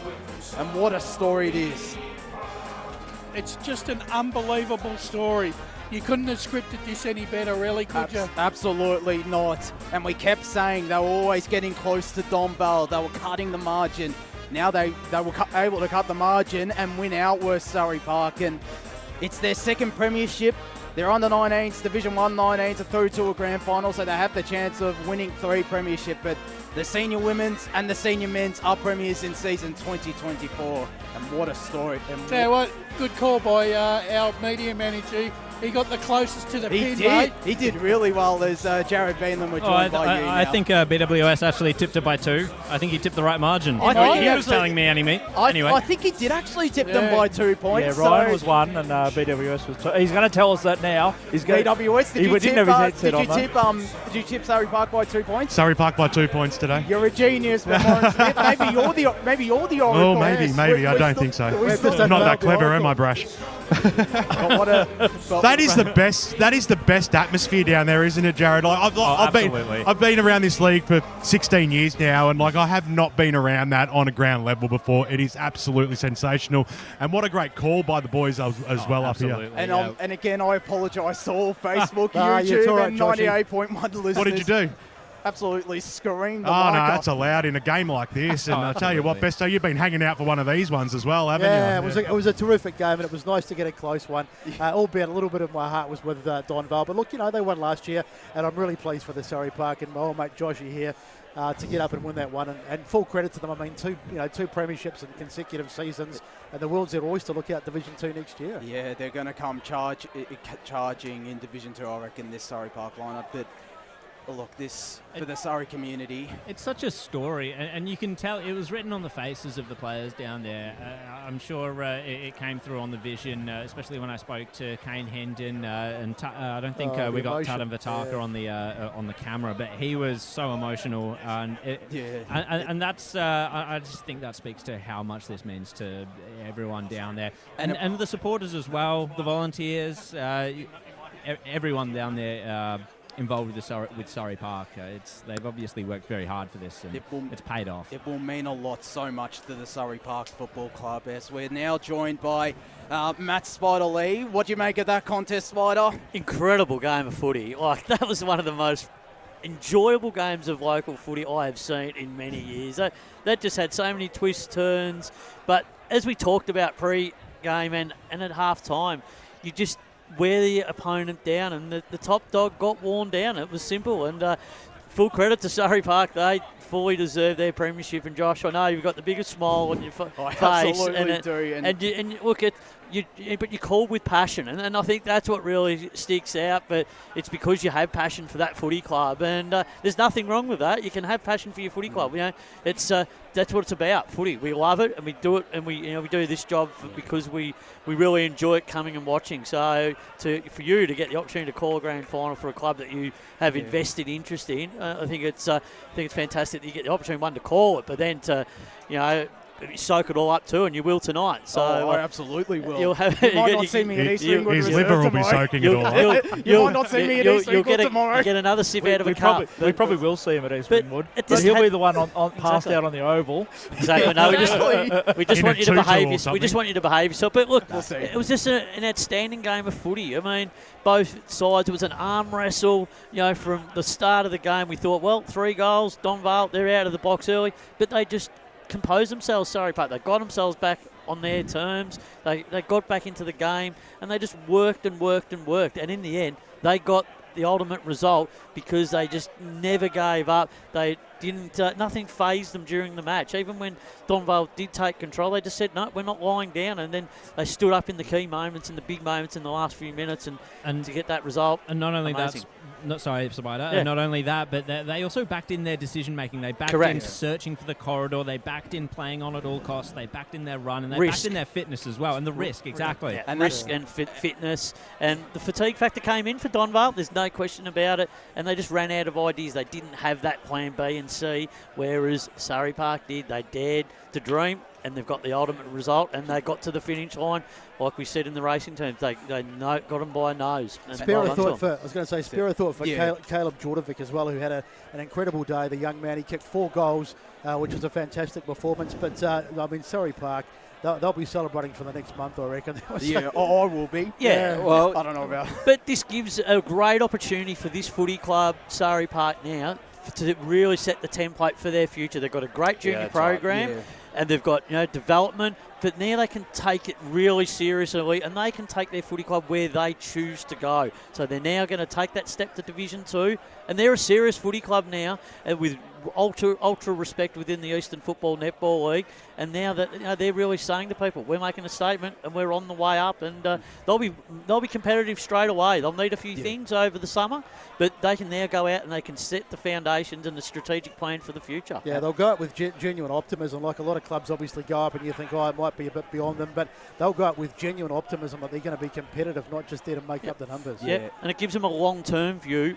for them to set some realistic goals where they want to be in 3 to 5 years' time. It really does with all those junior players coming through. It does. This is an incredible story. As you said, the 19s are through to a grand final as well next week. The women won just a couple of weeks ago. This club everything is just falling together, and I think well, they were shutting the doors 10 years ago. Yeah, they were. They didn't have players to turn up and play in the reserves. And I know, speaking to people there was times where there was dark days. I remember going down there and there was not many people at training. There was crisis meetings. They were talking to people from outside of their club to come down to their club and to help them and give them feedback and advice to get them onto the right path. So it's great that they've been able to flip the page, now create some history of their own, and they've really taken their club to another level 10 years later. Wow, back to back. Brash, you've got some final scores? Yeah, just repeating the final scores. Park Orchards move into the grand final against a gallant Beaconsfield, 12-3-75. Beaconsfield with 5 goals to 2 in the last quarter, just fell short, 9-13-67. And at Bayswater, in a titanic struggle, Baldwin are into the grand final, 8-3-51, defeating East Ringwood 7-8-50. So a big couple of results. How many flags have Baldwin won, Bryce? You'd know that. I think they've won about 4 or 5. Yeah. Well, they won the 3. They won the 3 in a row, didn't they? And then they won the other one. So they'll be going for 5 flags. Yep. But just before, obviously, we've got a few minutes left. So just to summarise, I'm actually going to finish up here and going to watch the replay of that last quarter, because I'm still trying to work out how they came from that deficit and found a way to win, because that's an incredible performance. I can say this safely. They'll have that on the screen out at Surrey Park. They'll be watching that last quarter on repeat for the next. Josh, your voice will be ringing through the halls of Surrey Park. I reckon they set the intent after half time. They did. They set the tone. They set the agenda from the minute they came back on the field and kicked that goal in the third quarter. Donvale were just playing. Just seemed like they were coasting, I thought. They were flat and at times, and they didn't seem like the leaders were really dragging the group together, and the leaders didn't stand up when they needed to in the big moments. The difference was the Surrey Park leaders, the experienced players, they galvanised those younger players and they brought them along for the ride. That's what you've got to do. It's great leadership, but it's almost better coaching too, and that's why James Kenworthy, he's not only a playing premiership coach, but he's back to back. And they're going out into the middle, the Surrey Park players, to sing the song once more. They'll be singing it into the night, all the Panther boys, and it's just... Well, you've got the right to go down there and obviously... And let loose? Yes, yeah. Yeah, go on, Josh. As the boys down at ground level might try and capture that. Blake, look at him run to get downstairs to well, they were at balcony level, not for ground level. An image of fitness is Blake. An image of fitness. I wouldn't say that. And look, and obviously we haven't got the cameras out on ground level at the moment, but Jack Marn there with the cup in hand. Great story. Great story, yes. Halfway through the year, was playing footy up in Noosa. Yep. Made the decision to come home due to some family commitments and things that he wanted to do back here. Chose the Surrey, match winner. Yeah, chose Surrey Park and absolute match winner and premiership player. Yeah, it's a great story. And playing alongside Kane Hendon as well, who they've played juniors alongside one another, played at Doncaster for all those years. They're pretty close, those two, and it'll mean a lot for them to play alongside one another as they're getting a photo in the middle of Jubilee Park. But this, in some of these plays, Renan Fallahay, Nick Can, Lachlan Peters, Tom Smith, all those players coming through in 2022, playing in the senior lineup for the first time that year. You look at the likes of Carl Garvin, Sam Naidu, all players who have played alongside one another. It's such a community. It is such a community. Well, it's a connected club, and that's what's really important. They play for each other, and they play in great spirit, and they play for the jumper that they're wearing, and everything they do it as one big playing group and one club. It's a very united front. Can they make it 3 from 4 next week, though? It's going to be a challenge against Park Orchards, but it's still for 4 out of their 5 sides to make a grand final, for all 5 sides. It's historic, isn't it? It is. And if they can get that under-19s premiership, it would be another feather in their cap and just cap off a beautiful season. And Josh, we haven't got Dill Smith with us this year, so I think it looks like you'll be directing the new Surrey Park documentary, part 2, the sequel. Yes, part two will be even better, I reckon. Actually, I'm not sure. I think it was. I'm assuming it was you, Ryan, who put that little preview piece together. Yes. During the week, that was outstanding. I watched that yesterday. Well done, mate. No, thank you. And Jade, of course, was part of that as well, who's done a great job. And it looks like we're about to come to a close. But yeah, it's just down here. They're just all. It's all about Instagram snaps and all that sort of stuff. They're just taking photos. And do you know how filthy Blake is that he's got to walk all the way back now? I'll just wait. And he's calling you back. And there are people calling me down there. I'm just going to wait off for a little bit while we're still on air. But I think that might just about do us, Best. I think it is. Yeah, we better start wrapping up because we've got about 40-odd seconds. What a great day it's been out here. Division 3, we get to do it all again tomorrow with Division 4. Of course, we had Matt Spider-Lee, who was on pre-game. It's as good as that. It'll be beauty tomorrow. Well done to you, mate. Ryan Thanks, Logan, mate. Media Manager, on special Thanks, comments. Blake, of course, Blake Tennant. Brash, he's been keeping an eye on all the scores and providing special comments today. Megan Green, who always does a superb job on the camera.